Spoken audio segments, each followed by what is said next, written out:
On the night of February 17, 1970, in Fort Bragg, North Carolina, the tranquil air was tinged with an ominous foreboding. That evening, a bloody tragedy tore through the community, shattering its peace. A young doctor, Jeffrey Robert MacDonald, experienced a nightmarish assault in his own home. He suffered stab wounds to his chest, bruises on his forehead, and minor injuries to his limbs. However, compared to him, the fate of his pregnant wife and two young daughters was far more tragic. They were killed on the spot during the attack. The surviving husband claimed that a group of intruders had broken into his home, chanting, "Acid is groovy, kill the pigs," before launching a frenzied assault on his family. Yet, as the investigation deepened, the truth became increasingly murky. Jeffrey's account was riddled with inconsistencies. He, the only male in the house, had sustained the least severe injuries, while his defenseless wife and daughters suffered the most fatal blows. These incongruous details cast doubt on his story, and the mystery gradually pointed to a chilling possibility that the massacre was a cold-blooded murder orchestrated by Jeffrey himself. His image shifted from that of an innocent victim to a suspect who had meticulously planned the crime. His story shocked the entire United States and sparked decades of legal controversy and public debate. People have long questioned, was he the mastermind behind a calculated, cold-blooded murder, or was he truly an innocent victim? The story begins in the Jamaica neighborhood of Queens, New York, where on October 12, 1943, a couple welcomed their second child, Jeffrey. Despite their impoverished circumstances, the young boy did not succumb to despair. His father, though strict in his discipline, never resorted to physical abuse against his wife or children. It was precisely this environment that shaped Jeffrey's precocious character. During high school, he served as student council president and was voted by his peers as the most popular and most likely to succeed. However, his adolescence was not all glamour and accolades. At the end of 8th grade, a girl entered his life. It happened in the high school hallway, where two girls walked side by side, passing by Jeffrey. For some reason, her image lingered in his mind for days. 2 weeks later, Jeffrey sought her out, Colette Catherine Stevenson. They began talking and quickly formed a friendship. Their relationship progressed rapidly, and they started dating. One memorable moment was when Jeffrey and Colette sat on a balcony, holding hands while watching the movie Summer Place. That scene left a deep impression on them. Whenever the movie's theme song played on the radio, they would instinctively turn up the volume, as if the melody was a testament to their love. However, this youthful romance did not last long.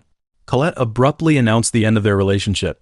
Jeffrey was heartbroken, but he soon moved on and began a new relationship with another girl. Jeffrey excelled in high school and earned a 3-year scholarship to Princeton University. In 1962, he enrolled at Princeton to pursue pre-med studies, where he demonstrated remarkable academic talent and potential. However, his personal life was far from stable. During his second year of studies, after breaking up with his new girlfriend, Jeffrey reconnected with his former flame, Colette. She was a shy girl, harboring a slight fear of the world, and Jeffrey, with his confident demeanor, became her protector, much like a knight. Yet, he was a romantic at heart and often dated other girls. When he learned that Colette was pregnant with his child, he decided to marry her. On September 14, 1963, they tied the knot in New York City, with 100 guests in attendance. The reception was held at the Fifth Avenue Hotel, and the couple later honeymooned in Cape Cod. On April 18, 1964, their first daughter, Kimberly Catherine, was born. After completing his undergraduate studies at Princeton, Jeffrey moved with his family to Chicago in the summer of 1965 to attend Northwestern University Medical School. Colette, meanwhile, gave up her studies to focus entirely on their family. On May 8, 1967, their second child, Kristen Zhang, was born. In 1968, after graduating from medical school, they relocated to Bergenfield, New Jersey. Jeffrey completed a 1-year residency in thoracic surgery at New York's Columbia Presbyterian Medical Center. This period was grueling for both Jeffrey and Colette, as Jeffrey often worked 36-hour shifts, leaving him only 12 hours to rest at home, which severely limited his time with his family. After finishing his residency, Jeffrey and Colette vacationed in Aruba, and he subsequently decided to enlist in the military.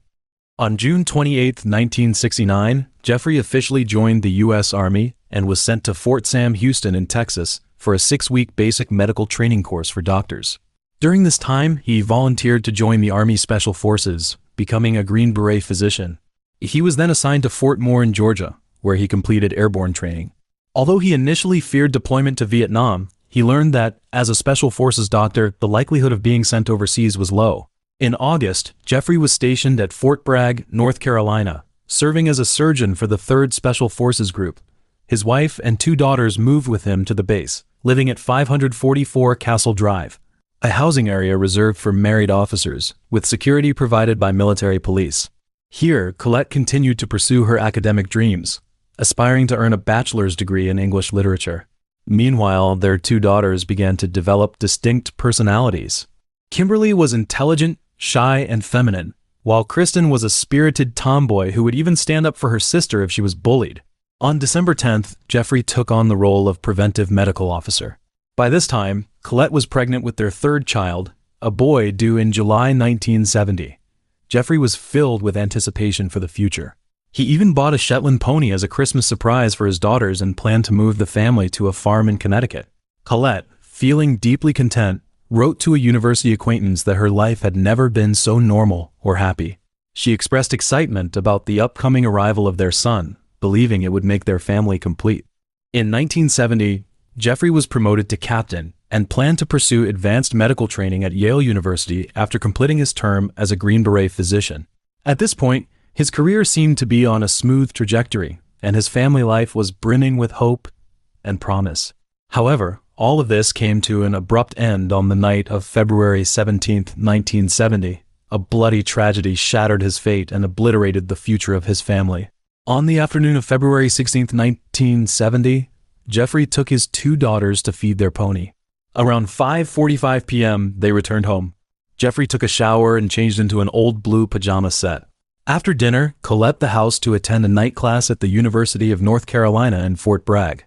According to Jeffrey's account, he played a game with his daughters, letting them ride on his back. Around 7 p.m., he put Kristen to bed and then rested himself. After waking up, he watched Kimberly's favorite TV show, Laugh-In, with her. At 9:40 p.m., Colette returned home, and the couple sat together on the couch watching TV. Midway through a program, Colette decided to go to bed, while Jeffrey fell asleep on the living room couch. At 3:42 a.m., the Fort Bragg dispatcher received an emergency call. On the line, Jeffrey weakly cried out, "Help! 544 Castle Drive. Stabbing! Hurry!" The operator then heard the sound of the phone dropping. About 10 minutes later, military police arrived at the scene. They found the front door locked and the house dark. When they went around to the back, they noticed the screen door was unlocked and the rear door was open. Upon entering, they were met with a horrifying scene. In the master bedroom, Colette lay on her back, one eye open and one breast exposed. Her body bore the marks of repeated blows from a blunt object, with both arms broken. She had been stabbed 21 times in the chest with an ice pick and 16 times in the neck with a knife. Her trachea was severed in 2 places. Her blood-stained pajamas clung to her, and a paring knife lay beside her. Jeffrey was found lying face down next to her, his head resting on her chest and his arm draped around her neck. He says, "Check my kids. I heard my kids crying." 5-year-old Kimberly was found in her bed. Her head and body had been repeatedly struck with a blunt object, and she had been stabbed 8 to 10 times in the neck. Her skull was fractured, her cheekbone protruding through her skin, and her brain severely bruised, leading to her death shortly after the injuries were inflicted. 2-year-old Kristen lay in her bed with a bottle in her mouth. She had been stabbed 33 times in the chest, neck, hands, and back, and 15 times with an ice pick. Her heart bore 2 knife wounds. On the headboard of the marital bed, the word "pig" was written in Colette's blood, standing 8 inches tall. After receiving CPR, Jeffrey sat up and shouted, "Oh my God, look at my wife, I'm going to kill those damn acid heads." As he was carried out on a stretcher, he yelled, "Let me see my kids." After receiving treatment at Womack Army Medical Center, the findings of the medical staff deepened the mystery of the case. Although Jeffrey claimed to have engaged in a fierce struggle with 3 male intruders and 1 female intruder, his injuries were far less severe than those of his wife and children. He had some cuts, bruises, and nail scratches on his face and chest, but none of these wounds were life-threatening or required stitches. Additionally, he was diagnosed with a mild concussion and had a stab wound on his right torso, 5/8 of an inch deep, which caused a partial collapse of his lung. Despite this, Jeffrey was discharged from the hospital just 9 days later. During questioning by the Criminal Investigation Division, Jeffrey provided a detailed account of the events as he claimed they had unfolded. He stated that around 2 a.m. on February 17th, after washing the dinner dishes, he decided to go to bed. Since Kristen had wet his bedside, he took her to his bed and fetched a blanket from her room. He then fell asleep on the living room couch. Later, he was awakened by the screams of Colette and Kimberly. Colette shouted, "Jeffrey! Jeffrey! Help me! Why are they doing this to me?" When he tried to help them, he was attacked by 3 male intruders, 1 black and 2 white men, one of whom wore lightweight gloves, possibly surgical gloves. A 4th intruder, a white woman with long blonde hair, wore knee-high boots with heels, a white floppy hat, and carried a lit candle. She chanted, "Acid is groovy, kill the pigs." The 3 men attacked him with a club and an ice pick, while the female intruder shouted, "Hit them again." During the struggle, his pajama top was pulled over his head and wrists, and he used the entangled garment to fend off the ice pick thrusts. However, he was eventually overpowered and knocked unconscious at the far end of the living room. When he regained consciousness, the intruders had left the house. He then attempted mouth-to-mouth resuscitation on each of his daughters, but to no avail. Finally, he found Colette, pulled a small paring knife from her chest, threw it to the floor, and tried to find her pulse, but it was futile. He then draped his pajama top over her and called for help. At the time, after receiving Jeffrey's emergency call, the military police immediately launched a search for the 4 intruders. However, they found no suspects matching Jeffrey's description. Investigators also discovered weapons outside the back door, an old hickory kitchen knife, an ice pick, and a 31-inch long piece of wood stained with blood. These items, all from Jeffrey's home, had been wiped clean of fingerprints. Yet, Jeffrey claimed he had never seen these items before. Army investigators quickly grew skeptical of Jeffrey's account, as there was little evidence to support his story. Despite his hand-to-hand combat training, there were almost no signs of a struggle in the living room, aside from an overturned coffee table and a fallen plant. Neighbors also reported hearing no sounds of a struggle or commotion, only Colette's screams. Furthermore, fibers from Jeffrey's torn pajama top were not found in the living room but were discovered beneath Colette's body and in the bedrooms of his 2 daughters. Fibers from the pajamas were also found under Kristen's fingernails, and a fragment of skin was found under Colette's fingernails, though this evidence was later lost. Beneath the headboard where the word "pig" was written, investigators found the tip of a blood-stained surgical glove, made of materials identical to the medical supplies stored in Jeffrey's home. Jeffrey claimed he had checked on each family member and attempted to rescue them, but no blood or fingerprints were found on either of the 2 phones. He also mentioned that the female intruder's boots were wet, with rainwater dripping from the intruders, but the only footprints at the scene were bare, bloodied footprints in Kristen's bedroom, leading from her bed to the door. By mid-March 1970, the Criminal Investigation Division received forensic test results on blood, hair, and fiber samples from 544 Castle Drive. These results further contradicted Jeffrey's account of his actions, deepening investigators' suspicions. Jeffrey's pajamas. Kimberly's blood was found on his pajamas, despite his claim that he was not wearing them while attempting to rescue her. This suggested he might have been wearing the pajamas during the attack and participated in the violence. Jeffrey's blood. His blood was found in significant amounts in only 2 places, in front of a kitchen cabinet containing rubber gloves and on the right side of the hallway bathroom sink. This indicated he might have engaged in some form of cleanup or concealment after the attack. Colette's blood. Investigators found her blood in Kristen's room, even though all 3 victims were discovered in separate rooms. This suggested Colette might have moved during the attack or that Jeffrey had staged the scene to cover his tracks. Kimberly's blood. Her blood and brain serum were found at the entrance to the master bedroom, indicating she might have entered the room upon hearing the commotion and was then attacked. However, investigators questioned why intruders would bother to take her back to her bedroom to continue the assault. Given that all 4 family members had different blood types, investigators were able to reconstruct the likely sequence of events under the assumption that there were no intruders and that Jeffrey was the perpetrator. The scenario they pieced together is as follows. Jeffrey and Colette likely had an argument in the master bedroom, possibly over Kristen's bedwetting or Jeffrey's infidelity. The argument escalated into a physical altercation, during which Colette may have struck Jeffrey on the forehead with a hairbrush. As the conflict intensified, their eldest daughter, Kimberly, likely heard the commotion and entered the master bedroom. She was then struck on the head, severely injuring her. Jeffrey carried the critically injured Kimberly back to her bedroom and stabbed her. Next, Jeffrey went to Kristen's room, intending to eliminate the last potential witness. However, Colette, regaining consciousness, stumbled into Kristen's bedroom in an attempt to protect her youngest daughter. In the end, Jeffrey killed both of them and carried Colette's body back to the master bedroom. He then put on surgical gloves from the kitchen cabinet, used Colette's blood to write the word pig on the headboard, and draped his torn pajama top over her body. He repeatedly stabbed her chest with an ice pick and discarded the weapon near the back door. Finally, Jeffrey retrieved a scalpel from the storage room, went into the bathroom, stood by the sink, and stabbed himself in the chest to create the illusion that he was also a victim. He then used the house phone to call for an ambulance and lay down next to Colette's body to wait for the military police to arrive. Investigators speculated that Jeffrey attempted to frame the crime by drawing inspiration from recent articles he had read about the Manson family murders. The Manson family was a cult led by Charles Manson, whose followers committed a series of violent crimes under his direction. On April 6, 1970, Army investigators formally interrogated Jeffrey, increasingly challenging his account and attempting to uncover the truth through forensic evidence and logical reasoning. At the start of the interrogation, Jeffrey once again detailed his version of events, insisting that he had been attacked by 4 intruders and had engaged in a fierce struggle with them.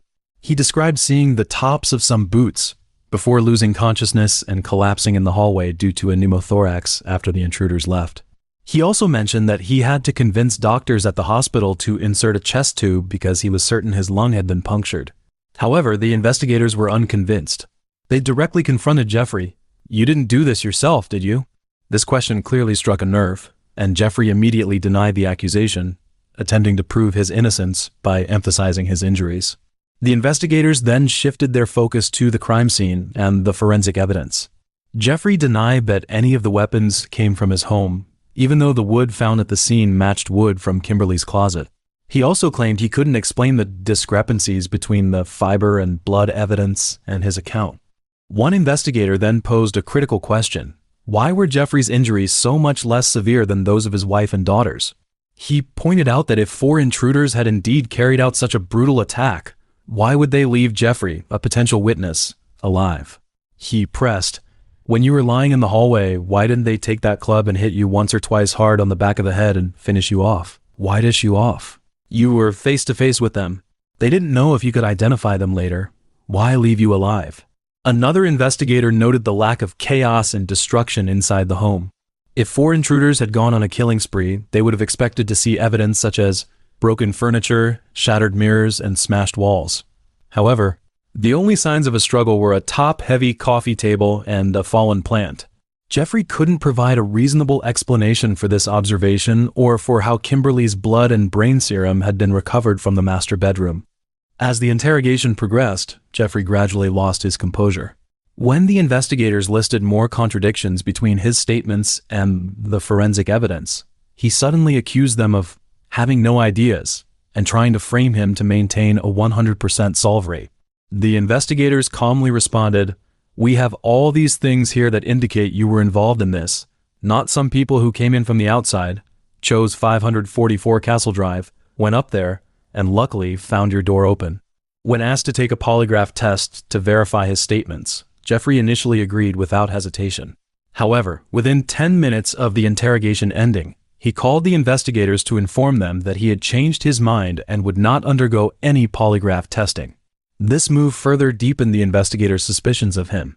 On the night of the same day, Jeffrey was relieved of his duties and placed under restrictions pending further investigation. The following day, he was assigned a military lawyer. However, at his mother's suggestion, he hired renowned civilian defense attorney Bernard Siegel on April 10th to represent him. Less than a month later, on May 1st, the Army formally charged Jeffrey with 3 counts of murder. That same day, Jeffrey wrote a letter to Colette's mother and stepfather, insisting on his innocence. In the letter, he emphasized that the Army would never admit their mistakes and speculated that Colette's soul might possess infinite patience and understanding regarding his current legal predicament. On July 6th, under the supervision of Colonel Warren Rock, a preliminary hearing under Article 32 was convened to determine whether there was sufficient evidence to proceed with charges against Jeffrey. The hearing lasted until September, during which Jeffrey's legal team adopted an aggressive strategy, attempting to expose the mistakes and unprofessional conduct of the Army's Criminal Investigation Division during the investigation.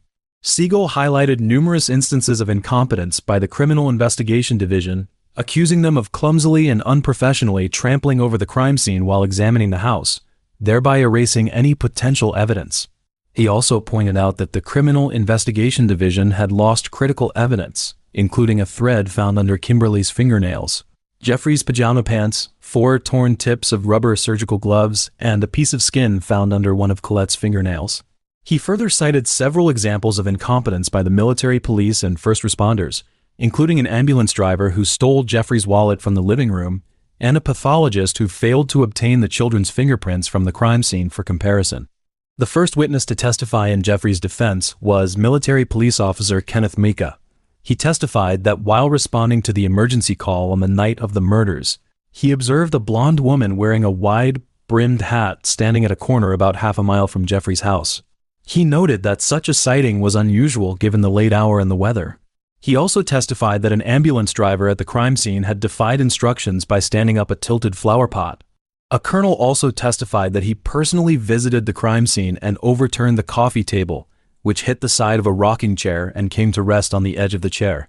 He further noted that if no wet footprints or mud belonging to the alleged intruders were found at the crime scene, it meant that the crime scene investigators had also failed to find any evidence, despite the fact that numerous military police and civilians had been walking around the house.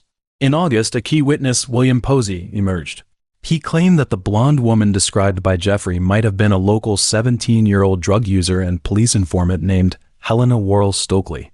According to him, around 4 a.m. on the day of the murders, Helena was sitting in a car outside her apartment with 2 or 3 young men.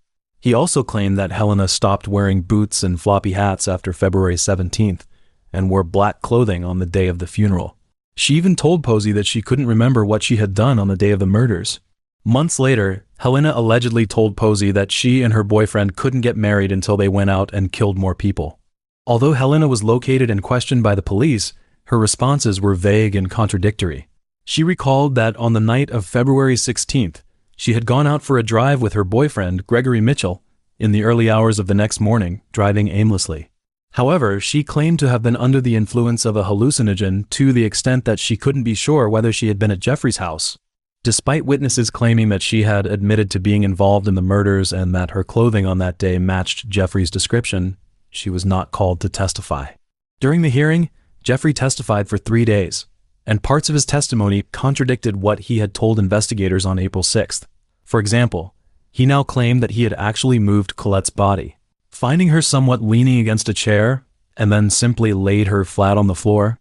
He also stated that, possibly due to his surgical background, he had rinsed his hands a bit in the bathroom while checking his injuries before seeking help. He further mentioned the type B blood found in the kitchen, testifying that he might have also washed his hands in the kitchen sink for some reason before calling emergency services. Additionally, Jeffrey said that on February 17th or 18th, he discovered 2 lumps on the back of his head, 2 or 3 puncture wounds on his upper left chest, other wounds on his right bicep, and about 10 ice pick wounds on his abdomen. However, none of these wounds were treated and none required surgery. This account contradicted medical reports in his previous descriptions. When questioned about his infidelity, Jeffrey admitted to 2 affairs but insisted that Colette had been unaware of both. He also claimed that their time at Fort Bragg had been the most fulfilling period of their marriage. Following Jeffrey's testimony, a clinical psychologist testified about the conclusions he had drawn from a series of tests he had conducted on Jeffrey. The expert noted that the tests revealed an abnormal lack of anxiety, depression, and anger in Jeffrey regarding the loss of his family. His report concluded that Jeffrey was capable of amassing a significant amount of denial or repression, to the point that the impact of recent events on his life had diminished. Furthermore, such an extreme psychological response could lead a person to portray themselves as both a victim and a martyr. On October 13th, the colonel issued a report recommending that the charges against Jeffrey be dismissed due to insufficient evidence to prove his guilt. He also noted that the nature of the murders led him to believe that the perpetrator was either mentally disturbed or under the influence of drugs.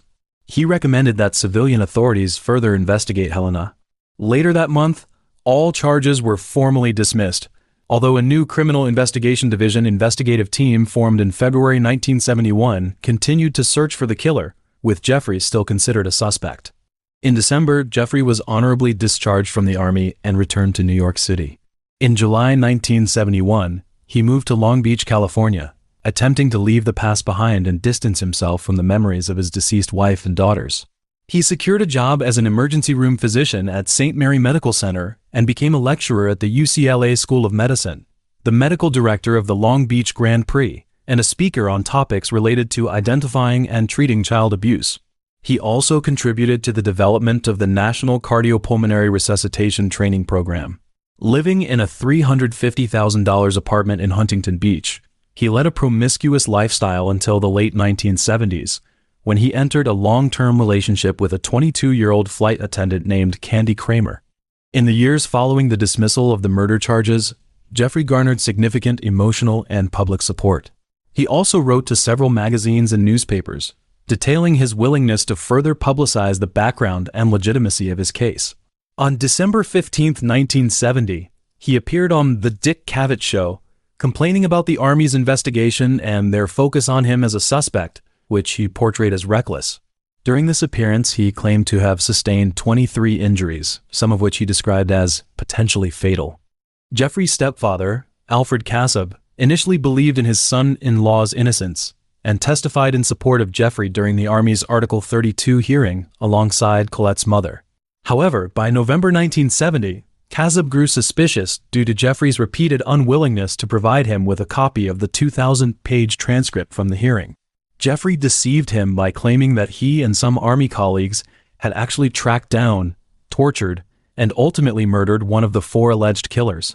Cassab's doubts intensified after Jeffrey's casual and dismissive demeanor on the Dick Cavett Show. He and his wife publicly turned against Jeffrey and began dedicating themselves to bringing him to justice.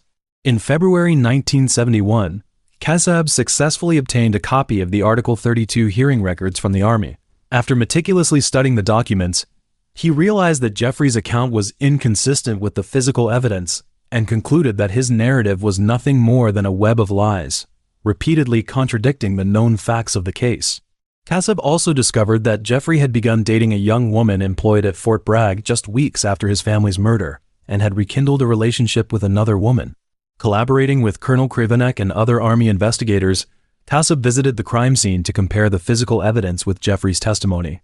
This assessment ultimately convinced him of Jeffrey's guilt, and he resolved to dedicate his life to pursuing all legal avenues to bring Jeffrey to justice.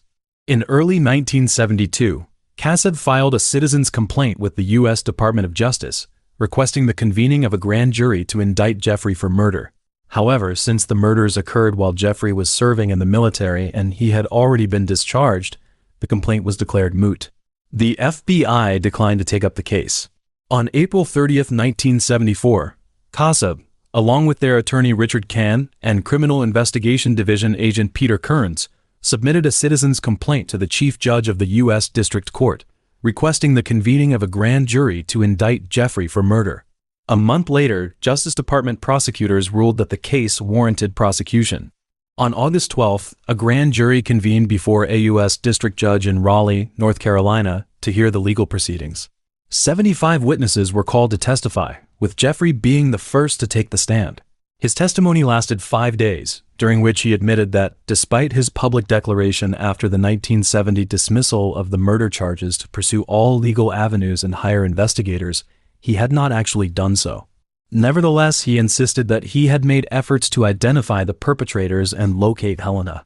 He also claimed that the fabricated information he provided to Cassab and certain media outlets was intended to placate his in-laws, and that he had sustained more stab and puncture wounds than were recorded in contemporary medical records. When prosecutors asked if he would submit to a polygraph or sodium amytal test to verify his account of events, Jeffrey read a statement prepared by his attorney, refusing the request.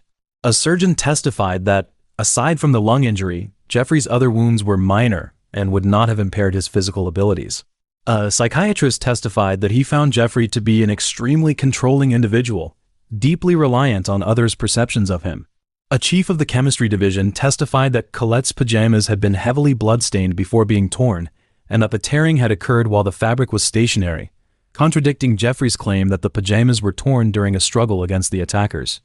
On January 21, 1975, Jeffrey was recalled to testify before the grand jury. This time, when questioned about his infidelity or the forensic contradictions between his account and the physical evidence presented by the prosecution, he displayed noticeable arrogance and sarcasm. At one point, he shouted, "I don't know. I don't even know what nonsense you're trying to feed me." He also refused to discuss the results of a private polygraph test he had agreed to in 1970, the results of which had been handed over to his attorney, indicating that he needed to consult his lawyer before agreeing to this line of inquiry. After a brief recess, Jeffrey read a statement prepared by his attorney, denying the prosecution's request to discuss the results of his 1970 polygraph examination, arguing that it violated attorney-client privilege. He then addressed the jury directly, stating that 5 long years had passed since his family's murder and his efforts to rebuild his life, and that the questions posed by the prosecution were ones he had endured for those 5 years. On January 24th, the grand jury formally indicted Jeffrey on 3 counts of murder. Less than an hour later, he was arrested in California. On January 31st, his friends and colleagues raised $100,000 in bail to secure his release while awaiting the resolution of the charges. Although he was arraigned on May 23rd and pleaded not guilty to the murder charges, the legal proceedings were fraught with complications.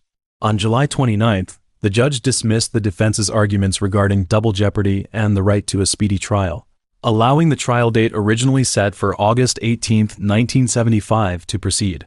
However, the Fourth Circuit Court of Appeals ruled on August 15th to stay the proceedings, holding that the defendant was entitled to a speedy trial by January 23, 1976, and therefore ordered the indictment dismissed.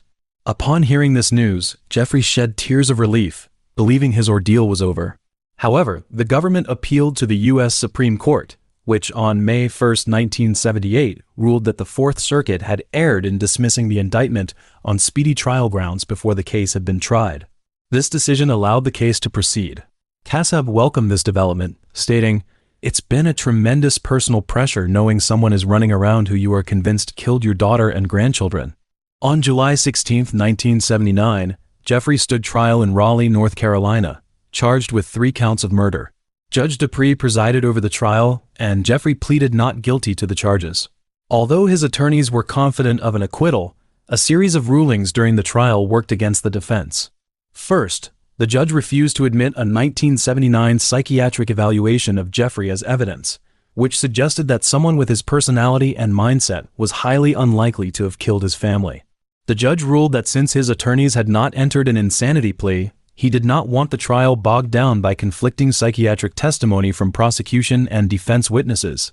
Second, the judge denied the defense's motion to exclude Jeffrey's pajamas as evidence, a significant blow to the defense as the bloodstains and fibers on the pajamas were among the prosecution's key pieces of evidence. On the first day of the trial, the judge allowed the prosecution to introduce as evidence the March 1970 issue of Esquire magazine found in Jeffrey's home, which contained a lengthy article about the Manson family murders. This evidence was intended to suggest that Jeffrey might have mimicked the Manson family's methods. However, the judge also denied the prosecution's request to introduce any part of the Article 32 transcript from Jeffrey's 1970 military hearing, ruling that since the current trial was a civilian one, and the Article 32 hearing included reports from military investigators suggesting Jeffrey had murdered his family in a drug-induced rage, such evidence was also prejudicial. On July 19th, Jeffrey's trial entered a critical phase as both the prosecution and defense delivered their opening statements to the jury. The prosecution outlined its burden of proof in establishing Jeffrey's guilt, emphasizing that the murders were committed with malice. The prosecutor pointed out that the prosecution would prove Jeffrey's guilt through physical evidence and circumstantial evidence, urging jurors to listen to the testimony, examine the evidence presented, and draw their own conclusions. He concluded by stating, "We believe the physical evidence points to the fact that one person, not 2, 3, 4, or more, killed Colette, Kimberly, and Kristen. That person is the defendant." Throughout the trial, the prosecution's evidence and witness testimonies were more compelling, while the defense faced several unfavorable rulings. Despite this, the defense argued that the crime scene had been hopelessly compromised during the investigation, with potential evidence either destroyed, lost, or never collected. The defense also called a key witness, Helena, attempting to use her testimony to prove she was one of the intruders Jeffrey had described. However, Helena denied any involvement in the murders or knowledge of who might have committed them, stating she did not want to be a scapegoat. On August 23rd and 24th, Jeffrey took the stand as the final defense witness. His testimony was a pivotal moment in the trial, with both sides attempting to sway the jury through his statements. He first underwent questioning by his defense attorney, who sought to humanize Jeffrey in the eyes of the jury by having him describe his family, background, and lifestyle. Jeffrey then detailed the personalities of each family member, describing the family as close-knit. "We shared almost everything. We were all friends. Colette and I shared the process of raising our children. We shared our life experiences." He also claimed that the reason he had never remarried was that he could not forget his wife and children, thinking of them every day. He recounted his life in the years following their deaths, explaining that his decision to move to California was to distance himself from well-meaning people. He insisted that working up to 80 hours a week was easier than sitting and thinking about his family. He also presented several family photos and artifacts, attempting to evoke sympathy from the jury for his family life. The following day, the prosecution cross-examined Jeffrey.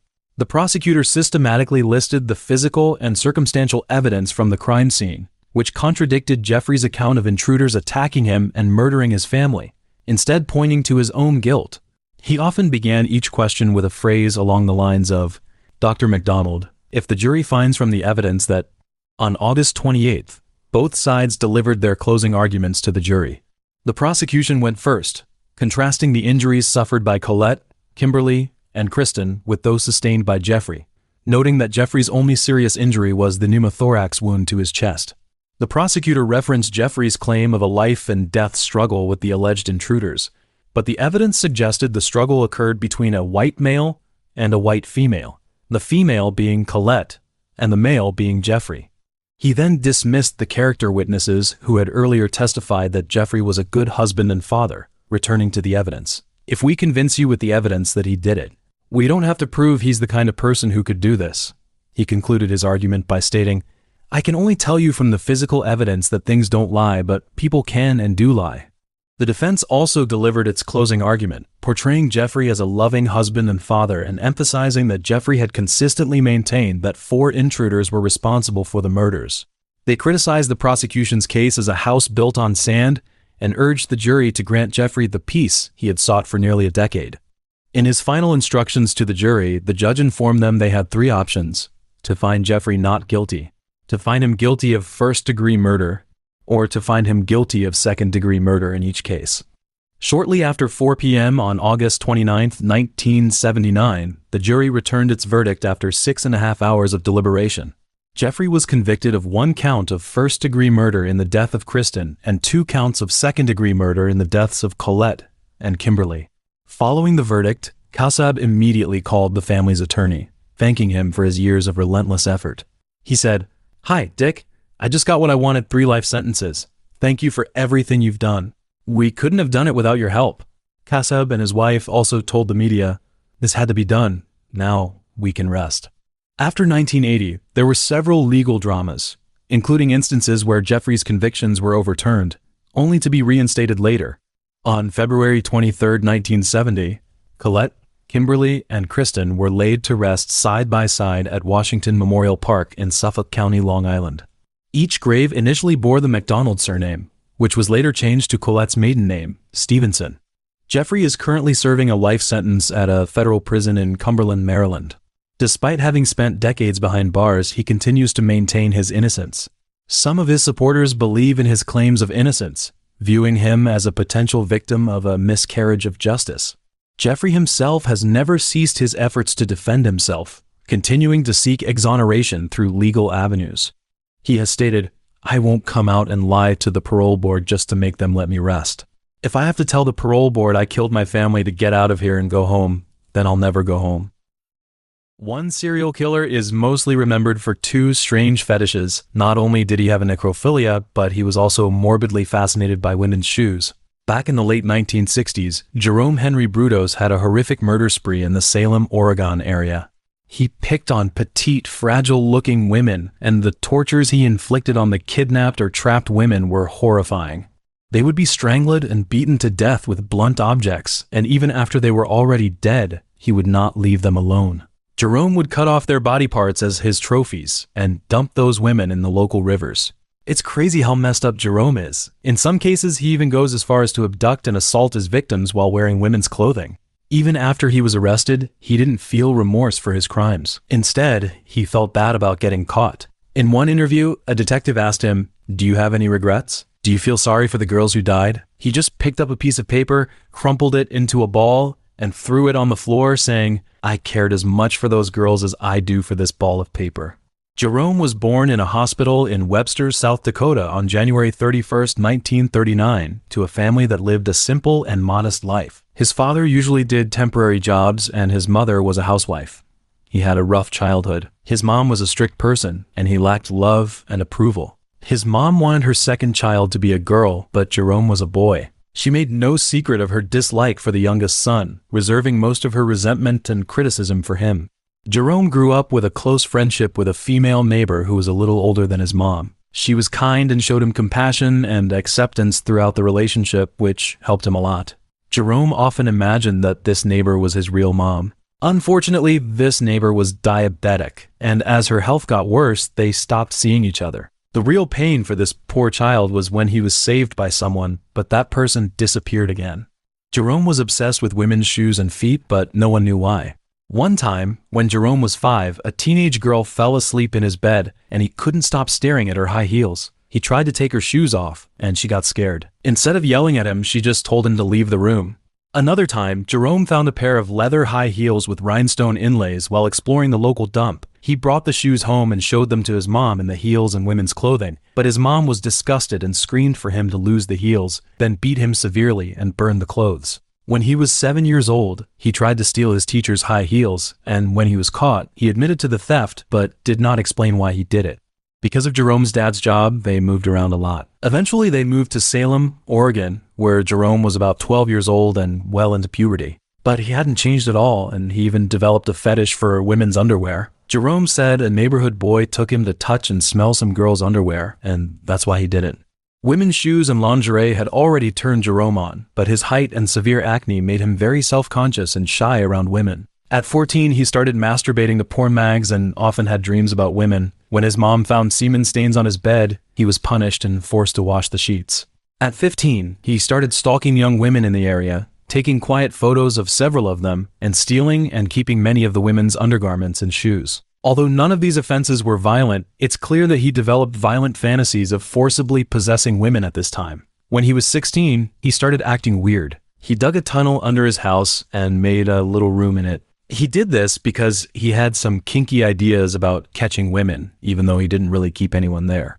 That is, until Jerome came up with a pattern of crime. He'd lure a neighbor girl into his bedroom under one pretext and then find an excuse to leave the room. A few minutes later, a masked, knife-wielding man forced the girl to strip naked and he took a bunch of pictures of her before running off. Then, a short time later, Jerome came back wearing a shirt with his hair a mess and a cut on his cheek. He told the girl that an intruder had locked him in the family barn with a knife. In the year after that, Jerome did it again and again, hurting a bunch of girls, but because they weren't physically or sexually assaulted and went into Jerome's bedroom on their own, no one told the police about it at the time. In April 1956, he persuaded a 17-year-old girl to accompany him on a date, and after driving her down a deserted road, he then ordered the girl to take off her clothes, but the girl refused, so infuriated, he dragged the girl out of the car and broke her nose. But luckily, the girl's screams caught the attention of a young couple driving by who stopped Jerome's behavior. The girl was hysterical that Jerome was trying to sexually assault her, and he lamely explained that the girl had accidentally fallen out of the car, and then went on to say that there was a strange weirdo who was trying to sexually assault the girl, and that he was just coming over to help. But there was clearly no credibility to the story, so the couple took them to a nearby police station. Once in the interrogation room, Jerome became very compliant and admitted to assaulting the girl, but his intent was only to get her to take off her clothes and take pictures of her, denying that he had done this type of behavior before. Jerome was arrested for assault and battery. Then the police found out during a search of his bedroom that Jerome had a large collection of women's clothing as well as a large number of real photographs taken of nude girls. The police contacted one of the girls and asked her why she had been photographed in these pictures. The girl revealed everything that had happened last year, and it was at this point that the police realized that this was not his first-time offender and that he had already harmed. More than one woman had been harmed, and because those girls were too young to tell their parents and the police about such things, nothing like this had happened. Then, Jerome was sent to the Polk County Juvenile Hall, where he was treated as a juvenile delinquent and sent to the Oregon State Hospital for a psychiatric evaluation on April 16, 1956. He stayed there for a total of 9 months. He underwent a series of psychiatric evaluations, and the tests concluded that Jerome was a depressed person suffering from schizotypal personality disorder. Psychologists also concluded that his sexual fantasies stemmed solely from his hatred of his mother. After Jerome got out of the hospital, he went back to living with his parents and graduated from Corvallis High School like a normal student in 1957. 2 years later, he joined the Army and trained as a communications technician. His comrades remembered him as a guy who only fantasized because he said he could have casual sex with a Korean girl and that the girl would quietly come to his bed every night. In October 1959, he was expelled from the Army because he had been tested and found psychologically unfit for military service. Jerome went back to his parents' place and got a job as an electrical engineer at a local radio station. His coworkers saw him as an outstanding, skilled, and dedicated employee with a mild-mannered demeanor. But even though he was a licensed technician, he didn't seem to have any idea of advancing his abilities. At this time, although Jerome had a good job, his mother did not change her mind in the least. She loathed Jerome and doted on her other son, and during the years he lived with his parents, he was allowed to sleep in his bedroom. But whenever his older brother came home, he was forced to sleep in a makeshift shed he had created at the back of the house. Around 1960, he kept up his stalking behavior. One time, Jerome saw a young woman dressed in revealing clothing, and he followed her to an apartment. In a dark stairwell, he covered the girl's mouth, and after a few minutes of struggling, she fell into a coma. He didn't sexually assault or beat her, just took the girl's shoes and ran away. On another occasion, Jerome saw another beautiful girl in high heels, and he tried to take the girl's shoes, as he had done on the previous occasion. However, the girl fought back, and he panicked and fled after getting only one of the heels. After about a year of working at a radio station in Corvallis, Jerome got to know a 17-year-old girl named Ralphine Schwindler. He met Schwindler through a teenage boy who was into electronics and often went to the radio station to watch and ask about Jerome's work. One day, Jerome said he wanted to find a girlfriend, and the boy agreed right away and took him to Schwindler's house. They got married on September 30th, 1961, when Schwindler was a month pregnant. At first, they lived in Portland, Oregon, and then in the summer of 1968, they moved to a small house in a suburb of Salem. They had 2 kids together, and Jerome sometimes helped repair vehicles in the family garage to make some extra money. He actually never mistreated his wife, but for the first few years of their marriage, he insisted that Schwindler walk around the house naked and do her chores in the same way. For several years, Schwindler went along with these strange habits until the mid-1960s, when Jerome's daughter was a toddler, and she rejected his strange habits to make sure her child developed properly. Jerome gained weight, and she said that even though she never told him, she was starting to be disgusted by how he was looking. She was still faithful to him, but they were interacting less and less. She was spending more time with her daughter and her female friends, and Jerome was spending more time working on the house or in his garage workshop. In May 1967, while Schwindler was in the hospital with her second child, Jerome followed a young woman in high heels to her home. He waited until nightfall, then went into her apartment and strangled the girl. He later said that when he first went into the house, he didn't plan to rape the girl, but seeing her lying there all pretty and vulnerable turned him on so much that he sexually assaulted her. Then, he took her high heels and left. The next year, he was arrested by Corvallis police on the grounds of the women's dorm at Oregon State University. He was charged with stealing women's clothing, and he was arrested by the police while still wearing high heels and women's underwear. Between 1968 and 1969, Jerome kidnapped and killed at least 4 young women and attempted to kidnap at least 2 others. After each victim was abducted, he would ask them to wear different underwear and shoes, and then he would take his camera and photograph the women. Linda Catherine Slauson, the first known victim, was from Aloha, Oregon. She was only 19 years old when she was murdered by Jerome. She was a saleswoman selling encyclopedias and had high hopes for the future. On January 26, 1968, Linda went to Jerome's yard. She talked to Jerome, who was working in the yard. She wanted to sell the encyclopedia she had with her. Jerome was acting normal. He invited Linda into the room and said he wanted to look over the encyclopedia with her, because there would be extra money for each copy sold, so Linda agreed to go into the room with him. As Linda sat on a stool and started her sales pitch, Jerome took out a wooden club and hit her in the head. Then he strangled her with his hands before dragging Linda's body to the basement of the house. He got his family to go out with his daughter to get burgers, cleaned up the blood, and then went down to the basement to get rid of Linda's body. He eagerly removed Linda's clothes and noticed her red lingerie, which aroused his desire. He repeatedly engaged in necrophilia, dressed Linda's body in different shoes and lingerie, and took numerous photographs. A few hours later, he took a hacksaw and severed Linda's left foot and stored it in a freezer, keeping Linda's encyclopedia as a souvenir. Then, he dumped her body somewhere in Marion County. Jan Susan Whitney, 23 years old, on November 26, 1968, her car broke down, so she had to stand on the side of the highway with her 3 friends and wait for help. Jerome was on his way home when he met the 4 young men. He kindly examined Whitney's car and claimed that he could fix it, but he asked the pretty young girl to come with him home to get the tools to fix the car. Whitney and her 3 friends agreed after a short discussion, and because of the long wait, 2 other friends chose to ride with Jerome because their homes were nearby and they wanted a ride. Jerome dropped the 2 off at their destination, and then he drove Whitney to his home, ostensibly to pick up the repair tools. But in reality, instead of doing that, he quietly went back to the back seat of the car because she was feeling so tired that she didn't notice exactly what Jerome was doing and put up little resistance before being strangled to death by Jerome with a leather luggage strap. He then carried her body to the garage where he sexually assaulted and humiliated her body. Most horrifically, Whitney was hung by him above the ceiling of the garage. And 2 days later, a car accidentally crashed into his garage. And then a police officer rushed to the scene and investigated the damage caused by the accident. But due to dust, debris, and the lack of lights, that police officer kept logging in outside of the garage while this victim's body was hanging from the ceiling inside the garage. Karen Elena Sprinker, an 18-year-old chemistry student at Oregon State University, had planned to go to lunch with her mother on the day of March 27, 1969, when she was abducted at gunpoint from the parking lot outside of the Mir and Frank department store by Jerome, who was dressed in a miniskirt and high heels and looking for a young woman dressed the same way as he was. Fortunately, he didn't find one, but unfortunately, Sprinker was abducted. According to Jerome, Sprinker kept begging him not to hurt her and said she'd do anything for him. Jerome then asked if she was a virgin, and she cried and said she was. She was on her period, and Jerome got so horny he forced the poor girl to take off her clothes and sexually assaulted her on the garage floor. Then, Sprinker was forced to pose in different lingerie and shoes for Jerome to take pictures. Nothing changed for Sprinker, even after she agreed to these demands. She was still bound by Jerome with her hands tied and a rope around her neck. After a few minutes, she, like Whitney, was suspended from the garage ceiling and died of asphyxiation.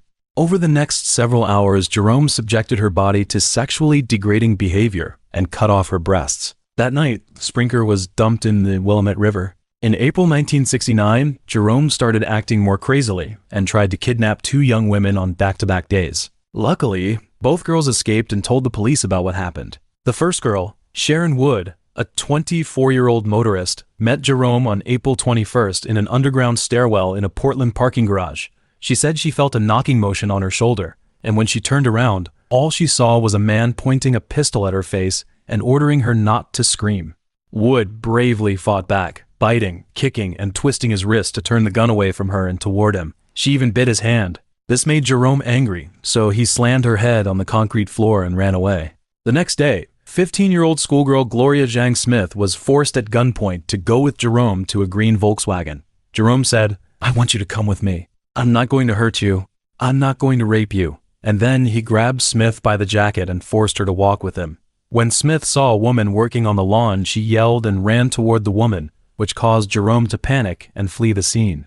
Linda Dawn Saleh, a 22-year-old moving company secretary and part-time student at Portland State University in Beaverton, Oregon, was kidnapped on the afternoon of April 23, 1969, in the parking lot of a shopping center. Saleh, who had just bought slacks and a watch band from the mall and was going to give them to her fiancé as a birthday present, was approached by Jerome, who showed her a fake police badge and told her that she was under arrest for shoplifting.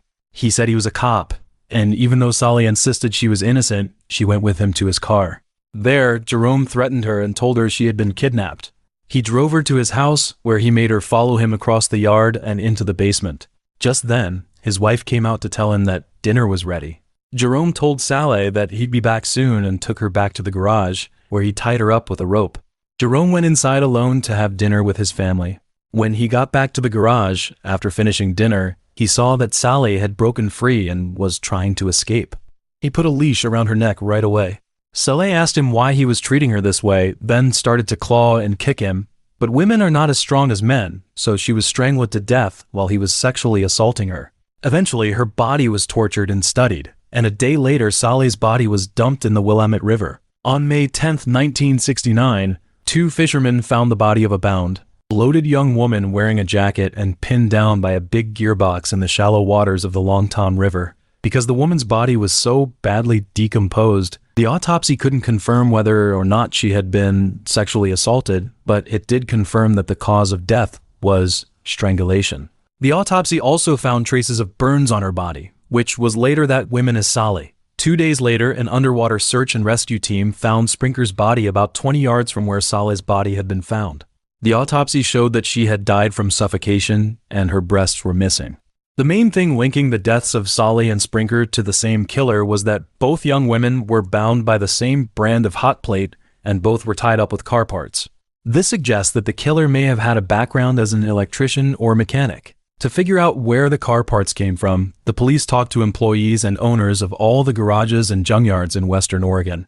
After officially identifying the 2 women, the investigators also talked to their family members and friends. The police investigation into Sprinker's relationships revealed that, in recent months, several of the female students had received calls from a man claiming to be a military veteran who asked to take them on dates, but almost all of them refused, except for one, who, in a state of some kind of sympathy, she let the man take her on a date, and after being interviewed by the police, she described him as a white man in his late 20s or early 30s with thinning blonde hair and freckles, and his car was a dirty station wagon. That date was pretty rough, and the girl was pretty cautious because she remembered the 2 victims found in the river. When she got home, the man asked why she'd changed her mind and agreed to go with him. She said she was just curious, and he said, "How do you know I won't take you to the river and strangle you?" The girl really didn't want to go on any more dates with him, but the police asked her to let them know if he ever asked her out again. She agreed, and a week later, he did ask her out. Then the police arrested him at the agreed-upon meeting spot. Jerome gave the police his real name, age, and job, but a false address. There wasn't a good reason to detain him, so he was quickly released. Even though a background check showed a history of physical and sexual violence against women, and a search of the vehicle database revealed that he lived in the Portland area where Linda was last seen alive, and after finding Brudos's real address, investigators found that a few blocks away from where he lived was the location of the department store where Sprinker was abducted. Also, while Jerome didn't own a Volkswagen, investigators found out that his mom did, and that he drove it on April 22nd, the day of Smith's attempted abduction. Smith said that Jerome was definitely the guy who tried to kidnap her.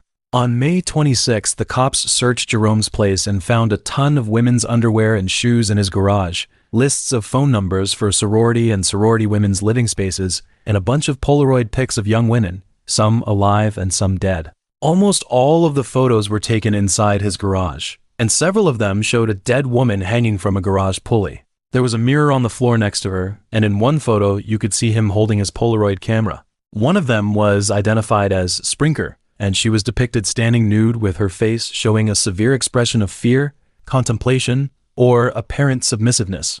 She was also wearing high-heeled flip-flops. A female breast was found on the mantelpiece in the living room. Police also found a coil of copper wire, the same type used to tie Sally's and Sprinker's bodies to engine parts before dumping them in the Longtom River, in addition to a bunch of engine parts scattered around the garage. On May 29th, as the murder investigation went on, investigators had enough evidence to link Jerome to the attempted abduction of Smith to arrest him. And the next night he called his wife and asked her to destroy any more incriminating evidence, but his wife refused. After his second arrest, he was questioned about the evidence found in his garage and his relationship with the missing and murdered young women. Investigators had identified 3 of these women as Whitney, Sprinker, and Sally. Jerome initially denied any involvement in any of the cases, arguing that the evidence was circumstantial, but after a few days he began to gradually reveal his sexual fetishes and described how they were deeply ingrained in his psyche and daily life. By early June, Jerome had confessed to all 4 murders to the investigators and then described them to the police and psychologists. He started with Linda's murder, admitting that it was because of a pair of attractive high-heeled shoes the young woman was wearing when she accidentally came into his house to sell encyclopedias. Then he described each of his subsequent murders and attempted kidnappings in detail. Even though he admitted to being responsible for the murders, he didn't really give a full explanation of why he did it. He just said there must be something wrong with him. He said he didn't hate women, but he did kill them to deal with his emotions. On June 4th, Jerome was officially charged with the murders of Whitney, Sprinker, and Saleh. At his first court appearance, he pleaded not guilty by reason of insanity. After a bunch of doctors examined him, they all decided he was sane and could stand trial. Then, on June 27th, just 3 days before the trial was set to begin, he entered a formal plea of guilty to 3 counts of first-degree murder. This was done in front of a Marion County Circuit Court judge, and he was sentenced to 3 consecutive terms of life imprisonment, with the possibility of parole, to be served at the Oregon State Penitentiary. On August 7th, Schwindler was formally indicted for the first-degree murder of Sprinker, but these charges were based on the statement of an eyewitness who claimed to have seen Schwindler assisting Jerome in forcing a young woman under a blanket into their house on the day of Sprinker's disappearance. At the September trial, other witnesses refuted the eyewitness statement. The following month, Schwindler was found not guilty. After he was locked up, Jerome turned into a model inmate. In the 1970s, he was assigned clerical duties, using his electronic skills to maintain the prison's computerized record-keeping system and to install the cable television network. He was also trusted with the storage, repair, and maintenance of the prison's vending machines. As a convicted sex offender, he was physically assaulted a bunch of times by other inmates, all of whom he refused to name as his assailants. While he was in prison, Jerome went to a lot of parole hearings. His victims' families went to these hearings too, and they wanted him to stay in prison forever. On June 21, 1995, he found out that he was going to spend the rest of his life in prison. Jerome died of liver cancer in the Oregon State Penitentiary on March 28, 2006, at 5:10 a.m. He was 67 years old. He was the longest incarcerated inmate in the Oregon Department of Corrections, having served a total of nearly 37 years. When someone heard about Jerome's death, a family member of one of the victims spoke about how she felt. She said, "As soon as I heard he died, I started crying. It wasn't for him. It was for our family. He put our family through hell." Eileen Wuornos became a name that struck fear across America in the late 20th century. Her criminal career spanned just 1 year, from 1989 to 1990. But in that short time, she carried out a series of chilling murders on the roads of Florida. Her method was simple yet highly deceptive. She'd stand by the road acting like she needed a ride and lure in some unsuspecting guy with a car. Sitting in the car, she'd chat with them, making them feel relaxed. When they got to a secluded spot, she'd pull out a gun and shoot them coldly. Then she'd ditch them on the side of the road or in the woods and drive off in their cars. Most of her victims were regular, middle-class guys who probably never thought that the seemingly helpless woman they picked up would turn out to be a killer. During her trial, she claimed she acted in self-defense, saying those men had tried to rape and harm her. Just before her execution, in what seemed like a moment of madness, she left behind a cryptic statement. "I would just like to say I'm sailing with the Rock, and I'll be back like Independence Day with Jesus, June 6th, like the movie, big mothership and all. I'll be back." Eileen was born in Rochester, Michigan, on February 29, 1956, into a life of hardship. Just 2 months before she was born, her mom divorced her dad. After the divorce, Eileen and her brother were left to live with their mother in a tiny, run-down room, and their mom was just 16, had no steady job, and could not really take of them. In January 1960, as Eileen approached her 4th birthday, instead of receiving a gift, she was suddenly abandoned by her mother without warning. The 2 children were handed over to their maternal grandparents, a Finnish-American couple who legally adopted them, but this new home was far from a safe haven.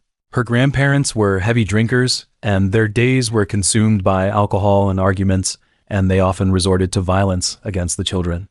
Eileen's childhood was marked by abuse and sexual assault. Her grandfather frequently subjected her to physical and sexual abuse, even forcing her to undress before beating her. But in 1992, her uncle claimed that her grandfather had never abused her. Some experts think that Eileen's criminal behavior was linked to her psychopathic personality and psychological trauma. She was diagnosed with borderline personality disorder and antisocial personality disorder, both of which are largely rooted in the sexual abuse she endured as a child and her later involvement in sex work. When Eileen was 11, she started doing sexual things with boys at school in exchange for cigarettes. Even more shockingly, her own brother was involved, having sexual contact with her. That same year, her father was sentenced to life in prison for kidnapping and sexually assaulting a 7-year-old girl. Although she had never met him, her father's crimes only added to the chaos and brokenness of her childhood.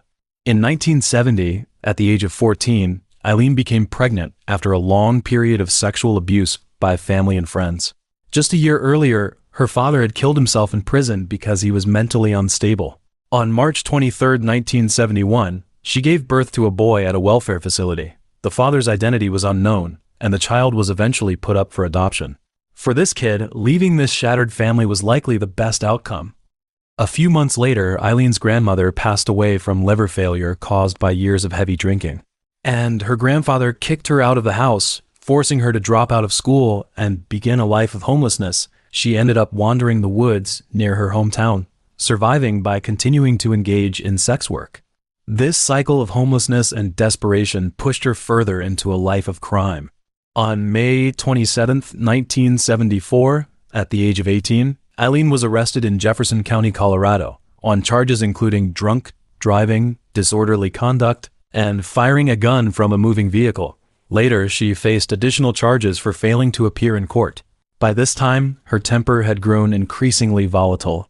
2 years later, Eileen hitchhiked to Florida, where she met 69-year-old Louis Gratz Fell, the president of a yacht club. They quickly married, and their wedding even made the local newspaper.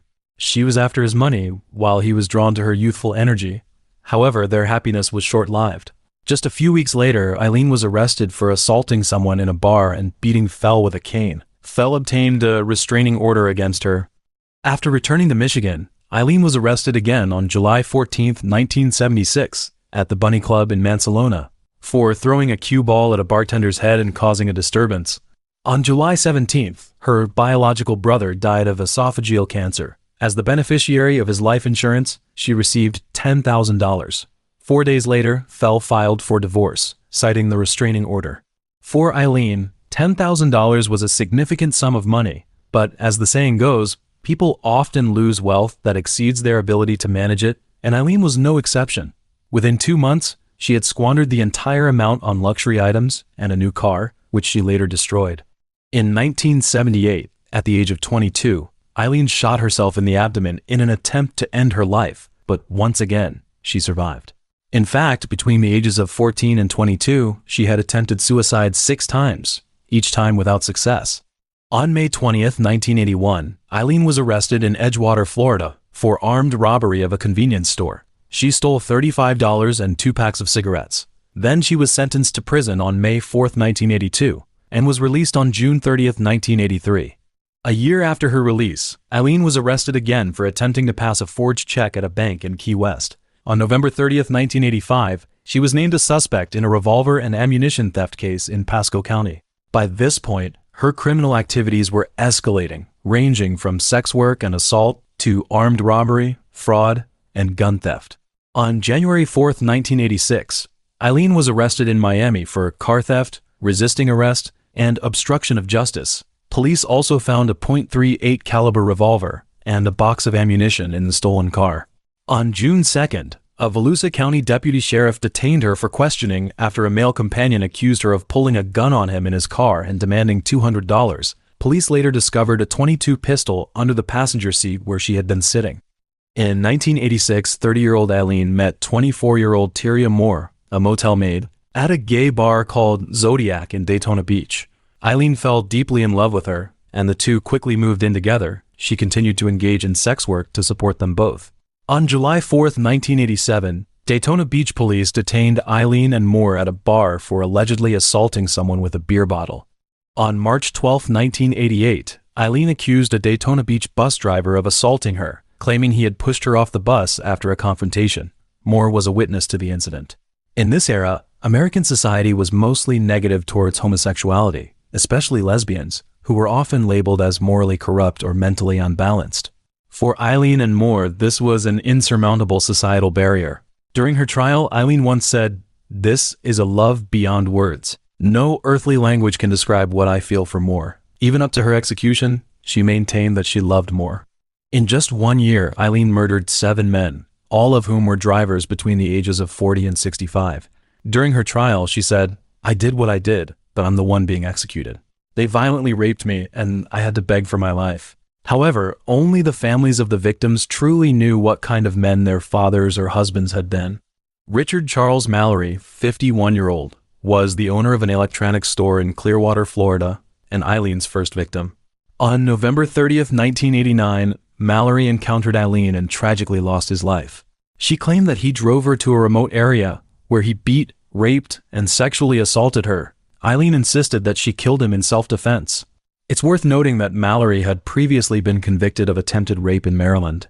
2 days after the murder, a deputy sheriff in Volusia County discovered Mallory's car. On December 13th, his body was found in a wooded area several miles away. The autopsy revealed that he had been shot multiple times, with 2 bullets striking his left lung, which was the direct cause of his death. David Andrew Spears, 47-year-old, was a construction worker from Winter Garden, Florida. On May 19, 1990, he was reported missing. 2 weeks later, his body was discovered along a highway in Citrus County, a scene that was both shocking and grim. The autopsy revealed that Spears had been shot 6 times, all from a .22 caliber handgun, which directly caused his death. Charles Edmund Carskadden, 40-year-old, worked part-time as a rodeo cowboy. He went missing on May 31, 1990, after meeting Allan. A few days later, his body was found in Pasco County, Florida. The autopsy showed he'd been shot 9 times, all from a .22 caliber gun. What was really disturbing was that his body was wrapped in an electric blanket and was already badly decomposed. Witnesses also said they saw Allan driving his car, and she'd sold a gun confirmed to be his to a local pawn shop. Peter Abraham Seams, 65-year-old, was a retired sailor. In June 1990, he left Jupiter, Florida, planning to drive to Arkansas, but he never arrived. On July 4, 1990, his car was found in Orange Springs, Florida. Despite a huge search, his body was never found. Troy Eugene Burris, 50-year-old, was a sausage salesman from Ocala, Florida. He disappeared on July 31, 1990.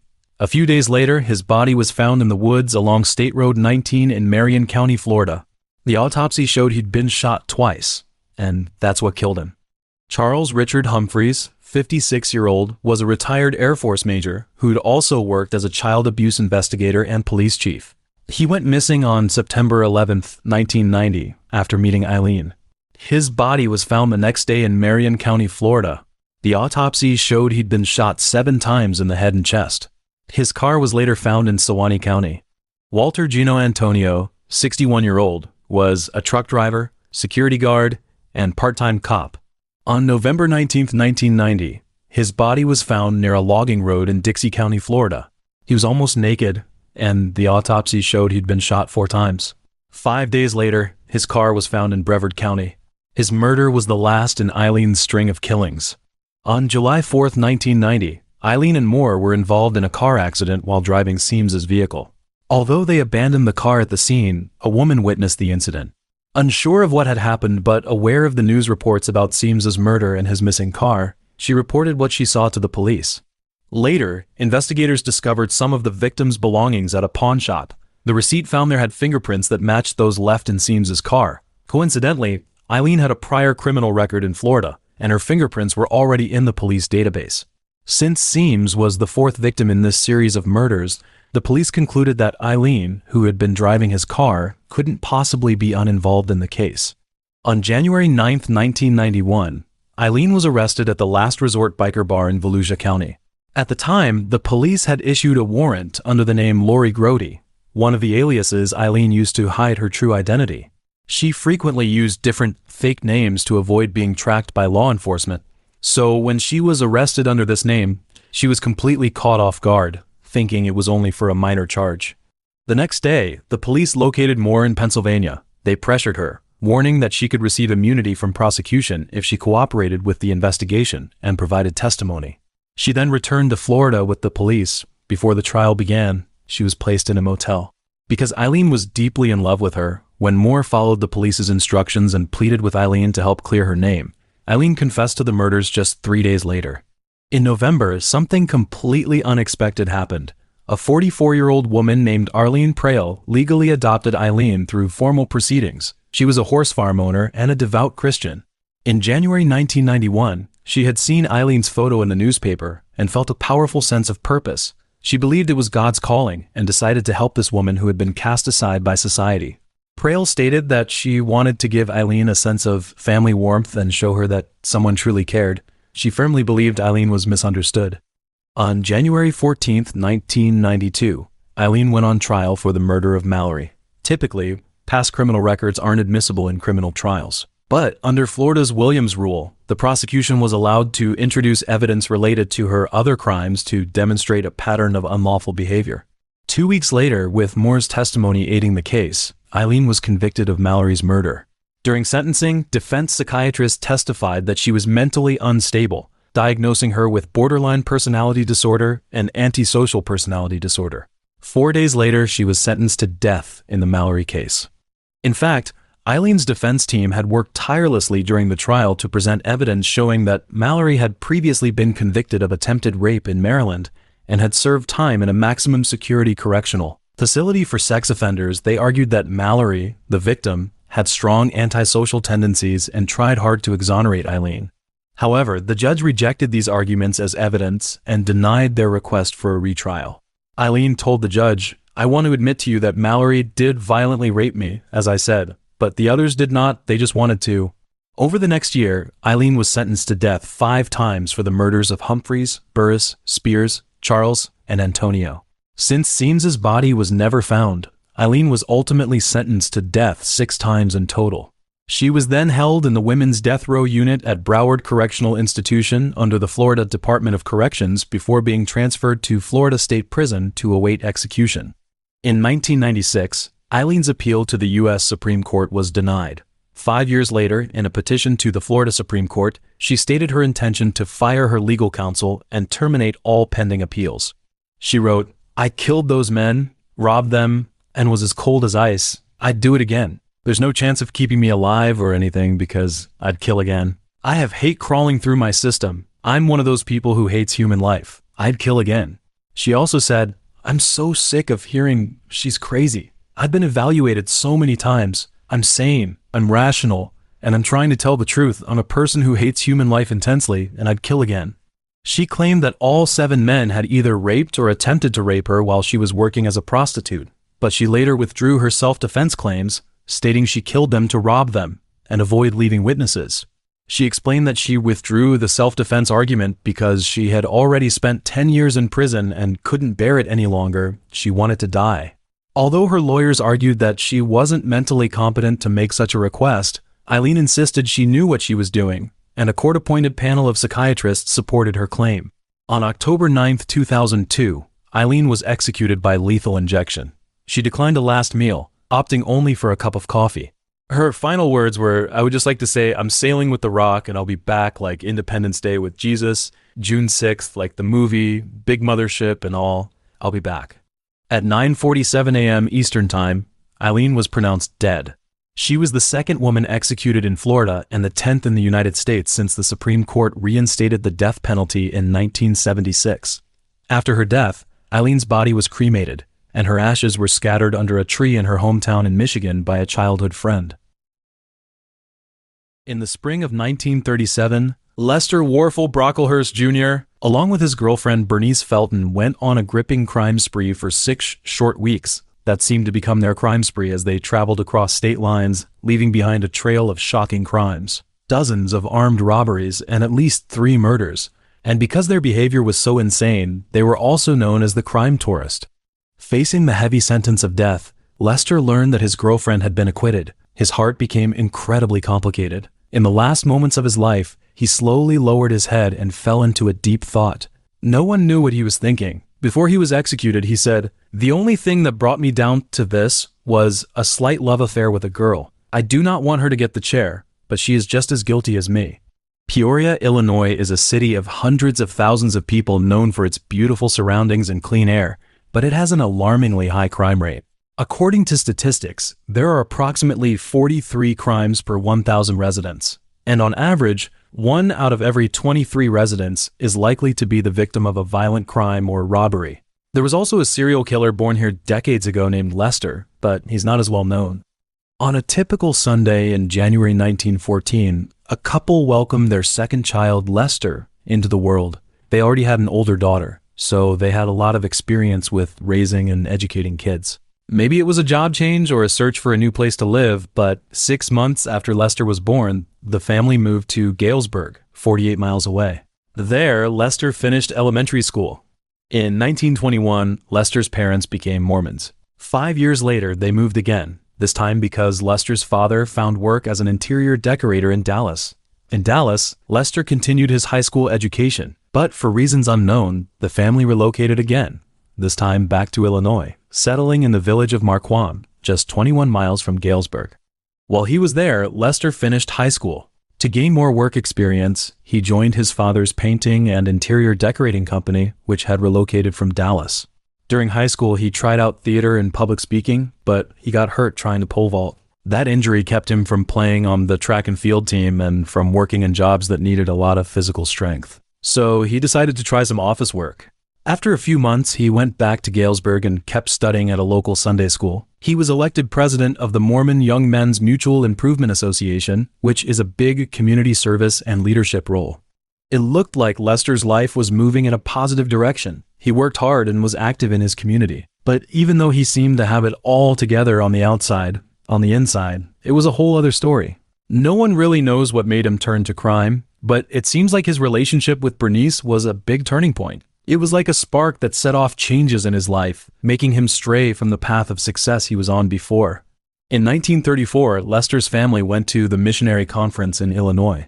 It was a pretty religious event, but it had an artistic vibe going on too. They had all kinds of competitions like musical performances, plays, and public speaking. Lester entered the public speaking contest, and it was during this contest that he met the girl who would influence his life, 15-year-old Bernice, who was in the dramatic performance. The two met during the conference and quickly fell in love. This was during the Great Depression, when money was tight for everyone. Even though their families weren't poor, they couldn't see each other very often because their families lived 165 miles apart. That's a long way to go just to visit, but Lester was in love with Bernice, and he couldn't stand the thought of being apart. So every 2 weeks, he'd buy a bus ticket and travel a few hours to see her. Even on the days he couldn't see her, he'd write letters to keep the connection going. Money was always an issue for Lester. Whether it was buying tickets or paying for daily expenses, it was a lot of pressure.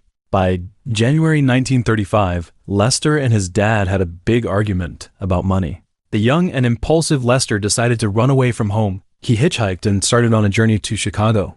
In Chicago, Lester's life took a wild turn when he bought a gun, robbed a candy store, and then 2 women on the street, taking their purses. The 3 robberies only netted him about $12. The next day, he went to the bank with his dad's check and tried to take out $20 from the account, but the bank staff found the check to be worthless, and after realizing that fraud may have been committed, they called the police out of suspicion. The cops arrested Lester, but they didn't realize he was the suspect in 3 robberies. Lester was in a state of extreme panic and nervousness, and he mistakenly thought the police had come for him because of the robberies. He confessed to committing the robberies without direct questioning from the police. A few days later, Lester's parents and some friends got to Chicago, hoping to protect the young man and pleading with the judge for leniency. But the judge didn't listen, and instead set bail for Lester at up to $20,000, a price that was way out of their reach. In the end, Lester was convicted of armed robbery in Chicago and sentenced to 2 years in prison. He started his sentence at Joliet State Prison, but a few weeks later, he was moved to another prison in Pontiac, Illinois. While he was there, he had to follow a bunch of rules. He could visit one person in the prison once a month and send 2 letters to people outside the prison. At first, Lester shared these opportunities with his parents and Bernice. But as time went on, Lester decided to send both letters to Bernice, and she always wrote back 1 letter a week. Those letters were a big deal for Lester. They helped him deal with the monotony of prison life and gave him some much-needed support. But Bernice's support didn't stop there. She asked her dad to help him out, and he did. With her dad's help, Lester got parole after serving just over a year in prison. Bernice's parents had a lot of faith in Lester. They not only defended him legally, but also let him live in their home. While on parole, Lester found a job at a department store, and since his income was low, he also got an apprenticeship at a printing company, using his wages to pay for room and board. Despite the challenges, Lester and Bernice grew close, and for a man, if he truly loved a woman, he wanted nothing more than to marry her. Lester hoped to be married to Bernice in a Mormon temple in Salt Lake City, but the Great Depression made that seem impossible. The printing press cut his pay to $10 a week, and the gap between his dream and reality got wider when he found out his girlfriend was pregnant. That put more financial and psychological pressure on him. Maybe it was these real-life pressures and dilemmas that finally led them to go on a crime spree across 18 states on March 31, 1937, with robbery as the motive. On March 31, 1937, a young man named Lester was trying to hitch a ride to his destination. A 45-year-old tailor named John Albin Thinder saw him and stopped his car to ask about his destination. When he found out where he was going, John decided to give Lester a ride.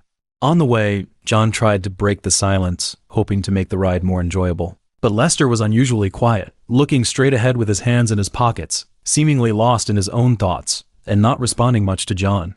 As they entered the suburbs, Lester pulled out a .38 revolver and pointed it at John's head. John was so terrified that he only followed Lester's orders to drive to a more remote rural area. Eventually, they pulled off onto a deserted lane where they wouldn't be bothered. Lester told John to stop the car and walk towards a bush. John could tell that the young man probably wanted to end his life, but he didn't have the courage to fight back. He could only pray that Lester would have mercy. He fell to the ground, put his hands on his head, and waited for his fate to be decided. After a few minutes, he heard a gunshot. After the killing, Lester calmly returned to his car, got into the driver's seat, started the vehicle, drove to pick up his girlfriend Bernice, and then the two of them drove together in the direction of Salt Lake City.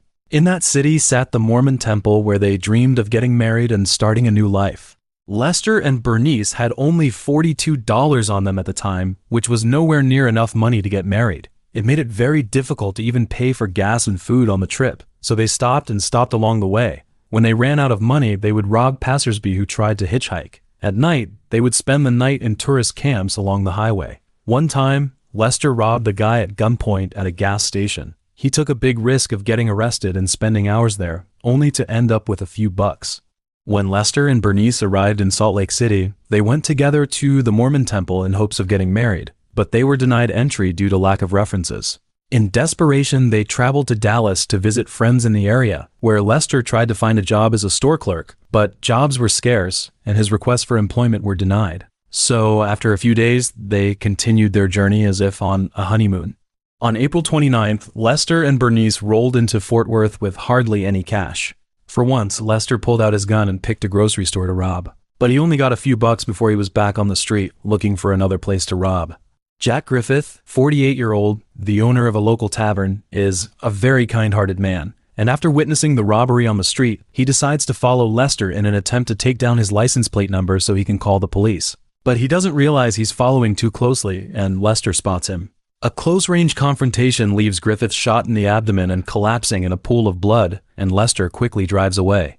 Lester and Bernice's next stop was Little Rock, Arkansas, where the police already had their license plate number because of the shooting and robbery in Fort Worth. To avoid getting arrested, they left the car they had stolen from John and dressed up as hitchhikers. They walked to Memphis, Tennessee. There, they met 57-year-old Victor A. Gates, a rich landowner who was driving a new car to Lone Oak, Arkansas. Lester hit up Gates for a ride, but he actually had his pistol ready. When Gates couldn't defend himself, he shot and killed him and dumped his body in a ditch. Before leaving the scene, he searched Gates for his money, watch, and shirt. At this point, Lester and Bernice, a pair of outlaws, were moving from place to place, leaving behind a criminal record of about 40 robberies and holdups, but no other known murders were recorded. After robbing a Philadelphia bakery, they arrived in Dutchess County, NY, the 18th state on their 6-week crime spree. A few miles north of the state line, New York State Trooper Joseph Hunt noticed a car with only one license plate, which made him suspicious. He decided to check it out and gave the car a chase in his police car for 10 minutes until it pulled over. Hunt went to the driver's window and asked for his license. The driver kept fumbling around in his clothes, so Hunt looked in the back seat and saw blood on the seats and a gun. Then, in a lighthearted tone, he asked, "You do realize that you have blood all over your car, don't you?" Pretending to look for his license, Lester, as he had done with the robberies years earlier, replied, "Yes, and I've committed a couple of murders as well." Eventually, Lester and Bernice were arrested on the spot, and Hunt took them to the police station for more questioning.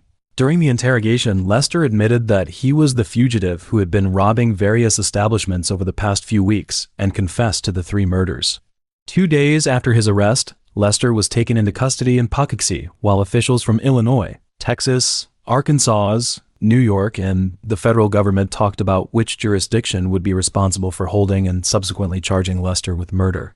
Lester kept fainting during his interrogation, so the prison doctor had to sedate him. The prison doctor later told the press that Lester's fainting spells were caused by extreme euphoria. While Lester was in the cell, Sergeant Paul Johnson of the Rockford Police Department interviewed him. Johnson wanted to find out if the young man had been involved in the February 12th murder of a gas station operator in the small town of Rockton, near Rockford. The operator had been killed by the same type of gun that Lester had used. Ultimately, the decision was made by then-Governor Herbert H. Lemon of New York to extradite Lester to Arkansas to be placed in the hands of prosecutor George Harche because Arkansas had the strongest case against him. Lester didn't object, saying he wanted to put an end to it all, and he was told he'd face the electric chair no matter what. The prosecutor said he'd sentence Lester and Bernice to death. Bernice's dad tried to save his daughter by telling the press that his daughter had been tricked. He said Lester had no money, so he promised to marry her if she went with him. Lester and Bernice's trial was set for June 14th in Lonoke, Arkansas, and in the time leading up to it, both men were under close surveillance to prevent them from choosing to commit suicide.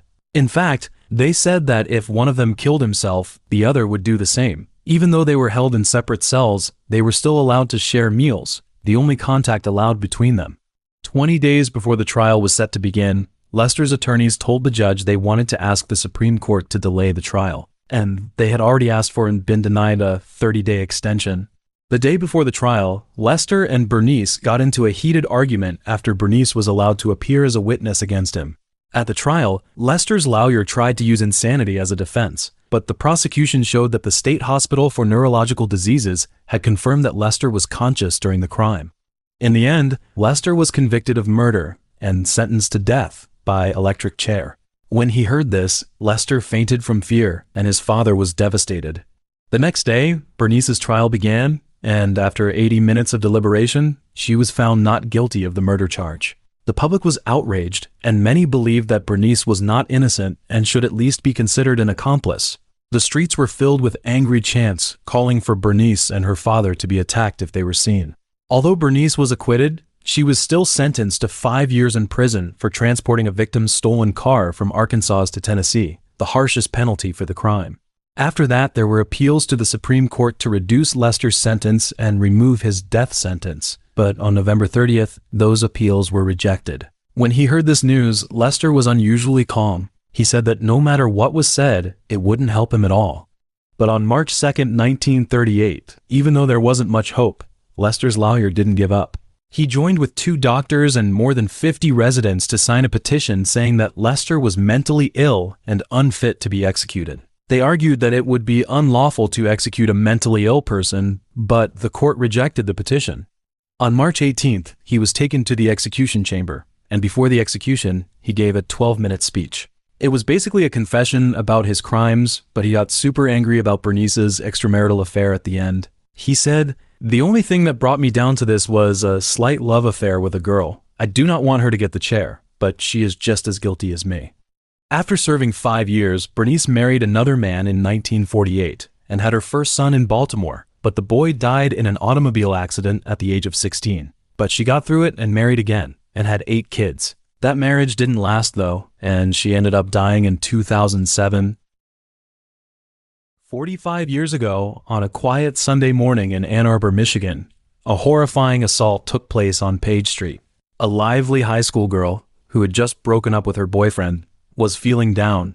After leaving the skating rink with her friends, she chose to walk home alone. Her boyfriend, driving by, found her and offered her a ride home, but instead of forgiveness, he was met with a firm rejection. It was 3:45 in the morning. After the boy left, the street was deserted and silent, with only the dim glow of streetlights illuminating the dark road. The girl walked on, still grieving over her lost love. She does not know. A shadowy figure was trailing her. An hour later, just steps away from her home, a pair of hands dragged her into the darkness.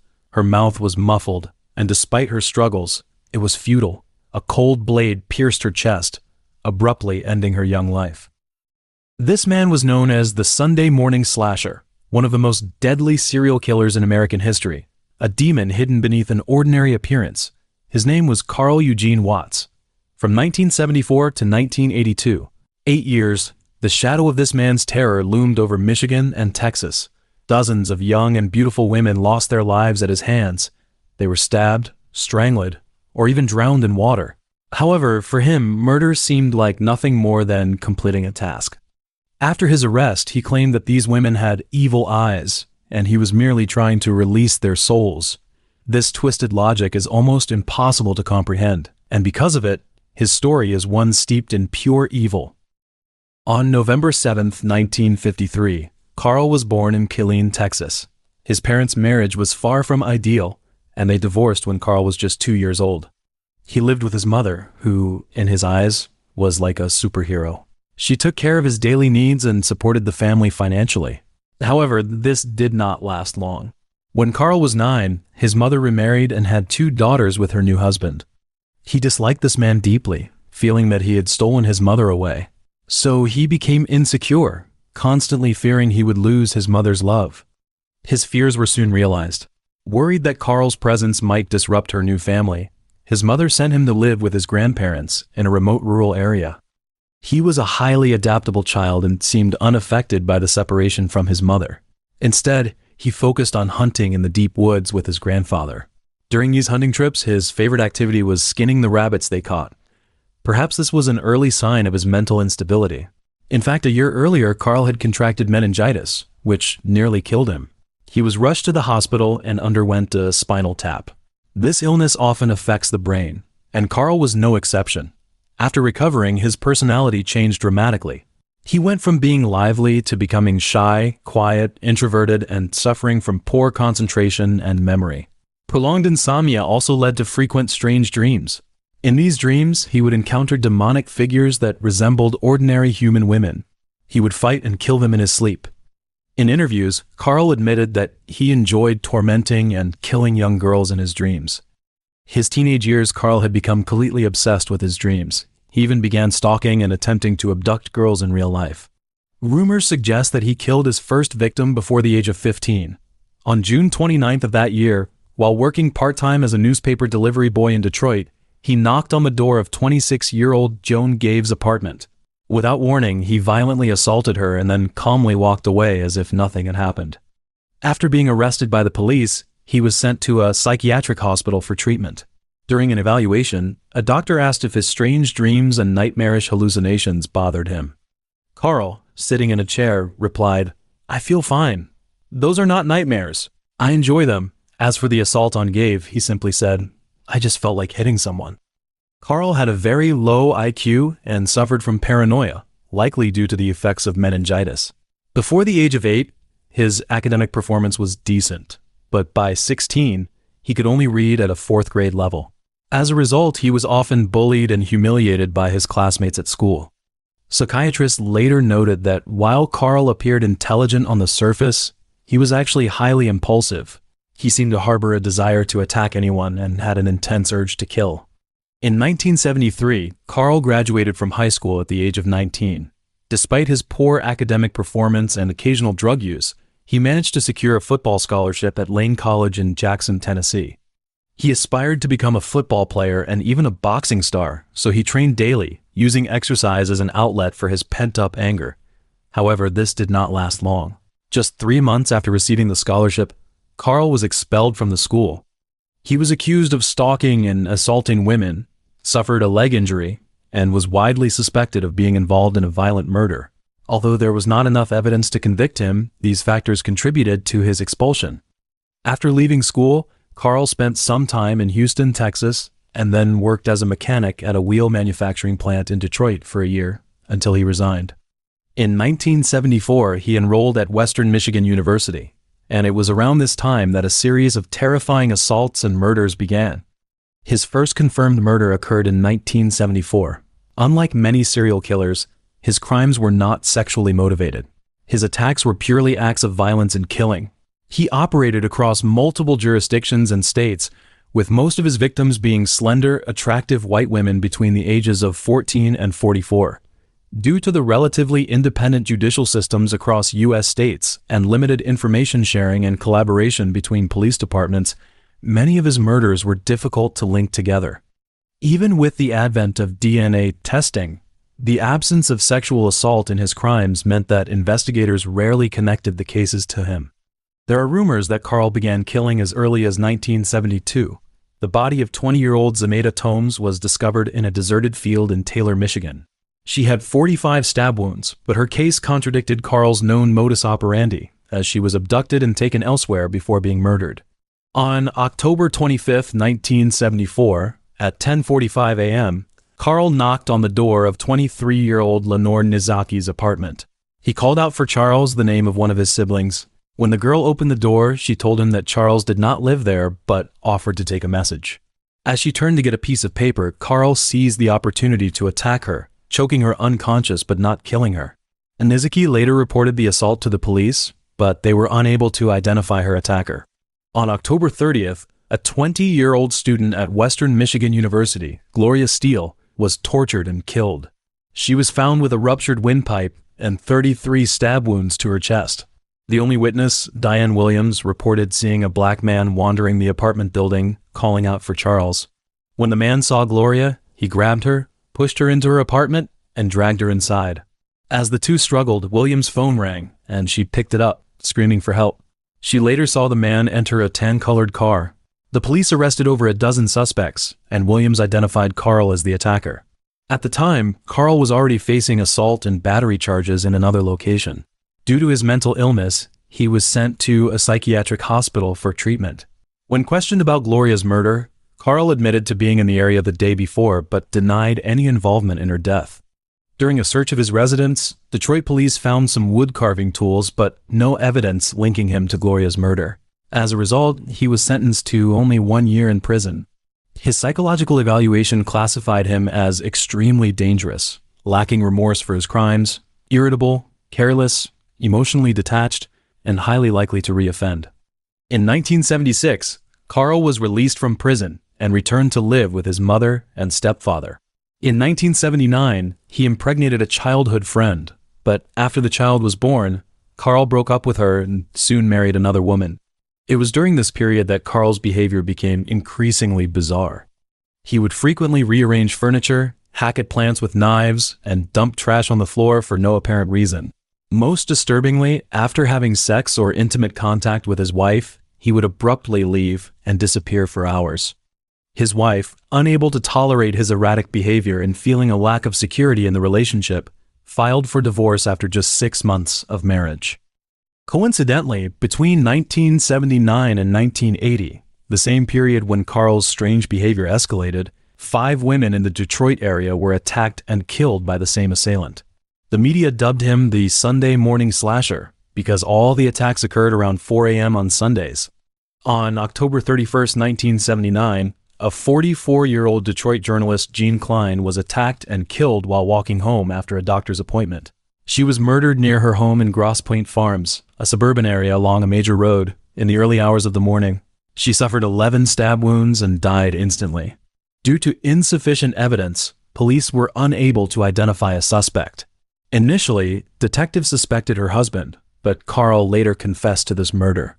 On April 20th, 1980, a 17-year-old high school student, Shirley Small from Ann Arbor, Michigan, was stabbed twice in the heart and killed outside her home.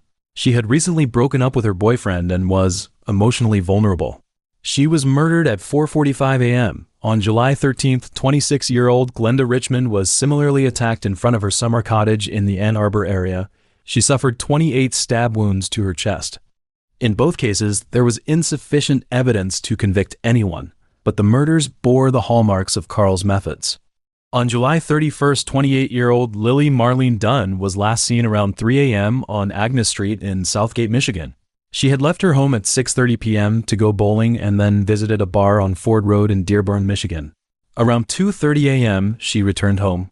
As she parked her car in the garage, she was attacked, thrown into a light-colored car, and never seen again. Police believe she may have been one of Carl's victims. It is also believed that Carl killed 34-year-old Malik Haddad on September 21, 1979.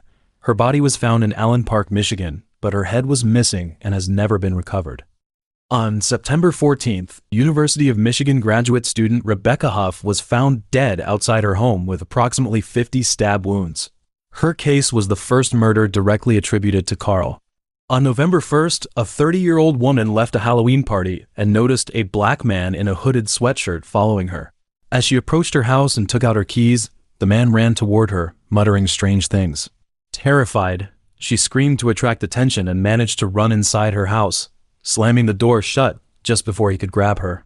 After calling the police, she identified Carl from a lineup of suspect photos but was uncertain due to the darkness at the time. Canadian police also believe that Carl crossed the border into Windsor, Ontario, where, on October 6, 1980, he attacked a 20-year-old woman named Sandra Delp. Although she survived, she was left with lifelong physical disabilities, including partial paralysis, muscle weakness, and difficulty eating or moving her head. She requires constant assistance and was left disfigured due to facial injuries. In fact, by July 1980, police had formed a special task force to investigate the Sunday morning slasher cases. Carl was among the suspects and was placed under surveillance.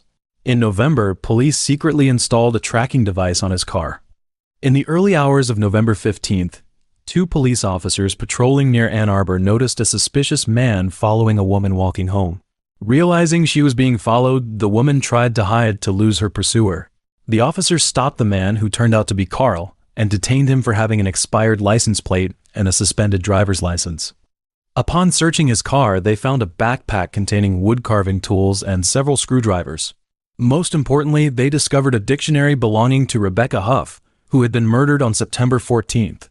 However, this evidence alone was not enough to charge Carl with her murder, so they could not arrest him outright. In the spring of 1981, Carl moved to Columbus, Texas, where he worked for an oil company. He then relocated to the Houston area, which became his new hunting ground. In Houston, Carl carried out a series of violent attacks against women. June Reynolds, who was pregnant at the time, was forcibly dragged into the backseat of her car by Carl and nearly killed. Lucia DiStefano and Karen Koslicki were harassed by a man on the highway while driving home from work. Although they escaped, the experience left them deeply traumatized. On April 14, 1982, Cheryl Cibolo was attacked by Carl. As she tried to leave a parking lot, she noticed Carl following her in her rearview mirror. She quickly parked in front of the Houston post office and confronted Carl, shouting and waving her arms to threaten him into leaving. Carl initially seemed ready to attack, but after a few moments of hesitation, drove away, passing Cheryl with a mocking smirk on his face. On April 16th, Carrie Mae Jefferson was approached by Carl outside her home after returning from work. He choked her unconscious, threw her into the trunk of her car, drove to White Oak Bayou, killed her, and buried her body. He then returned her car to her street in an attempt to cover his tracks. After this series of attacks, Cheryl angrily demanded, "Where are the federal police? These women and their families deserve compensation from the Houston government or the state of Texas." On May 23rd, the 20-year-old Michelle Mayday was attacked in her Houston apartment. Carl broke in, filled her bathtub with water, and drowned her. Later that day, Carl continued his spree, attacking 18-year-old Melinda Aguilar and 21-year-old Lori Lister. When Lister returned home from work, he ambushed her in the stairwell of her apartment, choking her unconscious. He then entered the apartment and attacked Aguilar, who cleverly pretended to lose consciousness while planning her escape. Carl took Lister to the bathroom, intending to drown her in the bathtub. Meanwhile, Aguilar, left unattended, quietly escaped through a window. She did not scream, knowing Carl would flee if he heard her. However, Carl noticed Aguilar was missing while waiting for the tub to fill and quickly fled, leaving Lister alive. Police later captured Carl, and during his detention, investigators linked him to several recent murders. Yet, the same problem persisted. There was not enough evidence to charge him with murder. After the attacks on Lister and Aguilar, Harris County prosecutors struck a plea deal with Carl. In exchange for a full confession and immunity from murder charges, Carl would only be charged with burglary with intent to commit murder, carrying a 60-year prison sentence. If he behaved well in prison, he could even be eligible for parole. Carl accepted the deal and led police to the graves of 3 victims. He confessed to attacking 19 women and murdering 13 of them, including the murder of 44-year-old Jean in Detroit. However, he denied involvement in the deaths of Richard, Shirley, or Huff. Michigan authorities refused to participate in the plea deal, reserving the right to charge Carl with murder in their state. Based on Carl's confessions, dozens of other murders and assaults were attributed to him, but due to the plea agreement, he faced no additional charges. In 1982, Carl was sentenced to 60 years in prison.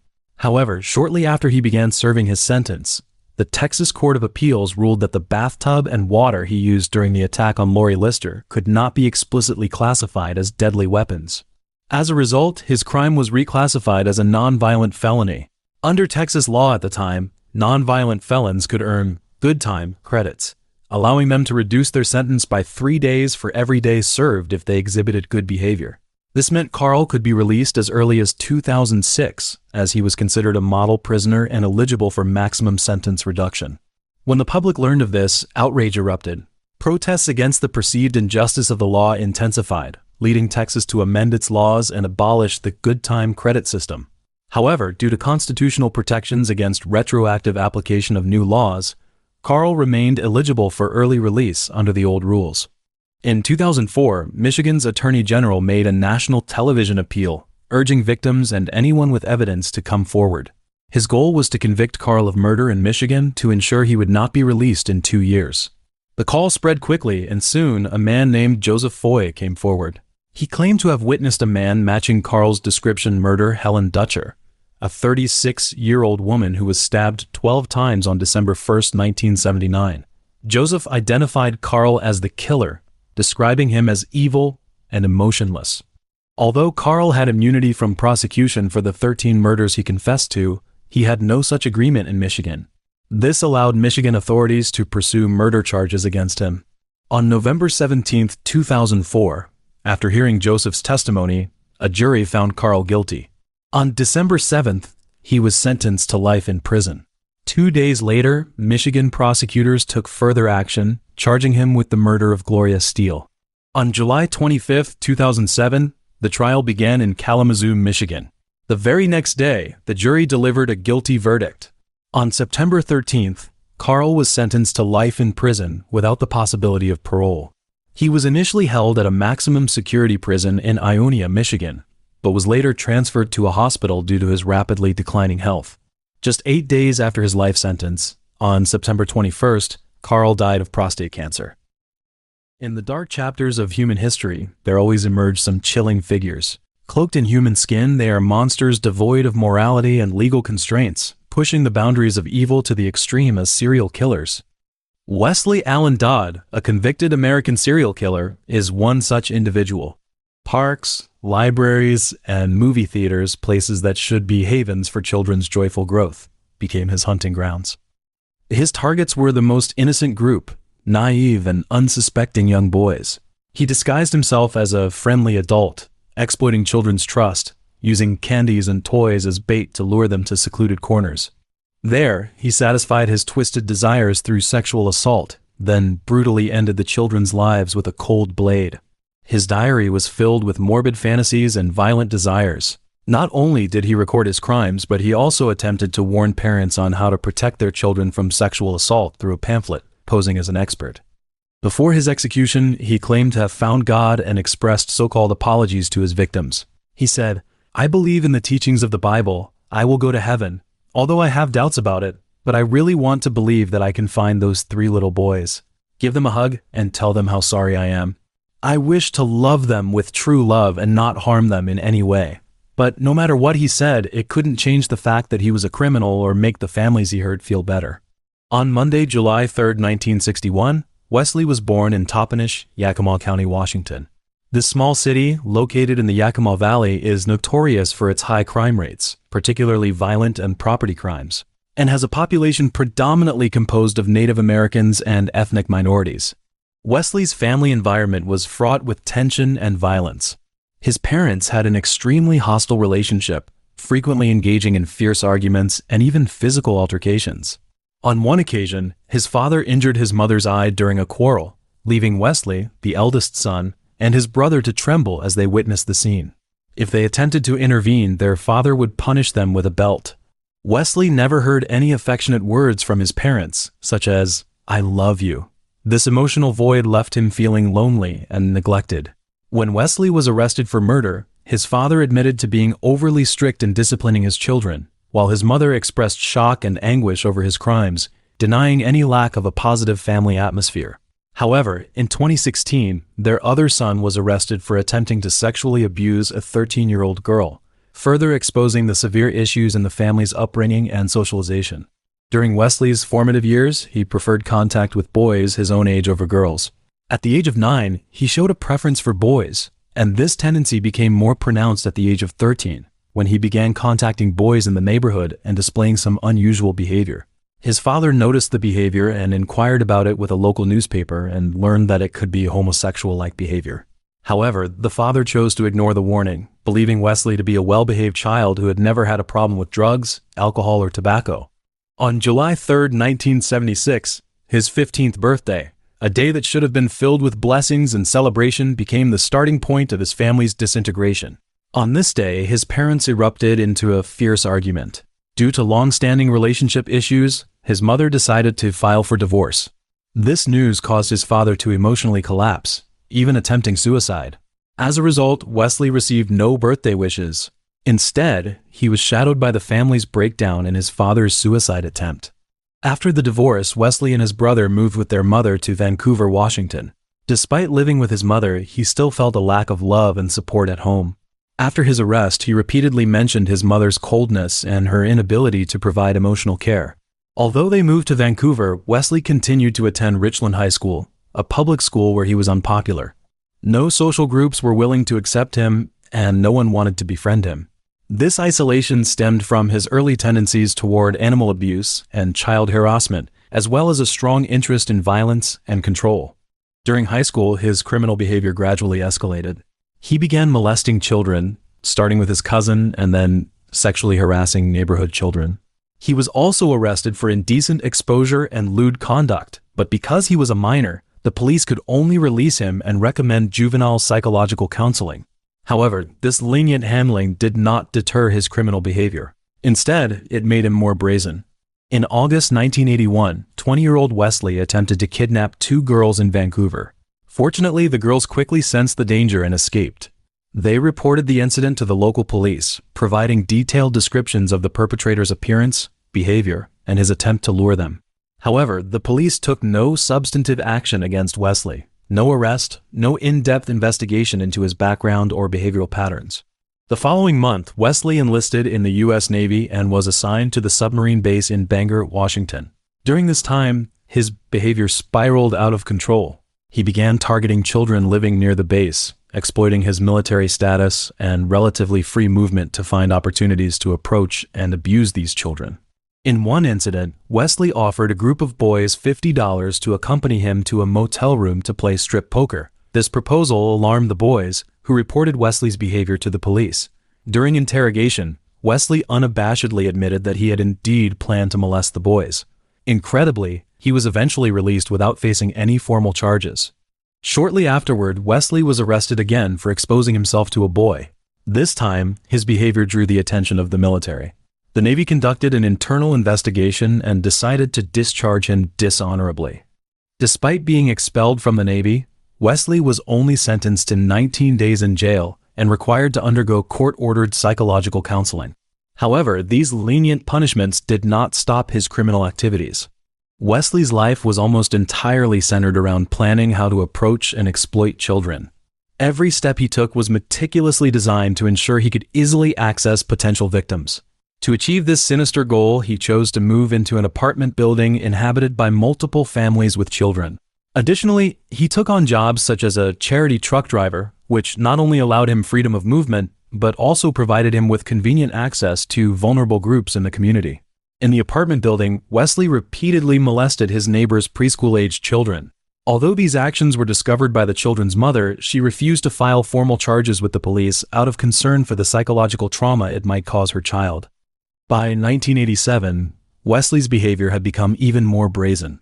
He attempted to lure a young boy into an empty building, clearly intending to commit further acts of abuse. However, the boy displayed remarkable alertness, refused Westley's invitation, and reported the incident to the police. The police subsequently intervened, and upon learning of Westley's long history of sexual offenses, the prosecutor recommended a 5-year prison sentence. However, since Westley had not actually committed a crime in this particular incident, the court once again handed down a lenient sentence. Ultimately, he was only given probation and ordered to undergo psychiatric treatment. Once the probation period ended, Westley immediately stopped treatment and moved to Vancouver, Washington. There, he found a job as a transportation clerk, which not only provided him with a stable income, but also allowed him to continue moving freely within the community, searching for new targets. In the early autumn of 1989, he set his sights on David Douglas Park in Vancouver. Known for its dense trees, winding paths, and relatively secluded environment, the park became an ideal location in his eyes for finding potential victims. Over the next few years, Westley was arrested multiple times for child molestation, but each time he was sentenced to short-term imprisonment and court-mandated treatment. These brief punishments and superficial treatments failed to curb his criminal behavior. On the contrary, his desires and violent tendencies grew stronger, eventually escalating into even more horrifying crimes. Westley's total number of victims amounted to approximately 50, all under the age of 12, with some as young as 2 years old. Most of them were boys, innocent, unsuspecting children who became victims of his twisted desires. Over time, Westley's sexual fantasies became increasingly violent. He later stated during interrogation, "The more I thought about it, the more exciting the idea of murder sounded. I planned many ways to kill a boy." A psychiatric doctor pointed out that Westley met the legal criteria for a sexual psychopath. His actions were not merely driven by sexual impulses but were accompanied by an extreme craving for violence and control. This psychological state left him utterly devoid of compassion for children's lives, even viewing murder as an exhilarating act. On September 4, 1989, Westley entered the park carrying a sharp fillet knife and several shoelaces. His goal was clear: to find a young boy and carry out the murder he had repeatedly rehearsed in his mind. At the time, the park was filled with the laughter and playful noises of children, while Westley, like a lurking predator, calmly observed his surroundings. Soon his gaze locked on to 11-year-old Cole Nair and his 10-year-old brother William Nair, who were playing in the park, completely unaware of the danger approaching. Westley approached them with a friendly demeanor, using lies and deceit to lure them to a secluded corner, far from the sight of others. There, Westley forced the two brothers to undress and tied them to a tree with the shoelaces he had brought. He then sexually assaulted both children, the entire process filled with violence and control. After the assault, his violent actions did not stop. He took out the fillet knife and repeatedly stabbed Cole and William until they collapsed in a pool of blood. Then he fled the scene, leaving the two children in the woods. Shortly after, other park visitors discovered Cole and William. Cole was found dead at the scene, while William tragically passed away on the way to the nearby hospital. However, Westley did not stop his depraved actions. After the murders, he created a scrapbook containing news articles and clippings about the case. This scrapbook not only documented his crimes, but also served as a tool to satisfy his twisted psyche. On October 29th, Westley drove to Portland, Oregon, where he encountered 4-year-old Lee Isali and his 9-year-old brother Justin playing in a local park. Lee was sliding up and down on a slide while Justin watched nearby. Westley approached them with a friendly demeanor and successfully convinced Lee to play with him using lies.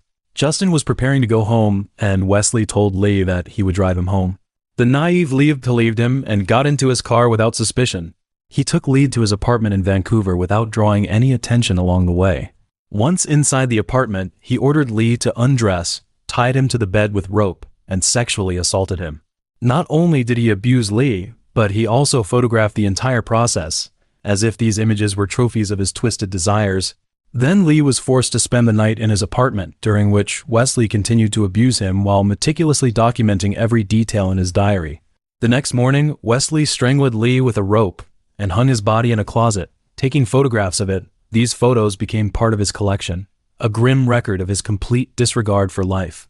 Westley later admitted to the police that he had not initially intended to kill Lee, but felt compelled to do so to prevent the boy from becoming a witness to his crimes.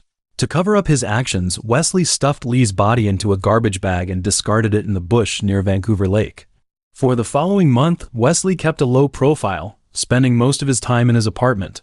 He wrote down plans for future child abductions and even constructed a homemade torture rack for his next victim. On November 13th, Westley's criminal activities came to the end. That day, he drove to Camas, Washington, a small town about 12 miles east of Vancouver. His target was a 6-year-old boy, James Kirk II, at a local theater. As usual, he attempted to lure the boy away from the theater. However, this time, his plan did not go as expected. When he tried to carry James out of the theater lobby, the boy began to struggle violently and cried out loudly. His cries caught the attention of theater staff, who quickly became suspicious of Westley. Faced with their pursuit, Westley had no choice but to release James and hurriedly fled to his car in an attempt to escape. Meanwhile, James's mother's boyfriend, William Graves, arrived at the theater. Upon being informed that the boy had nearly been abducted, he immediately left the theater and chased after Westley. He soon spotted Wesley's car, which had broken down on the side of the road due to engine trouble. To avoid alerting the kidnapper and to buy time, Graves pretended to be a helpful passerby and offered to assist with the car repairs. The moment Westley let his guard down, Graves swiftly subdued him and brought him back to the theater, where staff called the police. The Camas police arrived promptly at the scene. During the investigation, the Camas police quickly realized that Westley might be connected to the murder of Leah Sully, which the Portland police were investigating. They contacted the Portland Police Task Force and took Westley to the Camas police station for initial questioning. He was then transferred to the Clark County Jail in Vancouver, where Portland detectives interrogated him for 3 days. Under pressure, Westley eventually confessed to all 3 murders, the deaths of Cole, William, and Lee. With his confession, the police swiftly searched Westley's residence. In his apartment, they discovered chilling evidence: a homemade torture rack, newspaper clippings about his crimes, a briefcase containing Lee's underwear, a photo album with pictures of Lee, and various advertisements for children's underwear cut from newspapers and store catalogs. Additionally, the police found Westley's diary, in which he detailed the events of each murder, his psychological state, and his plans for future crimes. Westley was formally charged with aggravated first-degree murder in the deaths of Cole, William, and Lee, as well as the attempted kidnapping of another child. During his trial at the Clark County Superior Court, the prosecution read excerpts from his diary and presented photos of Lee's captivity to the jury, revealing the brutal details of his crimes. However, the defense called no witnesses and presented no evidence, arguing only that he was legally insane. Ultimately, the jury found Westley guilty and agreed with the prosecutor's request for the death penalty. Throughout the trial, Westley remained eerily calm. He claimed that defending himself was pointless and criticized the U.S. judicial system as a failure. In 1990, Westley was formally sentenced to death for the murders of Cole and William, as well as the rape and murder of Lee. Under Washington state law, Westley had the option to choose between lethal injection or hanging. He chose hanging, stating that he wanted to end his life in the same manner he had taken Lee's. His choice of execution method sparked some controversy. The American Civil Liberties Union filed a lawsuit arguing that hanging violated the 8th Amendment of the U.S. Constitution, which prohibits cruel and unusual punishment. Although the case reached the Washington Supreme Court, it did not halt Westley's execution, primarily because he himself had chosen hanging. Less than 4 years passed between Westley's conviction and his execution. He refused to appeal his case or the death sentence, insisting that he could not control his impulses and would kill again if released. In a court brief, he stated, "I must be executed before I have a chance to escape or kill someone else. If I do escape, I promise you I will kill and rape again, and I will enjoy every minute of it." He also claimed that death would free him from the guilt of his murders. While awaiting execution, Westley wrote a pamphlet advising parents on how to protect their children from predators like himself, a deeply ironic act, as if he were attempting to justify his crimes in some way. At 12:05 a.m. on January 5, 1993, Westley was executed by hanging at the Washington State Penitentiary in Walla Walla. This marked the first hanging in the United States since George York and James Latham were executed in Kansas in 1965. On the day of the execution, a crowd gathered outside the prison, with some supporting the execution and others protesting the death penalty. The media extensively covered the event, even detailing the history of hanging, the sound of the trapdoor, the type of rope used, and how the rope was prepared for optimal effect. For the last meal, Westley requested grilled salmon and fried potatoes. Standing on the gallows' second floor, he delivered his final words. "Someone once asked me, I don't remember who, if there was any way to stop sex offenders. I said no, but I was wrong. I said there is no hope, no peace, but I was wrong. Hope exists. Peace is here. I have found both in the Lord Jesus Christ. Look to the Lord, and you will find peace. Then 12 local and regional media members, prison officials, and family members of the 3 victims witnessed the execution. After being pronounced dead by the prison doctor, Westley's body was transported to Seattle for an autopsy. The King County medical examiner found that he had died quickly within 2 to 3 minutes, but not from a broken neck. Following the autopsy, his body was cremated, and the ashes were given to his family. In the annals of criminal history, certain individuals are eternally condemned for their heinous and atrocious deeds, and Luis Garavito is one such figure. Known as the Beast, he is Colombia's most infamous serial killer and one of the most brutal child murderers in modern crime history. During the 1980s and 1990s, he preyed on the most vulnerable in society, poor and homeless children, committing hundreds of murders. He not only killed these young victims but also subjected them to prolonged torture and sexual abuse. When many of the victims were found, they showed clear signs of extreme suffering, painting a horrifying and chilling picture that continues to haunt those who learn of his crimes. On January 25, 1957, Garavito was born in Genova, Quindio, a small town in Colombia. Despite its beautiful natural surroundings, the town suffered from severe economic and social underdevelopment, lacking basic education and healthcare resources. This meant the local security situation was dire, with high crime rates, leaving residents living in constant fear and insecurity. Garavito's family was really poor, and he and his siblings grew up not only neglected but also frequently abused. His dad was violent and harsh, and his mom, though gentle, couldn't protect the kids from their dad's brutality because she couldn't say much in the household. She herself was often abused by her husband. Garavito was a victim of bullying at school as well. Because he wore glasses, he was often teased and bullied by his classmates. During breaks, he would hide alone in quiet corners, too scared to talk to anyone, leaving him lonely. By the time he got to 5th grade, his dad made him stop going to school and get a job, and he wasn't allowed to make friends or even talk to girls. A year later, Garavito's father took him to get vaccinated, but this experience turned into a nightmare. There, he was sexually assaulted by a pharmacist who was not only their neighbor, but also a devout religious figure closely connected to his father. It is said that the pharmacist subjected him to cruel abuse, including biting and cutting him. After this incident, Garavito's personality changed drastically. He became extremely withdrawn and developed a violent temper, even killed and dissected 2 small birds and started acting inappropriately with his younger brothers and sisters. In 1971, Garavito's family moved to Trujillo, an unremarkable small town, but life there did not bring him peace.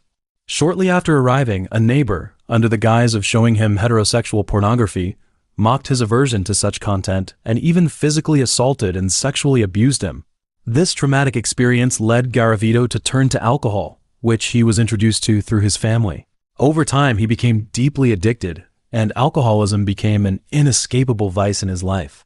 In 1972, he officially began his criminal activities. He first attempted to date a local woman but was rejected. A few days later, he was kicked out of his home by his mother after trying to sodomize a 5-year-old boy. A year later, at the Bogota train station, he attempted to assault a 6-year-old boy. The boy's screams attracted passersby, and Garavito was arrested on the spot. When the police questioned him, he said he just wanted to gently molest the child, not sexually assault him. His dad later told him off, saying that he should have targeted women instead of men. Things got so bad between him and his family that he was disowned for his homosexual actions and cut off from his family. After that, Garavito's life was pretty rocky. He started off working as an assistant at a foundation and then got a job at a retail chain where he studied marketing. But he lost the job in the end because he got into a lot of physical fights with customers, colleagues, and his boss. He tried various jobs, including street vending and manual labor, but never found a stable direction in life. Then he got a job at a coffee plantation in Trujillo, and that's where he met Luz Mary. She was a single mother and a school teacher. The two hit it off and even started going to church together every week. But Garavito's drinking got the better of him, and it didn't take long for the relationship to go down the pan. When he was sober, he was a loving boyfriend, but when he got drunk, he turned into a right nasty piece of work, verbally abusing Mary and trying to control her. In the end, she left him and took her child with her. When he was 21, Garavito started going to Alcoholics Anonymous meetings, trying to get over his addiction. At around the same time, he also converted to Pentecostalism, seemingly trying to turn his life around. But his relationship with his family was still going down the pan. His sister Esther was the only one who wanted to stay in touch with him, but she gradually lost touch because of his drinking problems. He then moved to Armenia, where he found a new job at a bakery. He went to church there a lot, and he'd pray with so much emotion, he'd even hit his chest. But despite all this, he just kept going downhill, visiting Valencia Park to hire child sex workers. On one occasion, after being fired from his job following a conflict with a coworker, Garavito felt hopeless and attempted suicide, though he failed. He then decided to seek treatment at the San Juan de Dios hospital, where he was hospitalized multiple times in the spring of 1980. During his stays, he expressed deep despair to the doctors, claiming he felt worthless. Despite showing clear signs of psychopathy and binge eating, the doctors diagnosed him with depression and prescribed antipsychotic medication. To explain his suicide attempt, Garavito told the doctors that he longed to have a child and even start a family. In reality, his struggles with erectile dysfunction while drunk made it impossible for him to form normal, intimate relationships with women.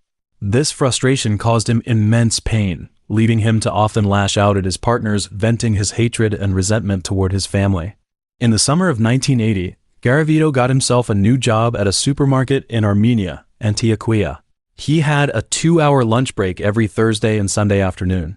During this time, he started a short relationship with a single mother and beautician called Claudia. But the relationship didn't last long because Claudia thought he wasn't earning enough to meet her financial needs. To deal with his inner emptiness and pain, Garavito started spending time with the street kids in the area. He'd use his lunch breaks to sexually abuse homeless kids in the Quimbaya and Calarca regions. By autumn, he was getting even more brutal. He started carrying razor blades, candles, and a lighter with him, and even pulled out one of his teeth to bite the children more effectively. After each crime, Garavito would write the victim's name in a blue notebook and pray for them. But soon after, he would fall into depression and guilt, plagued by nightmares about the victims and waking up in tears. To avoid this pain, he often walked naked around his room, beating his chest and trying to justify his actions by reading the Bible. He was into Christianity and Catholicism at first, but then got into astrology, tarot, and even Satanism after a friend gave him some esoteric book. After reading Adolf Hitler's autobiography, Mein Kampf, he started to identify with the Nazi leader a lot because they both had difficult childhoods, were gay, and had spent years wandering.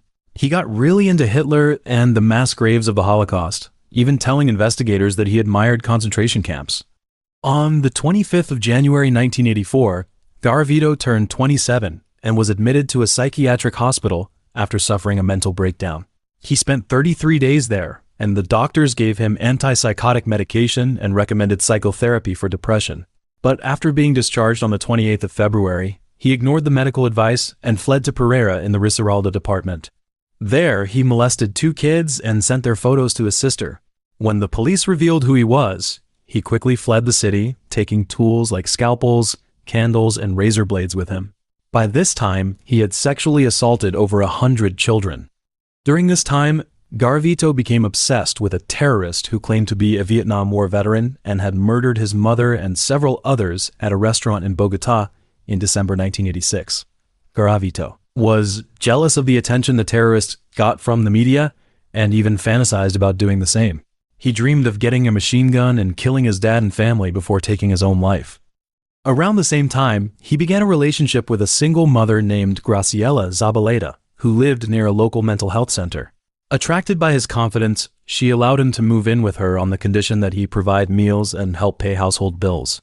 Although Garavito took on a fatherly role in the family, his alcoholism led to scandals and antisocial behavior, which unsettled Graciela. Eventually, she ended the relationship. From 1988, Garavito started keeping a record of his sexual assaults and storing the trophies from his victims in black fabric suitcases that he kept at the homes of several women. These suitcases would later become really important evidence in uncovering his murders. It's thought that between 1980 and 1992, he raped and tortured at least 200 teenagers. On October 1st, 1992, he attempted to commit his first murder. This time, he targeted a young boy selling candy and cigars on the street. While drunk, he lured the boy to the Melia Hotel district in Bolivar, Colombia. planning to take him into the woods to carry out his crime. However, local police interrupted his plans, beating him and even shooting him in the head with a revolver. They also stole 1,000 pesos, a watch, and a ring from him. On October 4th, he spotted 13-year-old Juan Carlos near a market. Already drunk, Garavito followed the boy, stopping at a store to buy a rope and a knife. He then lured Carlos away with the promise of 1,000 pesos, leading him to a bush near the local railway. There, Garavito knocked out Carlos's front teeth with his fists and used the knife to slash his throat, stomach, and genitals. On the 10th of October, he went to Trujillo to see his sister Esther. While they were drinking a bottle of brandy together, a 12-year-old boy called John Alexander Pinaranda walked past the door. For some reason, Garavito suddenly got super angry. He smashed the bottle, grabbed the boy, and brutally murdered him. After that, he went on a crime spree and started collecting victims' toes as trophies. Then, in 1993, Garavito upped his game. He tricked 8 kids aged 9 to 11 out of a local school into going with him to a wooded area so he could carry out his crimes. He then went on to murder 2 more children in the Maizen neighborhood before continuing his spree in Tuluá, Pereira, and Quimbaya. He ended his 1993 crime wave with the murder of 13-year-old Mauricio Manigdero Medioletters. Back in 1994, he tricked a 12-year-old boy from Bogotá into getting on a bus.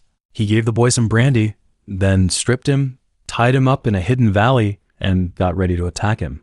But then he caught a bad smell, and when he looked around, he saw a nearby cemetery. Possibly because he was scared or superstitious, he let the boy go. Instead of running away, the boy grabbed Garavito's knife and cut the tendons in his left hand. But in the end, Garavito overpowered the boy and killed him. On the 4th of February, he tricked 13-year-old Jaime Andres Gonzalez into going with him from Bolivar Square to a sugarcane field. That night, after being kicked out of a bar for complaining about the food, he took out his anger on Gonzalez, molesting and murdering the poor kid. During the crime, he found a big cross and got a bit crazy for a moment, hearing a voice telling him off. He buried the knife and prayed for forgiveness, but later retrieved it and went back to his hotel room, where he recited verses from Psalm 57 until dawn. Garavito's main victims were boys, but the local media also reported cases of him assaulting and murdering female victims. As well as the first 172 murders he was charged with, he admitted to 28 more in 2003, 5 of which involved adult victims. In June 1996, he got back in touch with his ex, Mary. He told her he'd lost his temp job selling air fresheners and asked if she would let him stay in exchange for some food and money. She was worried about his drinking and violent temper, but she still let him stay for a while. 2 months later, he broke his leg in the Guacamayas neighborhood of Bogotá and again asked Mary to let him stay. With crutches, a neck brace, and a cast, he begged on the streets and lived in Mary's home for 2 months. During this time, Garavito helped Mary's family by paying for meals and other expenses. But he did have a run-in with Mary's 15-year-old son once over the TV news. Eventually, Mary had enough and kicked him out, damaging a gold chain she had given him. Then, that same Christmas, Mary got a gift from a friend, and Garavito got really angry. He called her in a drunken rage, claiming he didn't like those guys visiting and accusing them of stealing her generosity.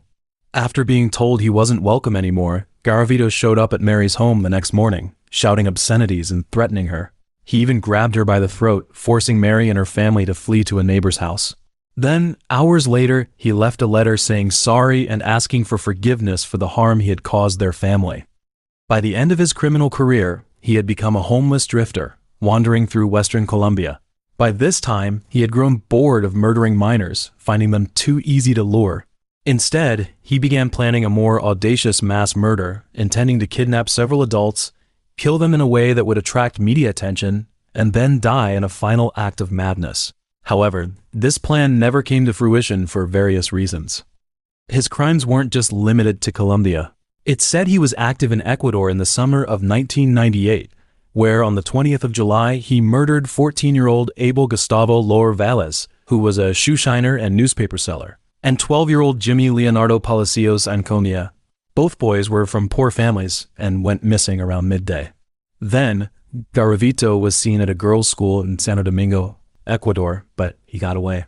Police found 2 bodies at the scene, one of them a young girl who had been raped, tortured, and murdered in a way that was very similar to how Garavito usually operated.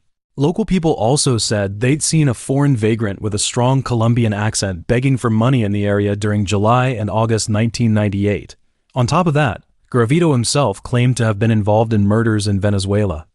In 1998, on the 7th of November to be exact, a bunch of kids playing football in Pereira found a skeleton. They told the local authorities, who got involved. By November 15th, the police had found a pit with the remains of 36 children in Risaralda department. Most of the victims were boys, and their bodies showed signs of being tied up, sexually assaulted, and tortured for a long time. The sheer number of child disappearances and murders shocked the nation, and a widespread investigation was launched. The sheer brutality of the killings made the authorities think at first that a satanic cult or an international child trafficking ring was behind it.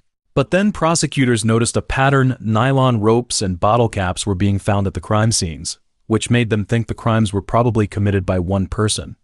On the 6th of February 1999, near a sugarcane field outside Palmyra, police found 2 naked kids lying side by side on a small hill. The next day, a third child's body was found just meters away. All 3 victims had their hands tied up, showed clear signs of sexual abuse, and had their throats slashed really badly. They had bruises on their backs, genitals, legs, and buttocks, and the murder weapon was found at the scene. Police also found traces of the killer at the scene. That night, Garavito, heavily drunk, had fallen on top of one of the kids' body with a cigarette in his left hand. The cigarette set afire and left him severely burned. Investigators found his money, some burnt glasses, shorts, shoes, a receipt, and a note with Zabaleta's address. This became really important evidence that helped solve the case.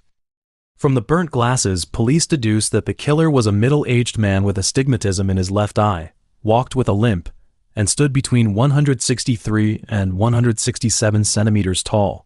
Initially, they mistakenly arrested a 44-year-old local sex offender named Pedro Pablo R.M. Erez Garcia, who was suspected due to his limp. However, child disappearances continued during his detention. Meanwhile, a detective began to suspect Garavito was the real culprit. They contacted Mary, who said she hadn't seen Garavito in 12 months, but handed over a black fabric suitcase he had left behind. When police opened the suitcase, they found it filled with photos of young boys, detailed murder diaries, victim tallies, and bills. A few days later, Garavito was arrested for trying to rape 12-year-old John Ivan Sabagal. On the 22nd of April 1999, he bumped into Sabagal selling lottery tickets in Villavicencio. Garavito said he was a local politician called Bonifacio Moreira Lescano, threatened the boy with a knife, and forced him into a taxi. He then made the boy climb over a barbed wire fence leading to a secluded hillside. There, Garavito tied up Sabagal and kept asking, "Am I a sadist?" He threatened the boy with a blade, shouting obscenities while masturbating. At that moment, a 16-year-old homeless boy overheard the commotion and threw rocks at Garavito, who then chased the teenager with a dagger. Then, both boys made it to the Rosa Blanca farmhouse in Villavicencio. There, they encountered a 12-year-old girl who cleverly lured Garavito into the woods, causing him to get lost. Local police later spotted him emerging from the woods around 7 p.m. Although Garavito provided a fake ID and claimed to be a politician, the officers remained suspicious. On July 4th, when Garavito's DNA sample matched the sample found in the victim, their suspicion was confirmed. In October, after more than 12 hours of interrogation, Garavito confessed to his crimes. He admitted that he often sought out young boys while drunk and explained that he himself was a victim of childhood sexual abuse. He then confessed to approximately 140 murders and was ultimately convicted of 138 counts of murder. He was sentenced to 1,853 years and 9 days in prison, the longest sentence in Colombian history. However, under Colombian law, the maximum prison term is capped at 40 years. Due to his cooperation with authorities in locating victims' remains, his sentence was further reduced to 22 years.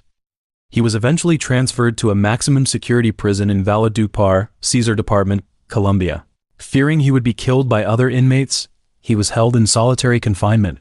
While in prison, Garavito expressed some hope for the future, even telling a Colombian senator that he planned to enter Congress, become a pastor, marry a woman, and help abused children after his release.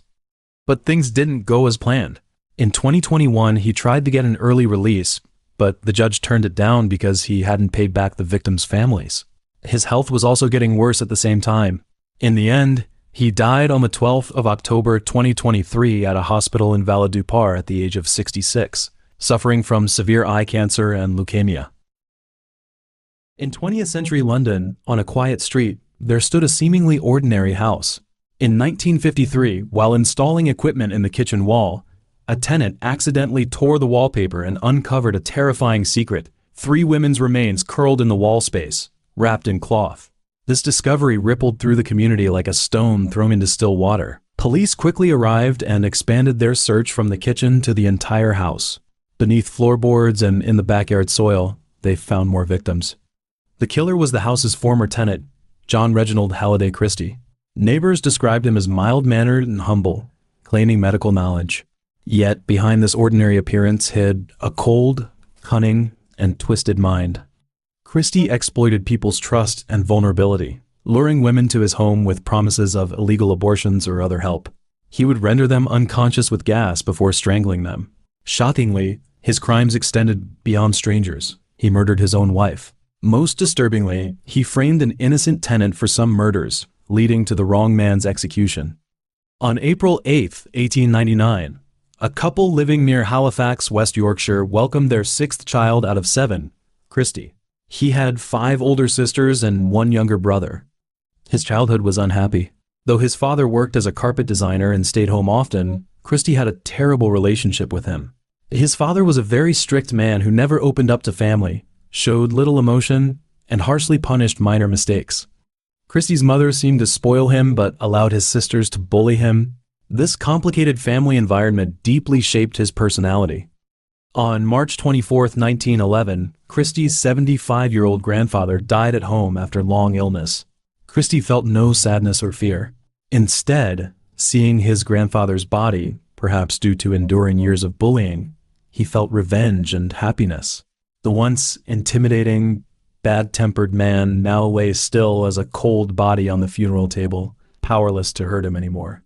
As a teenager, others described Christie as strange. Though he earned a Halifax secondary school scholarship for good grades, he remained solitary and unpopular. Even when singing in church choirs or joining the Boy Scouts later, nobody befriended him. His extreme quietness suggested bottled-up emotions.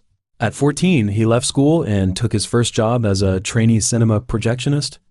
Christie struggled with a deeply troubling issue throughout his life. During a date with a girl, he failed to perform sexually, not due to her refusal, but because of erectile dysfunction. Though physically normal, psychological barriers likely caused by years of neglect and bullying from his mother and sisters prevented intimacy. After this incident, he stopped dating and earned cruel nicknames, Reggie No Dick and Cannot Do It Christie. So then he began seeking nighttime street prostitutes for physical needs instead. In September 1916, during World War I, Christie joined the 52nd Nottinghamshire and Derbyshire Regiment as infantry. A year later in France, he transferred to the Duke of Wellington's regiment as signalman. That June, a mustard gas attack injured him. Hospitalized for a month, he later claimed it caused 3.5 years of blindness, muteness, and permanently affected his voice. However, military records showed no eye-throat damage. His hoarse voice possibly stemmed from psychological issues or histrionic personality traits, exaggerating injuries for sympathy. On May 10, 1920, despite ongoing erectile issues, Christie married Ethel Simpson from Bradford at Halifax Register Office, using money stolen from a church collection box. After their marriage, he worked as a letter carrier in the post office. However, he worked hard just to go out on the streets at nighttime, looking for sex workers, something Simpson was well aware of. So, after separating from her husband, she moved to Yorkshire to live with her siblings. Christie frequently stole and sold stamps until his crimes were discovered on April 12, 1921, resulting in a 3-month prison sentence. After release, he remained unchanged. Within months, he received a 1-year sentence for fraud and violent behavior. With his reputation ruined locally, he left Simpson and moved alone to London. But crime remained Christie's first choice for survival. In 1924, he committed 2 thefts, receiving 3-month and 6-month sentences respectively. Later, he became a truck driver, but his violent temper caused dangerous driving. He would chase and verbally attack anyone overtaking him. Within 2 years, Christie received another 6-month sentence for assaulting a pedestrian. He had beaten the victim's head with a cricket bat so severely that prosecutors called it attempted murder. In 1934, he was released from prison, but this time he was arrested for stealing a car, and after his release, he stopped committing crimes, a request made by his wife to stop committing crimes before she would consider reconnecting with him. In 1937, the couple moved into 10 Rillington Street in the London borough of Notting Hill, a dilapidated apartment built in 1870, where the whole building needed to share an outdoor toilet. In 1939, Christie falsified his resume to blend in with the War Reserve Police. At that time, he used his position to seduce Gladys Jones, a colleague in the police department, and started an affair with her. In fact, this woman had a husband who was also an active military man. In 1943, after coming back from the war, when her husband learned that his wife was having a sexual relationship with Christie, and they often stayed together, he was so enraged that he rushed to the house where Jones lived, found Christie, and beat him severely. Another decade followed, the last of which saw him commit multiple burglaries, and this one, from 1943 to 1953, saw him embark on a career of murder. 21-year-old Austrian worker Ruth Forrest was in dire straits and would often subsidize her household by engaging in sex work. She had long been soliciting clients for sex work in a snack bar in Ladbroke Grove, London, and on that occasion she met Christie, a seemingly refined man, who asked Forrest to come to his house for sexual services, because his wife had gone home to visit her relatives. Forced to come to his home for sexual services, the young girl agreed. However, this trip was never heard from again, because after having sex, Christie directly strangled her with a rope on the bed. Then he stored Forrest's body under the floor of the living room, but due to the fear that the smell emitted from the body will be smelled, so the next day, he buried the Forrest's body was buried in the back garden. Shortly after the murder, Christie resigned from his job as a reserve police officer, and then he found a job as a clerk in a factory, where he met his second victim, a female colleague, 32-year-old Muriel Amelia Eady, who had suffered from bronchitis for a long time. And on October 7, 1944, Christie invited her to come with him to his apartment. To go to his apartment with him, where he told her that he had made a special mixture that would cure her bronchitis, which was, in fact, only a friar's balsam that masked the odor. But unbeknownst to her, she continued to inhale gas from a pipe connected to the gas tap until she passed out from gas poisoning. And then Christie sexually assaulted and strangled her, burying both her body and that of his first victim in the back garden. During Easter 1948, Timothy Evans and his wife Beryl moved into the dilapidated apartment. That October, Beryl gave birth to their daughter Geraldine there. In late 1949, Timothy suddenly reported his wife's death to police. Initial searches found nothing, but later investigations revealed 3 bodies in the outdoor washhouse: Beryl, Geraldine, and a 16-week male fetus. Beryl's body was wrapped in blankets and tablecloths. Autopsy reports showed both mother and daughter had been strangled, with Beryl sustaining facial bruises from physical assault before death.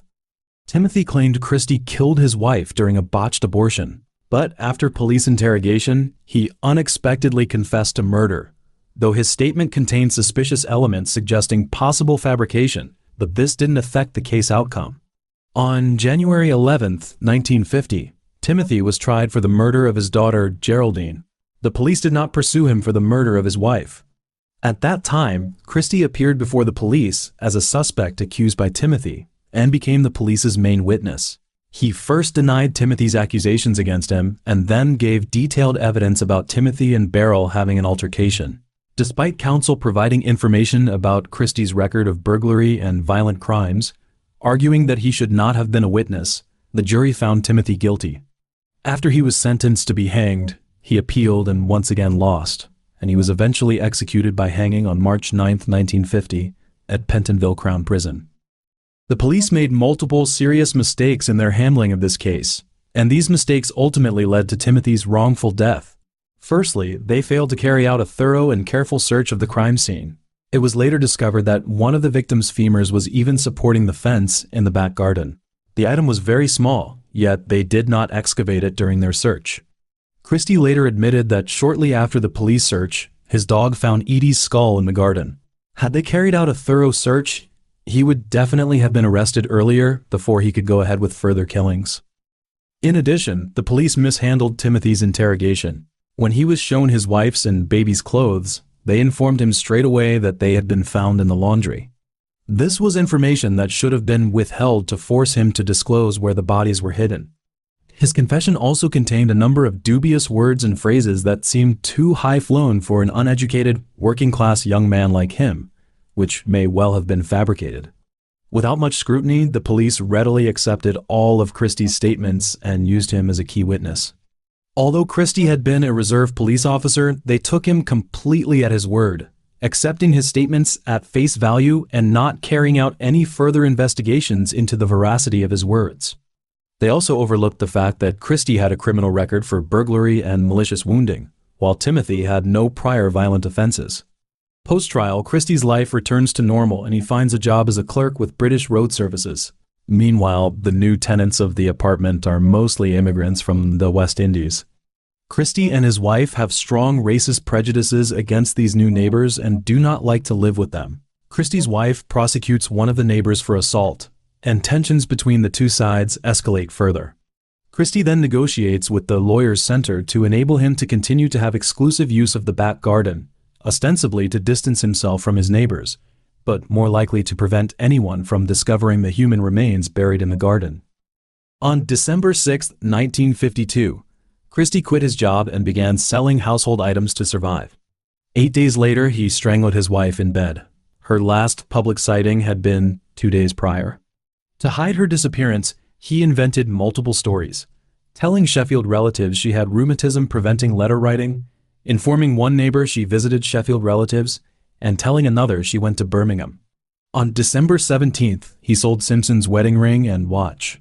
By January 8, 1953, he sold furniture while collecting unemployment benefits. On January 26th, he forged her signature to empty her bank account. By February 27th, he'd sold her clothing. Between January 19th and March 6th, Christie murdered 3 women, Kathleen Maloney, Rita Nelson, and Hectorina McLennan. Kathleen was a sex worker from the Ladbroke Grove area. Nelson was from Belfast and was Ladbroke Grove visiting her sister and was also 6 months pregnant, and McLennan was living in a cafe in London. He met these women repeatedly to build trust before luring them to his flat. Upgrading his gas method, he now used rubber tubing connected to the kitchen gas pipe, sealed with a bulldog clip. After seating victims in the kitchen, he'd release the clip to flood the room with gas.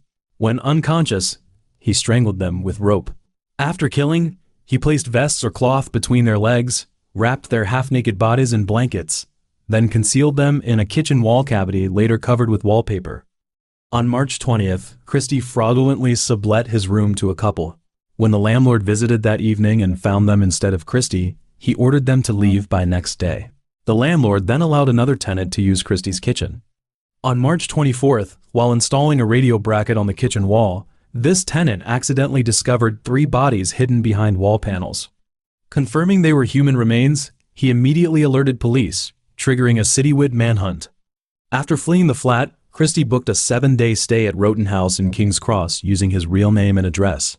He stayed only 4 days, hastily departing on March 24th upon learning of the body discovery. He wandered the streets afterward, spending days in cafes, cinemas, sleeping rough at night. On March 31st morning, officers arrested him near Putney Bridge Embankment. A search revealed an old newspaper clipping about Timothy's remand hearing. During interrogation, Christie initially admitted only to the kitchen wall murders and his wife's killing.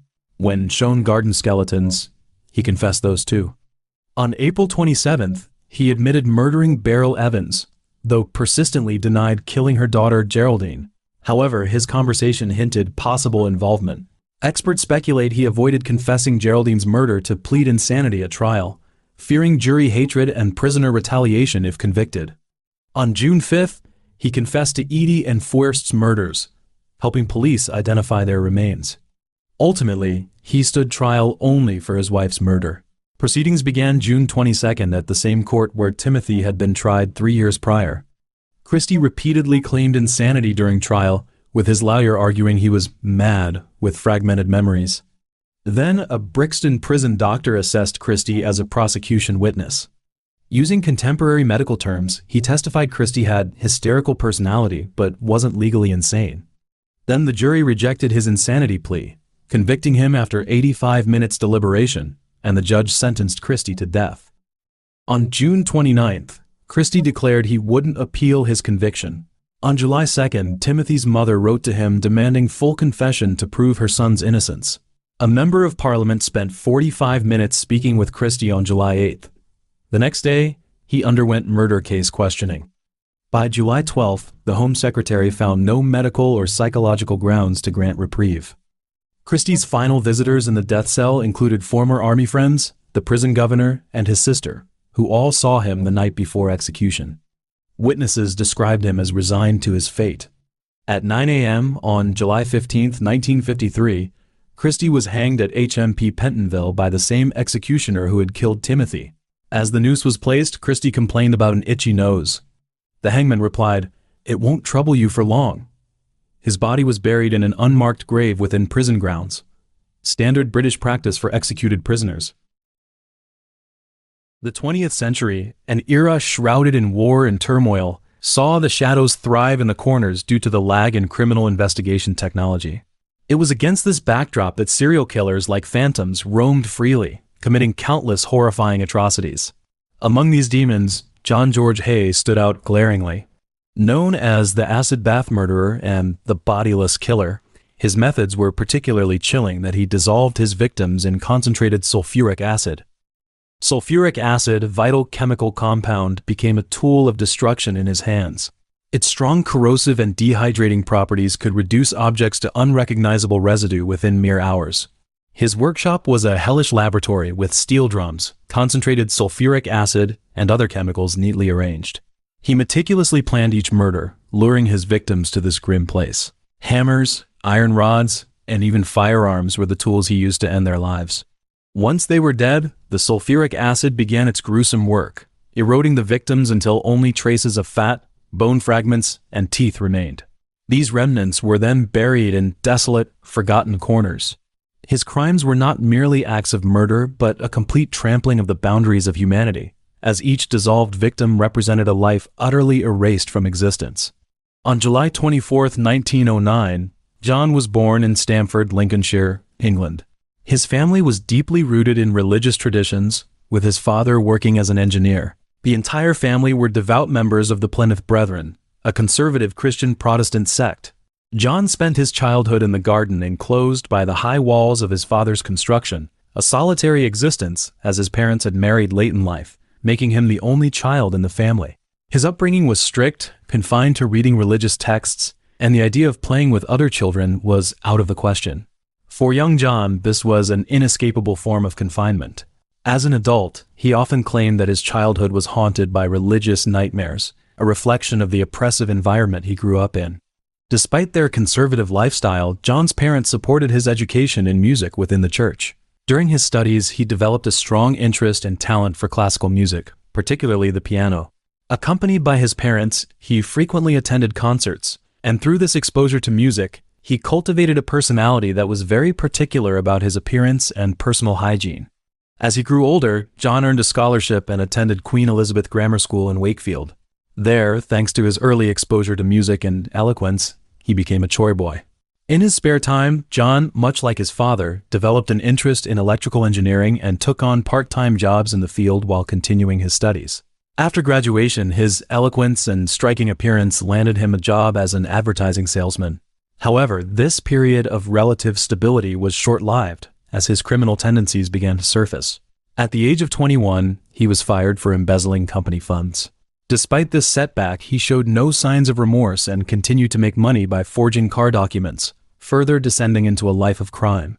On July 6, 1934, John married 23-year-old Beatrice "Betty" Hammer. Despite this new chapter in his life, his penchant for fraud remained unchanged. Once again, when Betty learned that he had been imprisoned for fraud, she filed for divorce. Their marriage lasted less than a year. The daughter Betty had with him was sent to be raised by another family. At this point, his conservative parents, unable to tolerate having a child who was drawn to crime, chose to sever ties with John completely.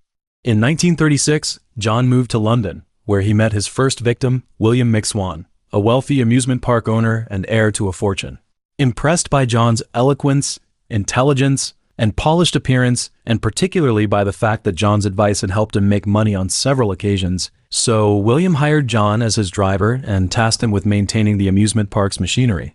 However, it wasn't long before John's criminal tendencies resurfaced. He forged an identity as a lawyer named William Cato Adamson, claiming to have law offices in Chancery Lane in London, Guildford in Surrey, and Hastings in Sussex. Using this fake persona, he began defrauding people who were eager to invest in stocks, selling them fraudulent shares at below-market prices. But his schemes eventually unraveled. One client noticed a spelling error on the letterhead of the documents John had forged, raising suspicions. The client reported the fraud to the authorities, leading to John's arrest.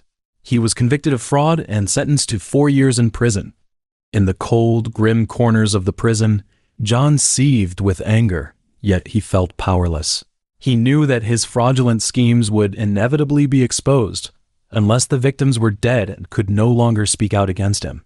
This realization took root in his mind, but a new problem emerged: how to dispose of the bodies.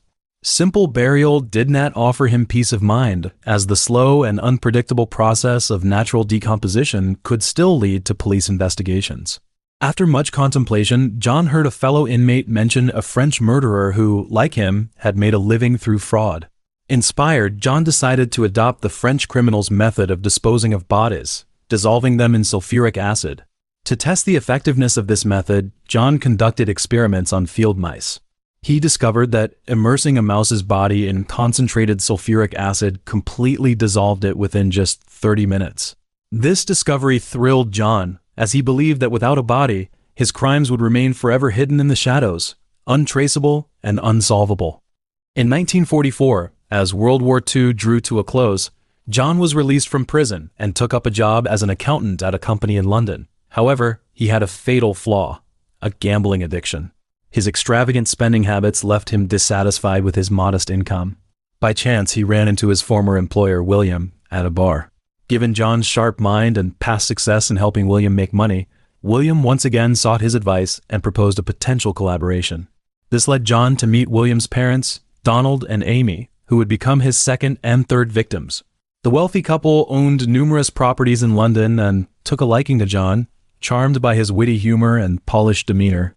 John, in turn, grew envious of the family's substantial assets.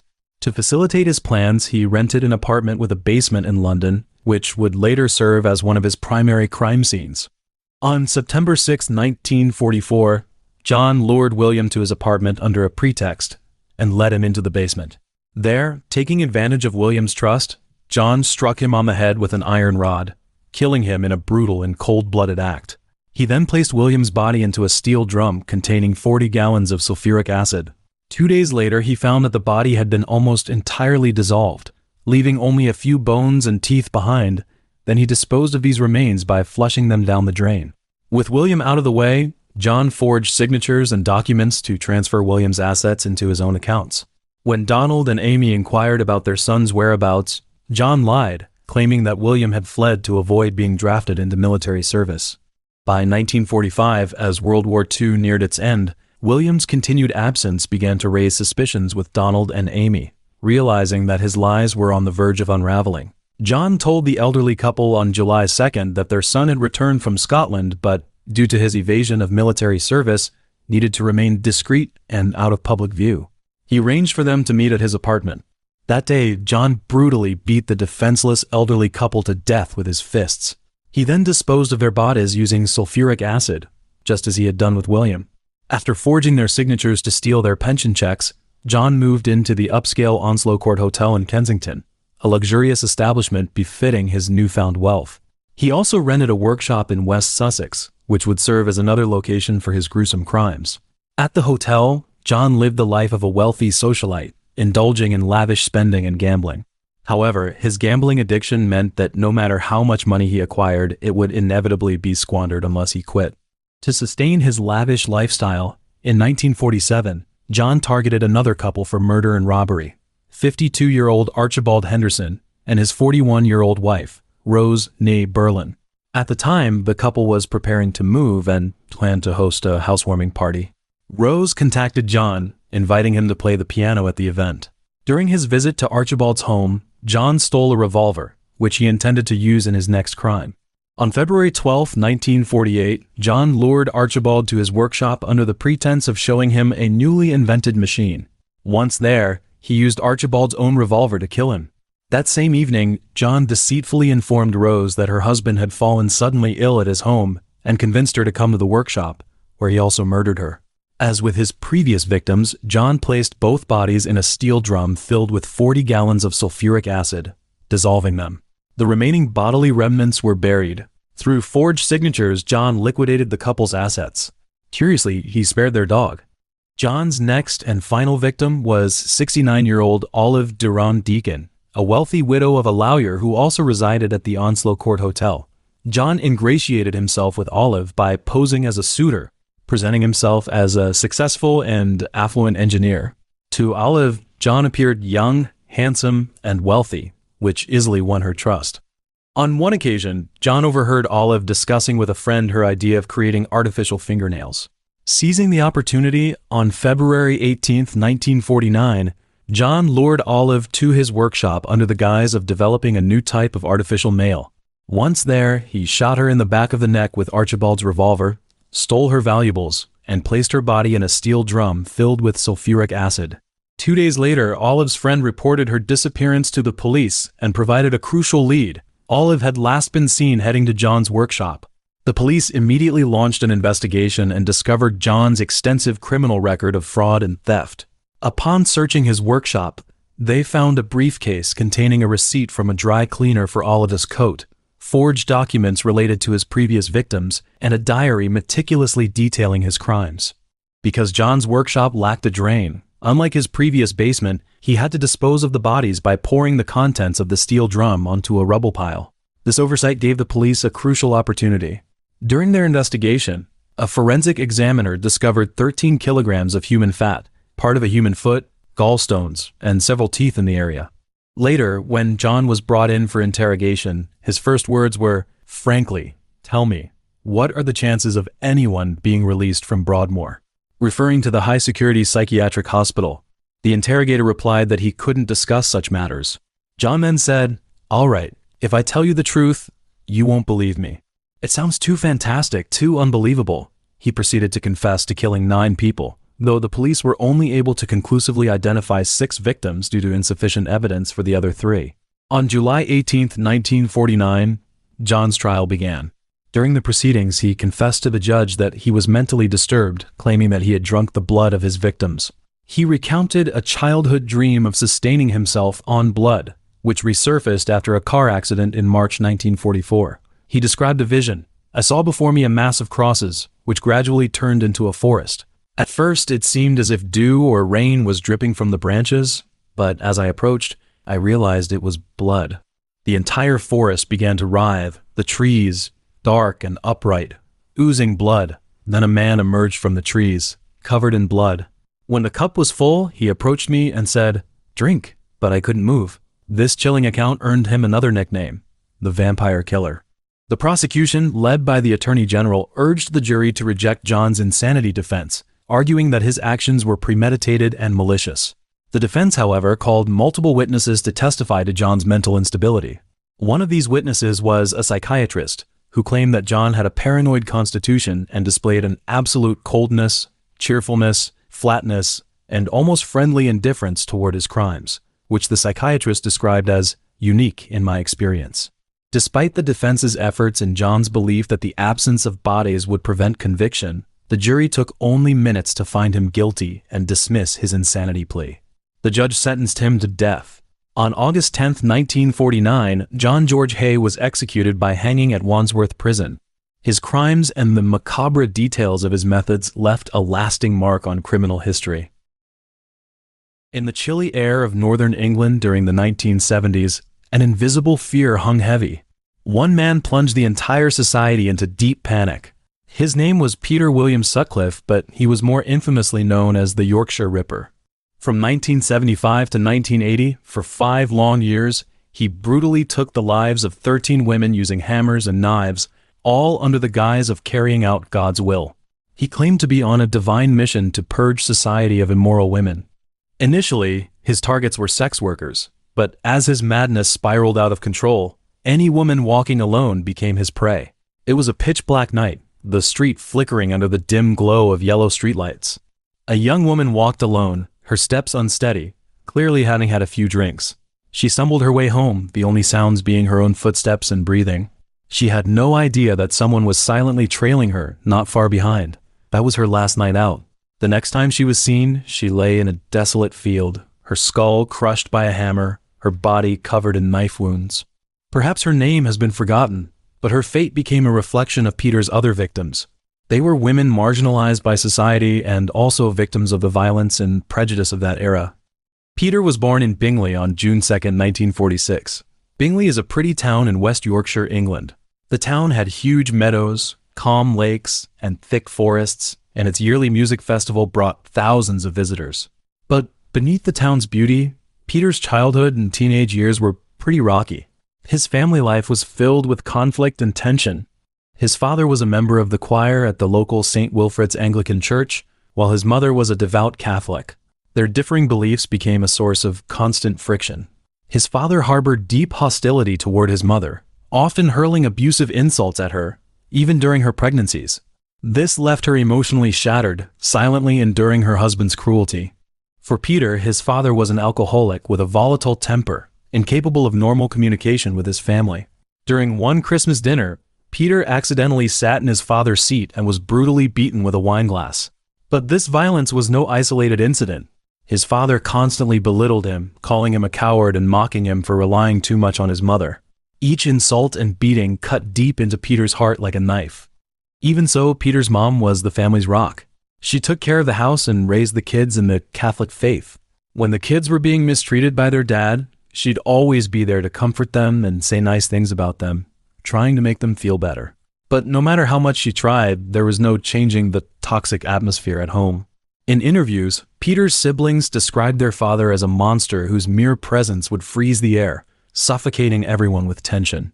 When he was a teenager, Peter developed an obsession with sex workers that bordered on pathology. He spent hours watching them and even stalking their male clients. He dropped out of school at 15 and bounced around from job to job. His stint as a gravedigger at Bingley Cemetery was probably the most chilling of all, and he did it not once, but twice. His coworker said he seemed to really like the job and even volunteered for extra hours to wash the corpses. In 1970, Peter's father orchestrated a family drama. He disguised himself as his wife's lover, lured her to a local hotel, and brought Peter and two of his siblings along. His sole aim was to expose her alleged infidelity. When their mother entered the hotel room, their father, in front of the children, pulled out a nightgown from her purse, trying to prove her betrayal. At that moment, the air seemed to freeze. The room was filled only with the father's furious accusations and the mother's helpless silence.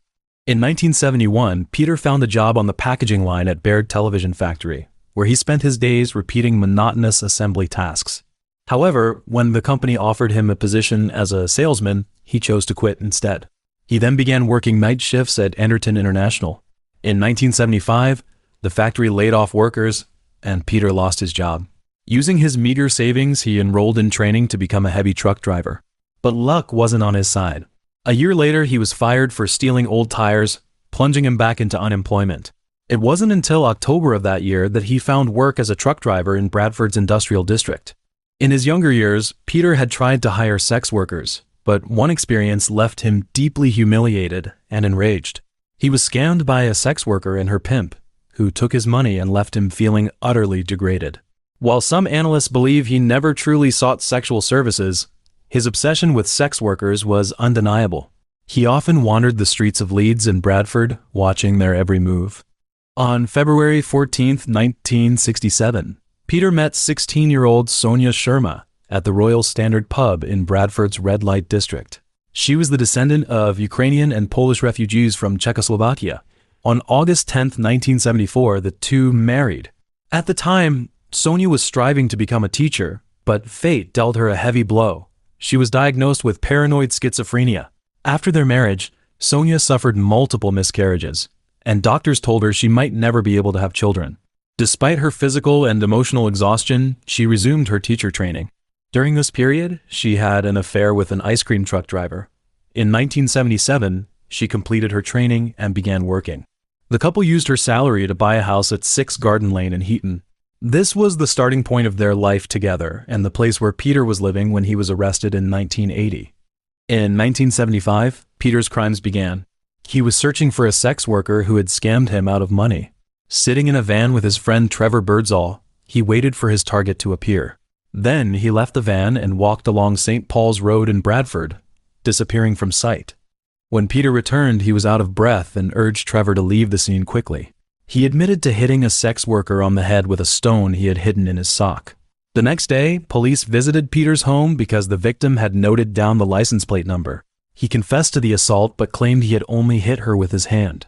The police told him he was very lucky, as the victim chose not to press charges. On the evening of July 5th, Peter carried out his second attack in Keighley. His target was 36-year-old Anna Rogolskij.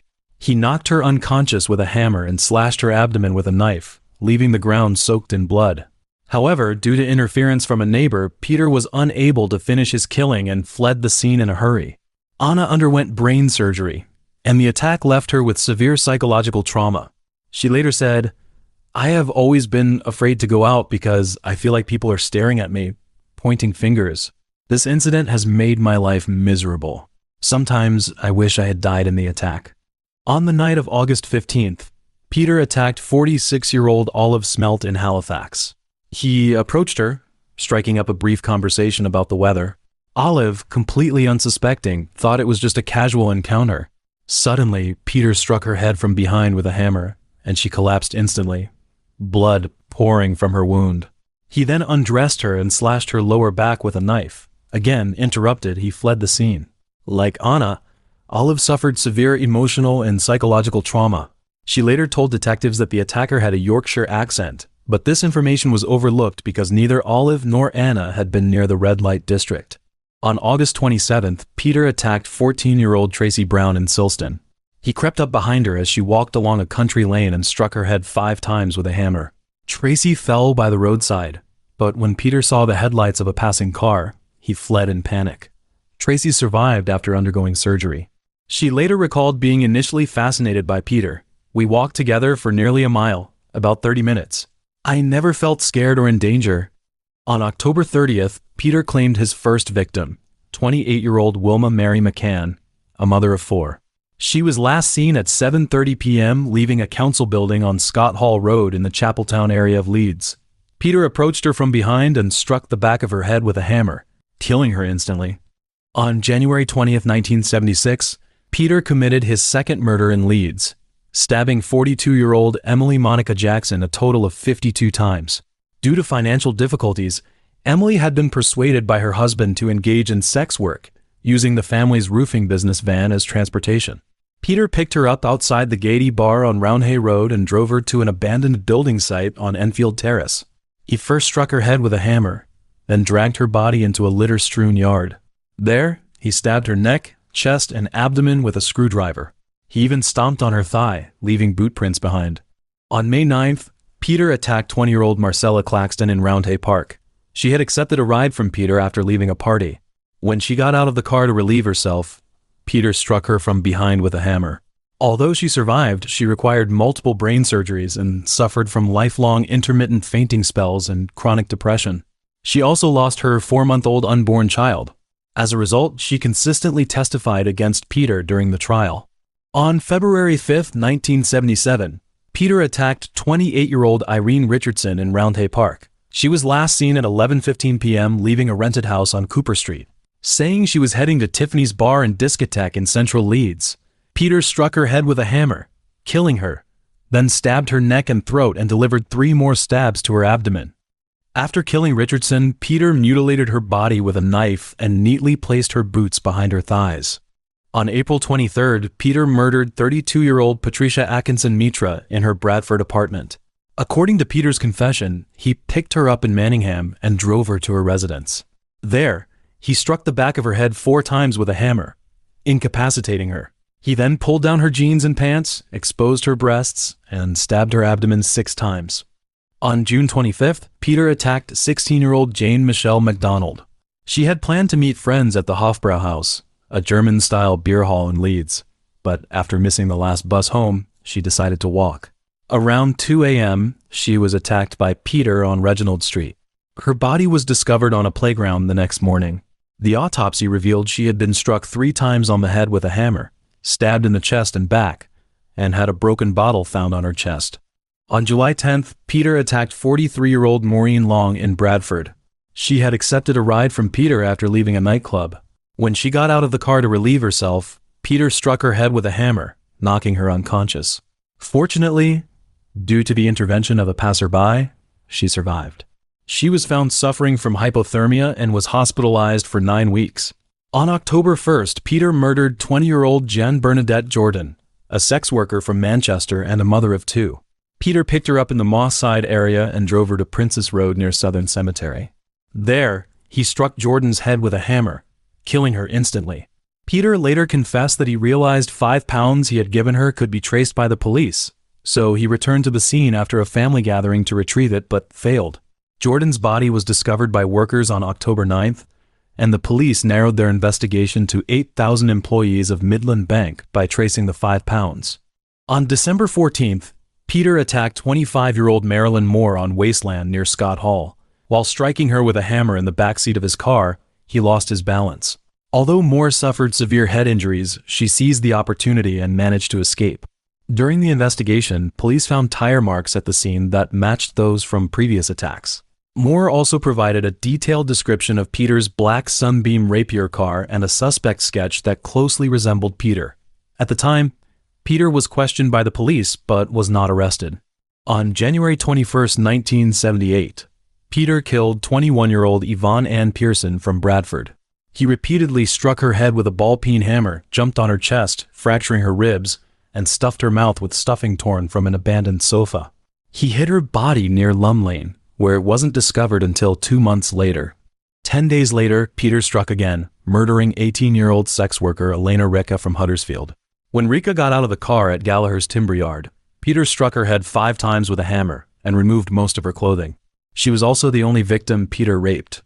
After she staggered to her feet, Peter struck the back of her head with the hammer again, then retrieved a knife from the car and stabbed her through the heart and lungs. 3 days later, Ricca's body was found under asbestos behind a pile of timber.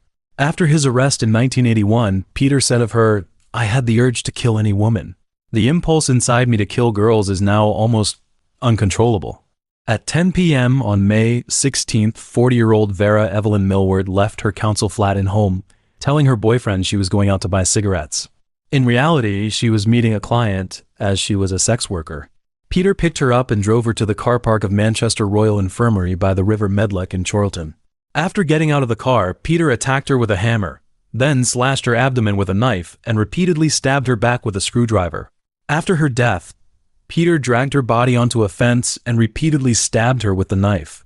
On the evening of March 2nd, 1979, 22-year-old Irish student Anne Rooney was attacked at Horsforth College. Peter struck her 3 times on the head with a hammer from behind, but due to the intervention of a passerby, she survived. Rooney's description of the attacker and his car closely matched Peter and his Sunbeam Rapier, which had been flagged multiple times by police in the red light districts of Leeds and Bradford. In 1992, Peter confessed to the attack on Rooney, as well as the 1975 attack on Tracy Brown. However, the Crown Prosecution Service decided that bringing additional charges against Peter was not in the public interest, so no further legal action was taken. At 11:55 p.m. on April 4th, Peter murdered 19-year-old shop assistant Josephine Ann Whittaker on Savile Park Moor in Halifax. Whittaker was on her way home when Peter struck her from behind with a ball-peen hammer, hitting her again after she fell to the ground. He then stabbed her 21 times in the chest and abdomen, 6 times in the right leg, and inserted a screwdriver into her vagina. Despite a wealth of forensic evidence, the police investigation was derailed by a purported audio message from the killer.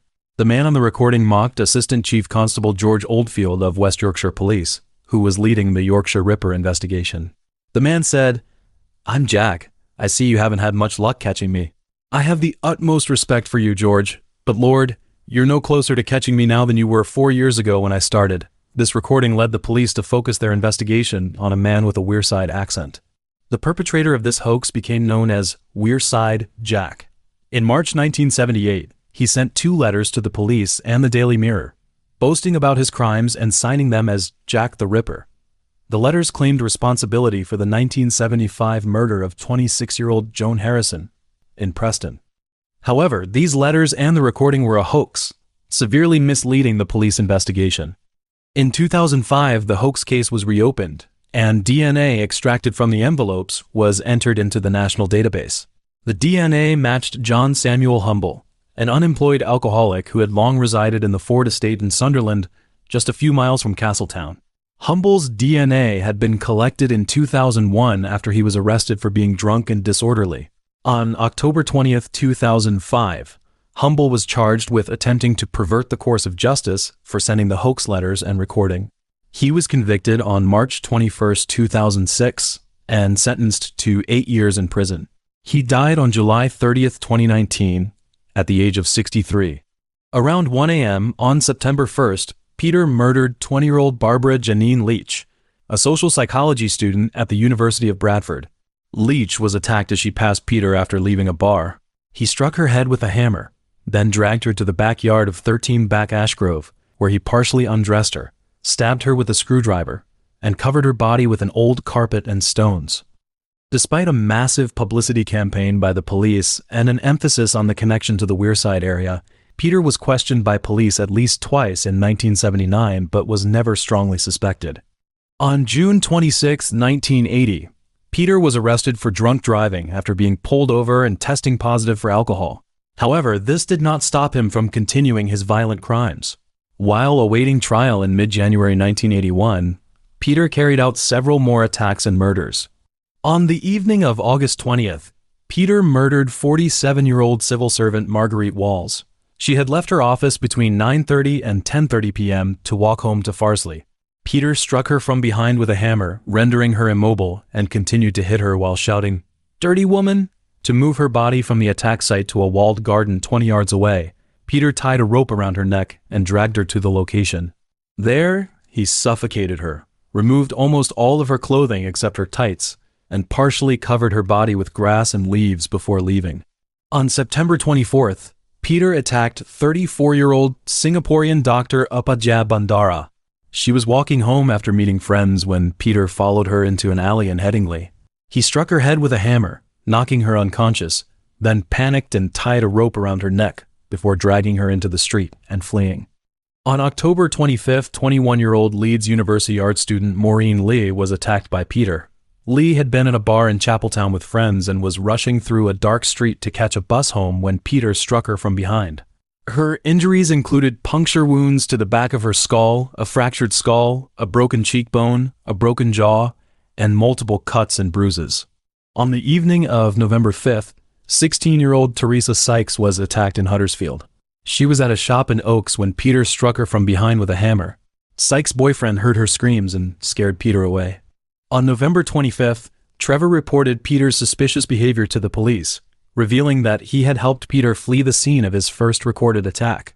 On January 2, 1981, Peter's fate took a turn.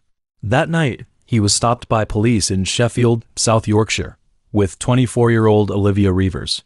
A probationary officer noticed Peter's car had false license plates, leading to his arrest and transfer to Dewsbury Police Station in West Yorkshire. There, Peter was questioned due to his physical resemblance to descriptions of the Yorkshire Ripper. The next day, acting on a hunch, a sergeant returned to the scene of Peter's arrest. Behind an oil storage tank, he found a knife, a hammer, and a rope, items Peter had discarded after briefly leaving the station under the pretext of needing to urinate. Even more shocking, Peter had hidden a second knife in the toilet cistern at the police station. This made the police realize they might finally have caught the man who had terrorized the public. After 2 days of interrogation, Peter confessed on the afternoon of January 4th that he was the Yorkshire Ripper. He calmly described his numerous attacks and murders as if recounting someone else's story. He claimed God had instructed him to kill dirty women and told the police, "I was just cleaning up the place a bit." In May 1981, Peter's trial began. He pleaded not guilty to 13 counts of murder but admitted to manslaughter on the grounds of diminished responsibility. His defense was based on a twisted religious belief, claiming he was an instrument of God's will. However, the jury was not swayed by his claims and ultimately convicted him of murder, sentencing him to 20 life terms. The judge, in delivering the sentence, stated that Peter was beyond redemption and expressed hope that he would never leave prison. After his conviction, Peter began serving his sentence on May 22, 1981, at Parker's prison. Although he was deemed mentally fit during his trial, he was later diagnosed with paranoid schizophrenia. In March 1984, he was transferred to Broadmoor Hospital, a high-security psychiatric facility. Life in the hospital was far from peaceful for Peter. He was repeatedly attacked by other inmates. In 1996, convicted robber Paul Wilson tried to strangle him with stereo headphone cables. A year later, another inmate attacked him with a pen, leaving him blind in his left eye and severely damaging his right eye. These assaults filled Peter's remaining years with pain and fear. On July 16, 2010, the High Court heard Peter's application for a mandatory minimum sentence, and the court ultimately ruled that he would never be released, with the judge stating that Peter's crime was a campaign of murder, and that he was motivated by anger, hatred, and obsession, a ruling that completely ended Peter's hopes of regaining his freedom.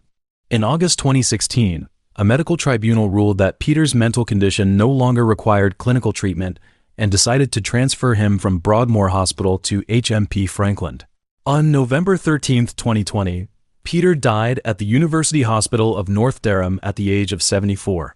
His death was attributed to COVID-19 and complications related to diabetes. His body was cremated, and a private funeral was held. The man who had once terrorized the nation became a footnote in history.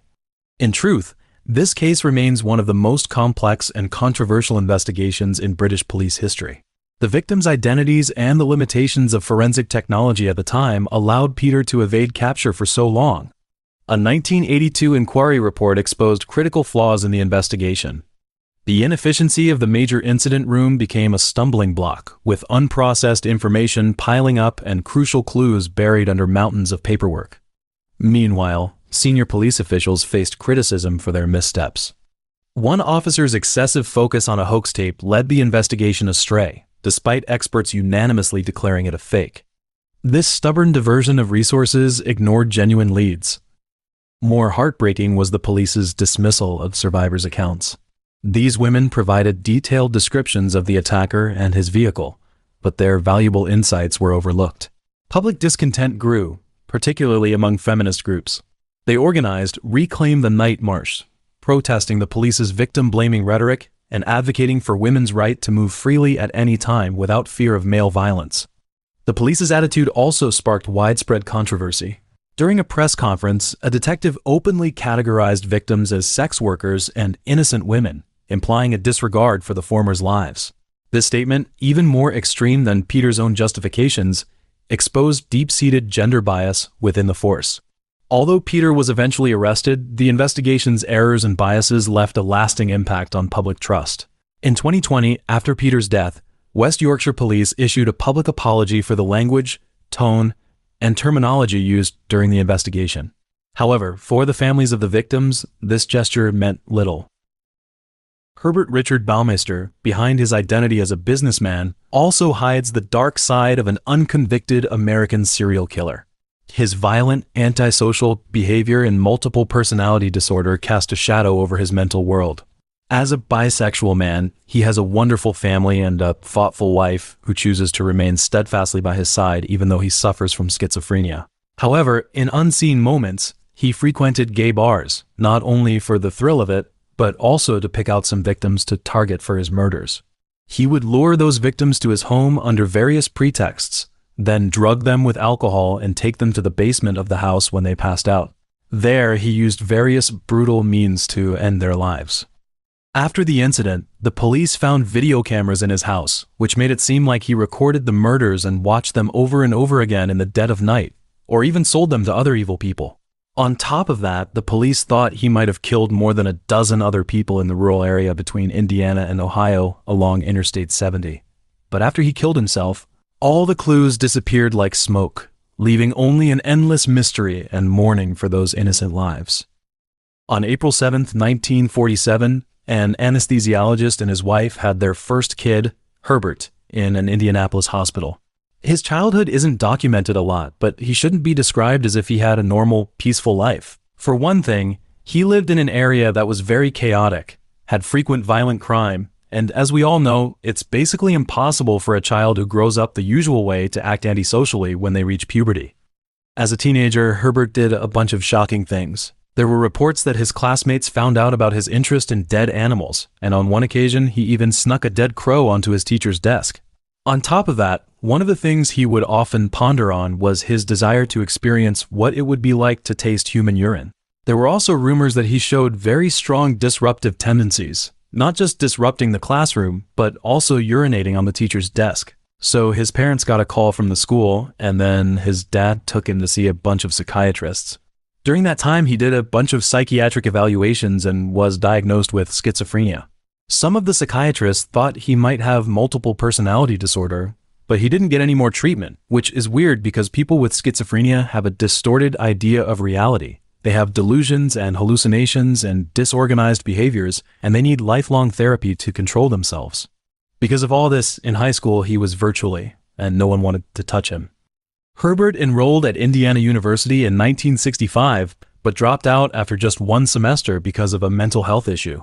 In 1967, he returned to Indiana University, this time with his father's support, and studied anatomy. There, he also met his future wife, Juliana Sater, who was a part-time student and also held a career as a high school journalism teacher. They had the same interests and really conservative political views, so they started dating. They later got married in November 1971, but 6 months later, his dad sent him to the loony bin for 2 months because he had another psychotic break. Juliana said her husband was hurting inside and he needed help and companionship, so she'd always be there for him. They had 3 kids together, and Juliana later said that in more than 25 years of marriage, they'd only had sex 6 times, and she'd never seen Herbert naked. After graduating, Herbert did a bunch of odd jobs, and he still acted very strangely. At the time, he got a job with the Indiana Department of Motor Vehicles. His coworkers there called him eccentric, arrogant, and aggressive, and he was known to sarcastically greet other staff members. One year, he sent his coworkers a Christmas card with a picture of him and another man, both dressed in holiday attire, so they whispered behind his back that he was a lunatic and a closet homosexual. But despite all that office gossip, he was promoted to become the program director. Unfortunately, his mental health issues got the better of him, and he was fired from his job after peeing in a letter to the governor of Indiana. In 1985, Herbert became a father of 3 young children, and Juliana became a full-time mom. But when he was fired from the Department of Motor Vehicles, Juliana returned to her job, and he took over the care of the home and children. In September, Herbert was caught drunk driving by the police, and 6 months later he was charged with stealing a friend's car and conspiracy to commit larceny. But because he suffered from mental illness, he went unpunished, and in the meantime he frequented a number of gay bars. In some time, he got a job at a thrift store, and he realized that this way of running a store had the potential to make money. While working there, he studied how it was done and imitated it, until, in 1988, he took a $4,000 loan from his mother and opened his own thrift store. By the time the first store started making a lot of money, Herbert gave some of the profits to a local charity, the Children's Bureau of Indianapolis. And then, pretending to work with the charity, he made more money and splurged on an 18-acre mansion called Fox Hollow Farms, which had an indoor swimming pool, and also opened a second thrift store.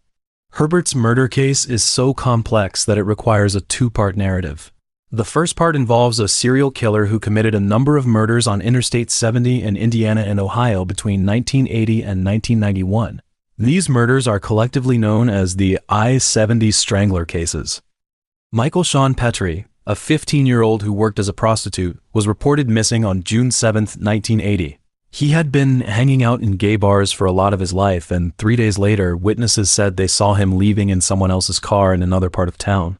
6 days later, his body was found on the outskirts of Hamilton County, Indiana. An autopsy revealed that the cause of death was confirmed as strangulation, and that no drugs or alcohol were detected in his blood. This suggests that he most likely died a slow death in a fully conscious state. Morris Allan Taylor, 22-year-old, a homeless man living in the boiler room of an Indianapolis apartment building who, due to financial difficulties, offered sex outside of surrounding gay bars, was found on July 21, 1982, his half-naked body in Weasel Creek in rural Hamilton County, Indiana. His body remained unidentified for 8 months after its discovery because his mother was hospitalized for mental health issues at the time of his disappearance. Delvoyd Lee Baker, 14-year-old, who had been offering sex at gay bars for $20 to $23 a night for the 3 months prior to his death, was found half-naked on October 3, 1982, near a river in Hamilton County, Indiana. As police investigated his death, his parents revealed that he had ridden his bike downtown the night he disappeared and called home at 10:30 p.m., telling them he would be home late because he planned to go to the movies. One witness said that on the night of October 2nd, he got into a blue van driven by a young white man with a thick beard. Michael Andrew Riley, 22-year-old, disappeared without a trace on May 28, 1983, after a night out. 8 days later, his body was found in a ditch in Hancock County, southeast of Greenfield. A witness said he'd been with an unidentified man and left the nightclub with him. 15 years later, a local resident contacted the police, claiming Herbert was the man. Eric Allan Rotker, 17-year-old, was reported missing on May 7, 1985, and his parents said he was supposed to go to interviews for summer jobs that day, but he didn't show up to any. One witness said they saw him at a bus stop early that morning, but instead of waiting for a bus, he got into a car that passed by. A few days later, his half-naked body was found near a stream in rural Preble County, east of Lewisburg, Ohio. An autopsy revealed burn marks on his left shoulder, and the cause of death was strangulation. Michael Allen Glenn, 29-year-old, lived apart from his parents. He lived alone in a trailer park in suburban Indianapolis and worked odd jobs every day to make ends meet. His body was found in a ditch near Eaton, Ohio, on August 15, 1986. He was wearing only a pair of underpants, and the cause of death was also strangulation. However, due to technological limitations, his identity was not confirmed until several years later through fingerprint matching. James Boyd Robbins Jr., 21-year-old, went missing around 10 p.m. on October 15, 1987, after leaving his mom's place and heading out on the road. 2 days later, his half-naked body was found in a ditch in rural Shelby County. During the investigation, 2 witnesses gave conflicting information. One said he saw a red Jeep Wrangler Renegade near the scene of the crime, while the other said it was a Chevrolet Blazer. In May 1989, Jean Paul Talbot's body was found near a stream in Defiance County, Ohio, and like the other victims, the cause of death was strangulation. Stephen Lynn Elliott, 26-year-old, who left his home and started working as a sex worker in 1979 after coming out as gay and getting hooked on booze, was found half-naked in the countryside near Interstate 70 in Preble County on August 12, 1989, and his cause of death was strangulation. On August 14, 1990, Clay Russell Boatman, a 32-year-old nurse practitioner, disappeared after leaving his apartment to go to a local gay bar. His body was found in a ditch near Eaton, Ohio, by a group of kids. In interviews with the media, his family denied that he was gay. Thomas Ray Clevenger Jr. grew up in an impoverished neighborhood and relied on providing sex in local gay bars to earn a living. On September 6, 1990, at the age of 18, he mysteriously disappeared. His half-naked body was later found on an abandoned railroad track near Greenville, Ohio. After his death, his family denied his status as a sex worker and refused to accept the results of the police investigation. On August 6, 1991, the body of Otto Gary Becker, a 42-year-old nurse practitioner, was found in a ditch next to a gravel road in rural Henry County, Indiana. While investigating his murder, police identified several witnesses who claimed to have seen him and another male traveling north on Interstate 70 near Indianapolis. When the witnesses were brought to the police station, the police showed them pictures of various criminals convicted of kidnapping and murder in the state, but none of them looked like the alleged kidnapper, who was also the last victim on Interstate 70. A lot of people who know about the case say that because Herbert bought the mansion at Fox Hollow Farm, his murders were moved there. So the rest of the story is all about the mansion. In 1994, Herbert's son was playing in the backyard when he found a complete, partially buried human skeleton. He told his mom about it, and Herbert said it was his father's, an anesthesiologist, doing some dissection during a study. He then said he found it while cleaning out the garage and decided to bury it there. Meanwhile, a detective named Virgil Vandegrift shows up. He used to be a sheriff's deputy, but after he retired, he opened a private investigation clinic that focused on missing persons cases.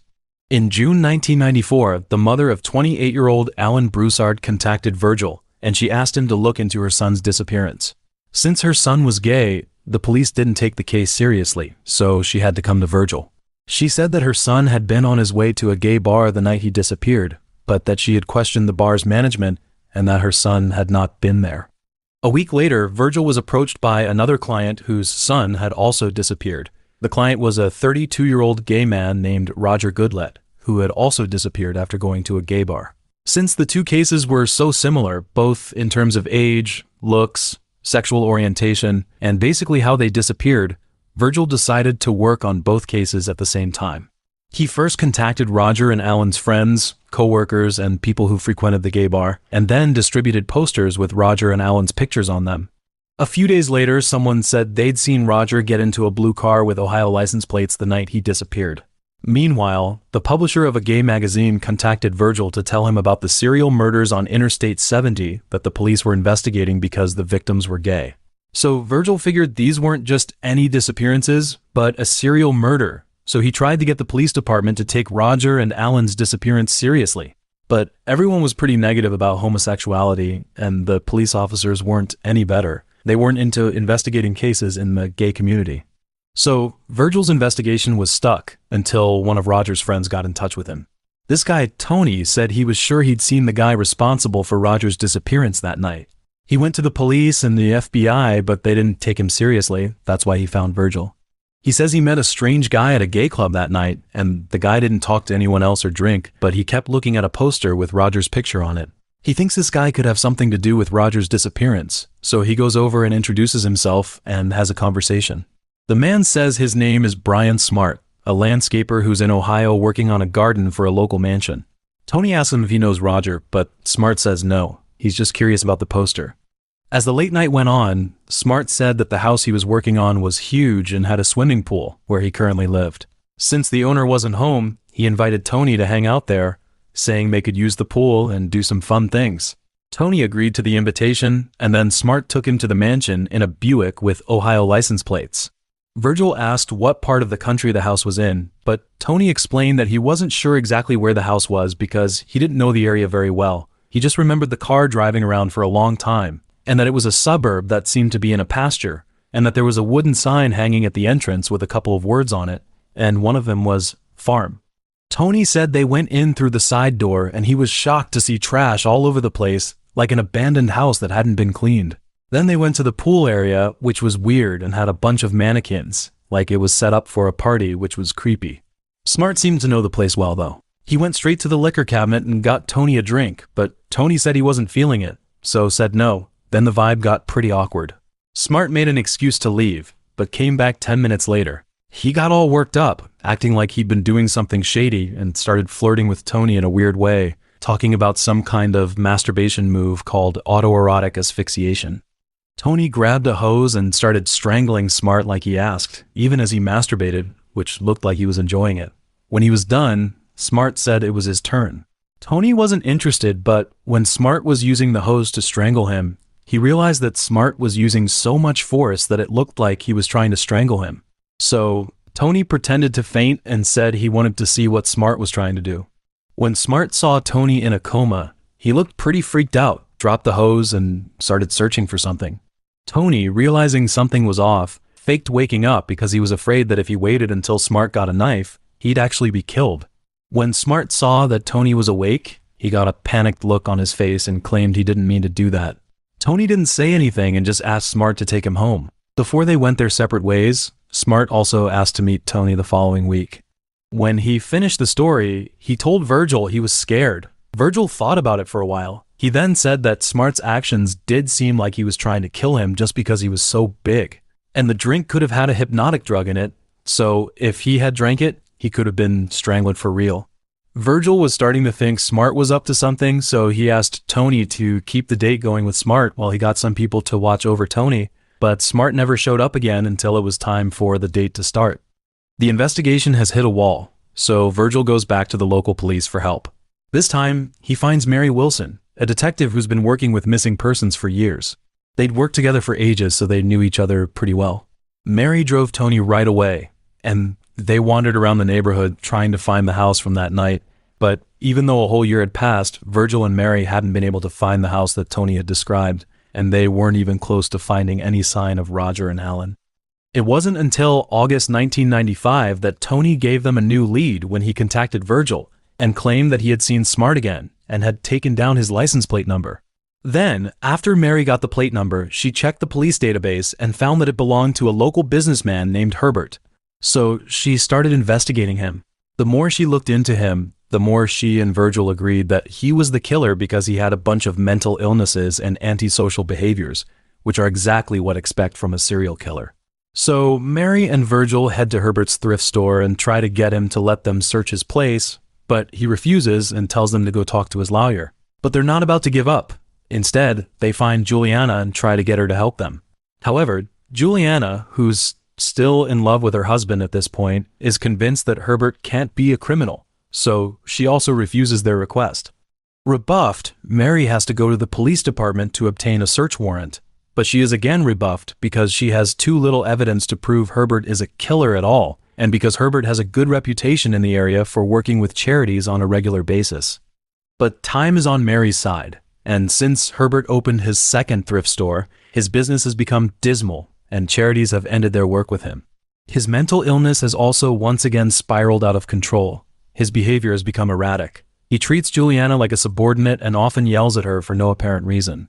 To escape, Juliana has to spend weekends with her children at her mother-in-law's apartment, and she was contemplating getting a lawyer to file for a divorce from Herbert. At this point, Mary once again approaches Juliana for permission to search, and Juliana is reminded of the human skeleton her son found in the grove in 1994, so she grants Mary's request to search. On June 24, 1996, with Juliana's permission, Mary entered the house at Fox Hollow Farm with 3 Hamilton County police officers, who walked around on the garden where the skeleton had been found earlier, and then found what looked like white pebbles in a patch of grass. And apparently, with a good eye, they decided that it was definitely not rocks, but more like bones. A few days later, after a forensic examination, those bones were human bones, so the police sent more investigators to continue the search around the house, and they searched the garden, and eventually found almost 10,000 human bones, which, according to estimates at the time, were the remains of 11 victims. Juliana, as you can imagine, went through a lot. Part of the reason she was able to give her consent to the police to launch a search was because her husband was visiting his mother with their children. But it turned out that the police literally dug up the victims' bones in the house, which meant that the safety of her children was out of control. And she wasn't sure that her husband had seen the news on the television because by this time their home had made local news headlines. But Herbert didn't show up, her kids were safe, and he was the only one who disappeared. On July 3rd, a week after Juliana let the police into the house and search it, police in Ontario, Canada, found Herbert's body. He had shot himself, and he left a 3-page suicide note. In the note, he didn't say whether he'd been involved in the murder or not. Instead, he explained that he had chosen to kill himself because of the failure of his marriage and business, and not because of the revelation of his murderous crimes. The victims located at Fox Hollow Farm have not been fully identified to this day when the Hamilton County Sheriff's Department called for people to come in and take the DNA test to help identify the victims. But it was known that homosexuality was not recognized in those days. So, as of January 2024, forensic examiners are also still struggling to identify some of the victims, especially since by 2022, the police had discovered more suspected burial sites for the victims. Herbert, the culprit, chose to take his own life, but there was also no mention at all in his suicide note of the murders he committed, so the full story is not clear to anyone. David Parker Ray was a suspected serial killer who was convicted in the United States on charges of serial rape, kidnapping, and torture. He was also known as the Toy Box Killer because he spent around $100,000 on a trailer and converted it into a torture chamber. There were all kinds of tools for torturing his victims, such as whips, chains, pulleys, clamps, belts, leg hangers, and scalpel blades. And he even installed a homemade generator to electrocute and torture his victims. Most serial killers are not known to their family and friends until they are arrested for their criminal activities, but David's lover, daughter, and friend were his accomplices who were responsible for helping him find as well as kidnap his victims, and were even directly involved in the process of the murders. Before his crimes were fully exposed, his neighbors and friends said he always seemed like an ordinary guy, and his actions and appearance never hinted at the dark and cruel side he kept hidden. David was born on November 6, 1939, in Belen, Valencia County, New Mexico. It's an area with a pretty high crime rate. In fact, modern statistics show that about 1 in 50 local residents will be the victim of a serious crime. His father was Cecil Leland Ray, a mechanic who was supposed to lead a good life. However, he was both a drinker and abusive to his loved ones. As a result, his first wife, David's mother, Nettie Opal Parker, often fought with him. They got divorced when David was only 10 years old. Because his parents didn't get along, David and his sister grew up with their maternal grandparents. Unfortunately, David's grandmother had a mental illness and treated David as if he were her son, and she raised David and his sister in an extremely old-fashioned, strict manner. His father, a violent alcoholic, has never made any changes, even though he often doesn't see his children and his wife is going to choose to divorce him. And when he was drunk, he would sometimes go to see his 2 kids and bring magazines with pornographic images that were abusive.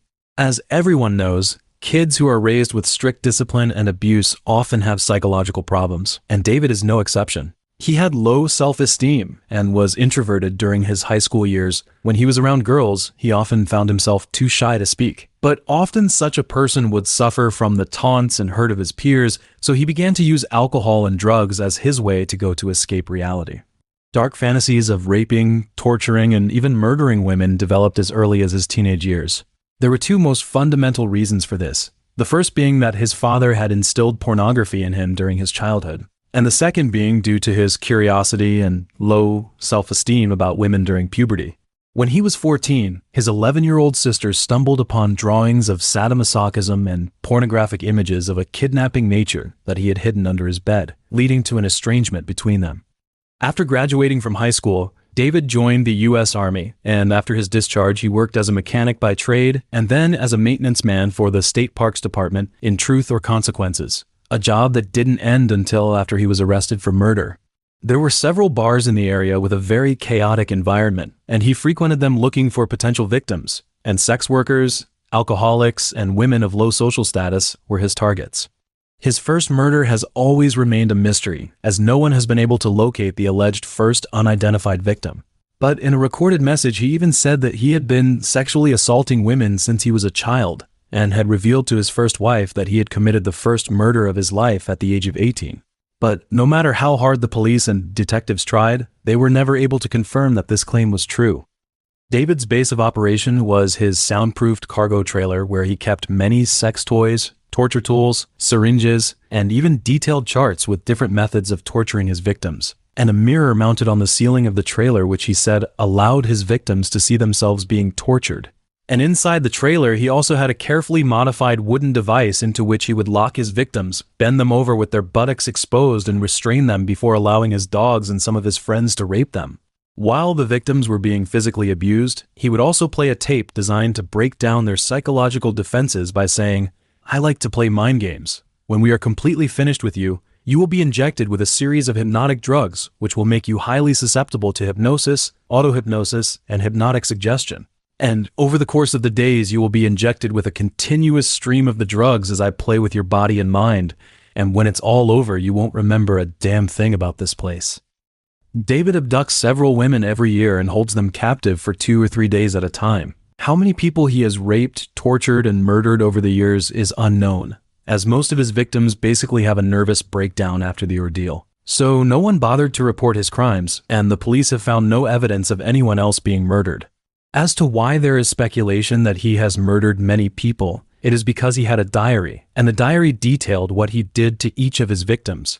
And his accomplices also said that the murdered victims were buried in a nearby ravine after being dismembered, or in a lake. David had a total of 3 accomplices, the first being his daughter Glenda Zhang Ray, who in 1986 tried to expose David to the police for kidnapping and torturing women and selling them to buyers in Mexico. But the operation was not carried out because the allegations were too vague and there was no evidence of actuality. For some unknown reason, she became involved in his criminal activities a few years later. The second was Cindy Hendy, who at the time was fleeing a conviction for grand theft and drug charges in Washington state, and then decided to work at a state park in Truth or Consequences where David worked.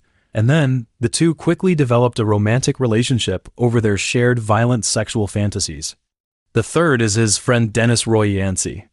On the evening of the 22nd of March, 1999, 22-year-old Cynthia Vigil, bleeding from a head wound and wearing a metal collar around her neck, ran through the streets in an exaggerated state, and although she screamed for help, passing cars were afraid to approach her in her frantic state.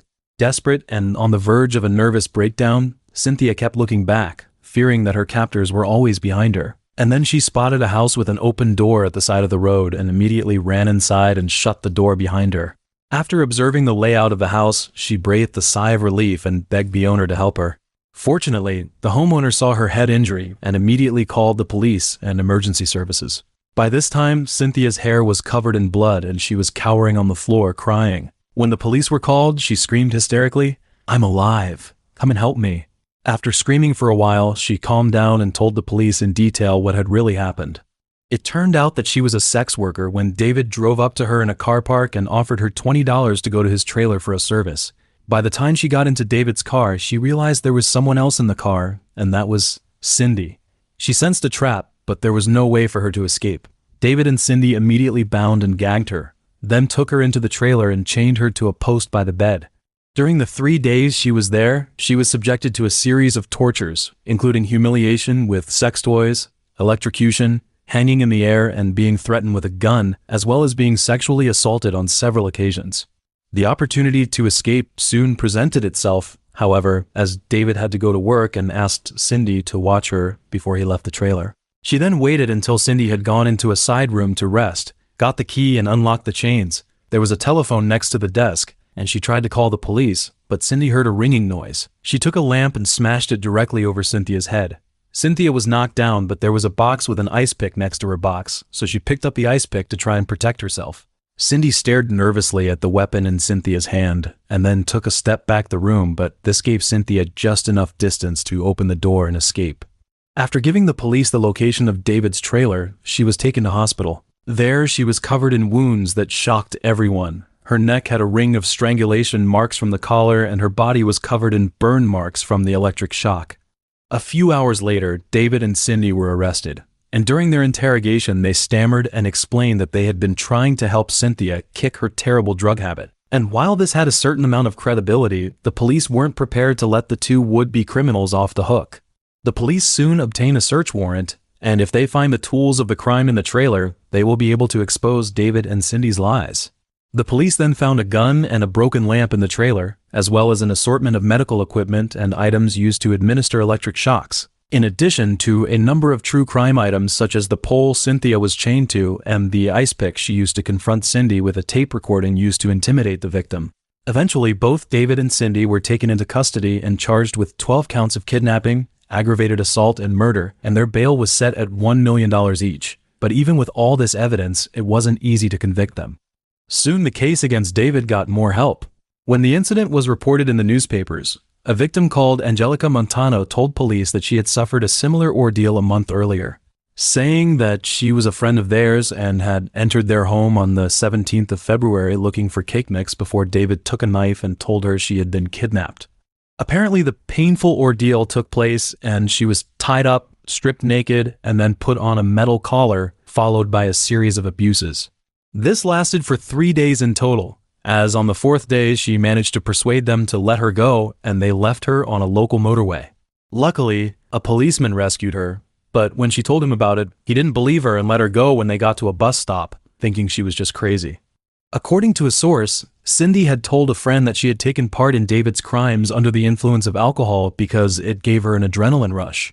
And she confided in this person that 4 to 6 people had been killed, dismembered, and thrown into a nearby lake. Although he doesn't quite believe Cindy, he decides to tell the story to the police. In the end, Cindy is willing to sign a plea bargain with the prosecutor, and in exchange for a significant reduction in her sentence, she provides extensive details about David's murder, and also reveals that Glenda, David, and Yancey were involved in the murder of a young woman together. Her name was Sylvia Marie Parker, and at the time of her disappearance she was only 22 years old and the mother of 2 young children, and then investigators quickly located Yancey, who was 27 years old, and brought him in for questioning. During questioning, Yancey provided information about the sadistic, masochistic behavior he had witnessed, including in David's trailer, and described photographs he had seen of David's ex-wife in a restraining position, as well as seeing David torturing a girl in the trailer, but insisting that the girl had consented to being tortured. During the second questioning, Yancey changed his story. He said that he knew the murdered Marie, who was in fact his ex-girlfriend. On the 5th of July 1997, he went to a bar with David and Glenda. At first he thought they were going to do a drug deal, but the father and daughter went in and took Marie out, where they handcuffed her and warned her that they would kill her if she talked. Yancey, in turn, sat in the back of the car with Marie and was responsible for calming her. They then took Marie to the trailer. During this process, Yancey considered calling the police, but he was afraid that David would kill him, and he knew that Marie had been held for 3 days and repeatedly tortured.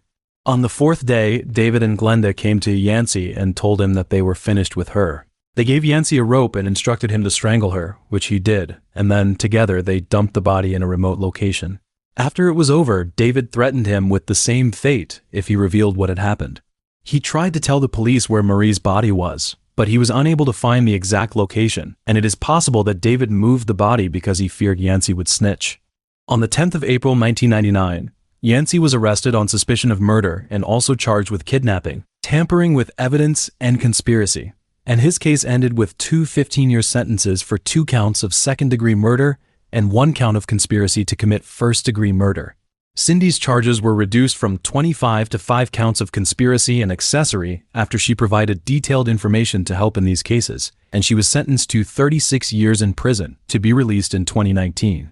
After seeing the ongoing news coverage, an elderly woman reported a bizarre incident to the police. Her son's ex-wife, Kelly Garrett, had inexplicably disappeared for 3 days. When she appeared in public, she was ragged and mentally ill, often incoherent. They assumed that Kelly was in hiding and using drugs, causing the problems, so they let her go. But it wasn't until she read the reports that she thought Kelly might be suffering not from drug addiction but from David's torture. Eventually, the police found Kelly, who was identified as the woman who had been tortured and beaten on the video, but she had only fragmentary memories of what had happened. And those memories included being taken to the trailer by Glenda, David threatening her with a knife while Glenda took control of her, and then being stripped naked and tied to a bench in a small room. And she remembered exactly what was in the trailer, and she remembered being subjected to several types of sexual assault. After a few days of torture, probably due to her mental breakdown, David thought that such a person would not be a problem for him, so he let her go. On the 26th of April, Glenda was arrested and charged with abducting women for the purpose of sexual torture, and David's charges were increased to 37 counts. At her trial, her lawyer stated that Glenda strongly and categorically denied any criminal connection with her father and predicted that more arrests would be made before the end of the case, which ended with a 9-year prison sentence. A judge ruled that the criminal cases against Cynthia, Angelica, and Kelly would be separated, meaning that David would be tried separately. And the judge also ruled that most of the evidence found in the trailer during the 1999 raid would not be admissible in Kelly or Angelica's case, including David's tape recordings, even though he had detailed his kidnapping and torture habits. The first trial was for Kelly's crimes, and David was charged with 12 counts of sexual abuse, kidnapping, and conspiracy.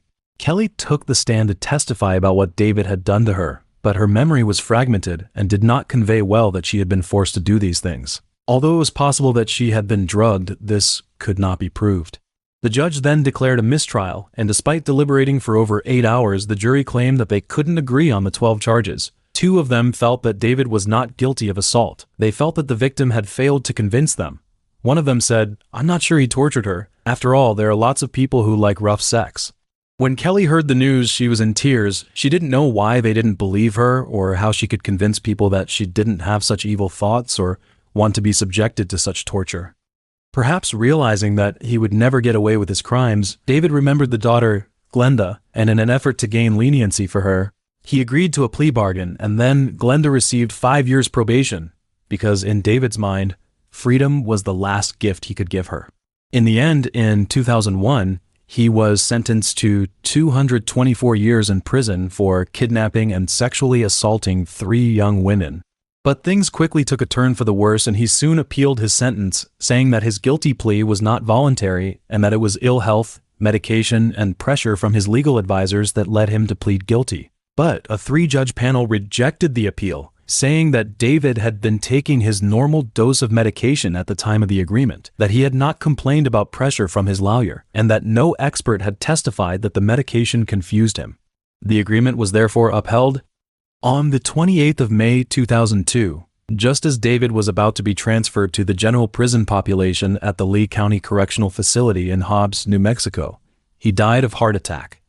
The following are several murders suspected to have been committed by David, most of which were reported to the police by Cindy, but could not be convicted until there was too much evidence or the victim's remains were found.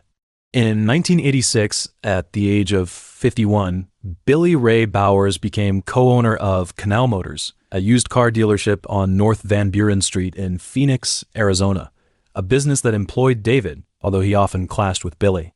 On the 25th of September 1988, Billy mysteriously disappeared in Phoenix, Arizona.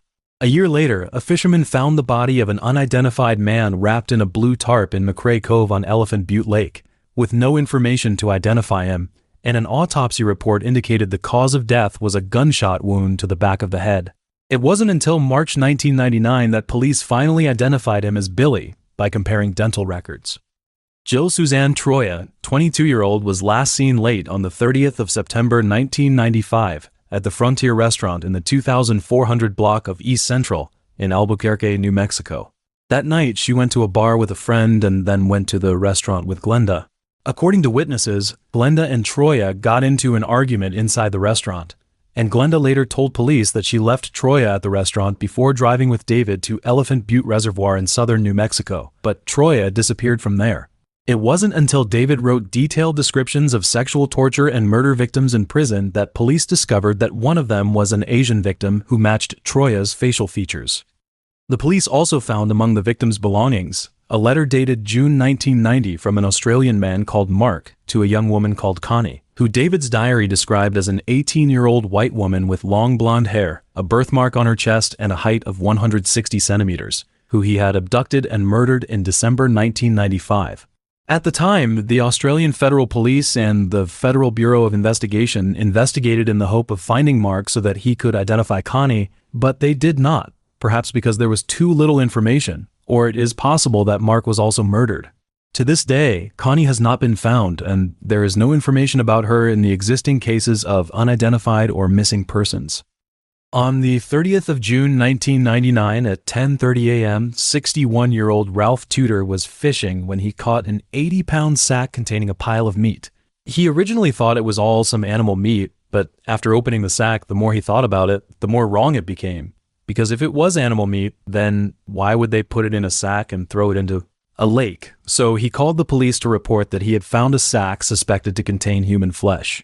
After a police investigation, Tudor's suspicions were confirmed, and a DNA test showed that it belonged to a female victim who had not been reported missing, although the police wanted to identify her. The FBI released hundreds of images of items collected during the investigation in 2011, some of which they thought might belong to the victim, including jewelry and clothing. And to this day, the police haven't given up. And if you search the internet for information about David, you can still see images of items that might belong to the victim.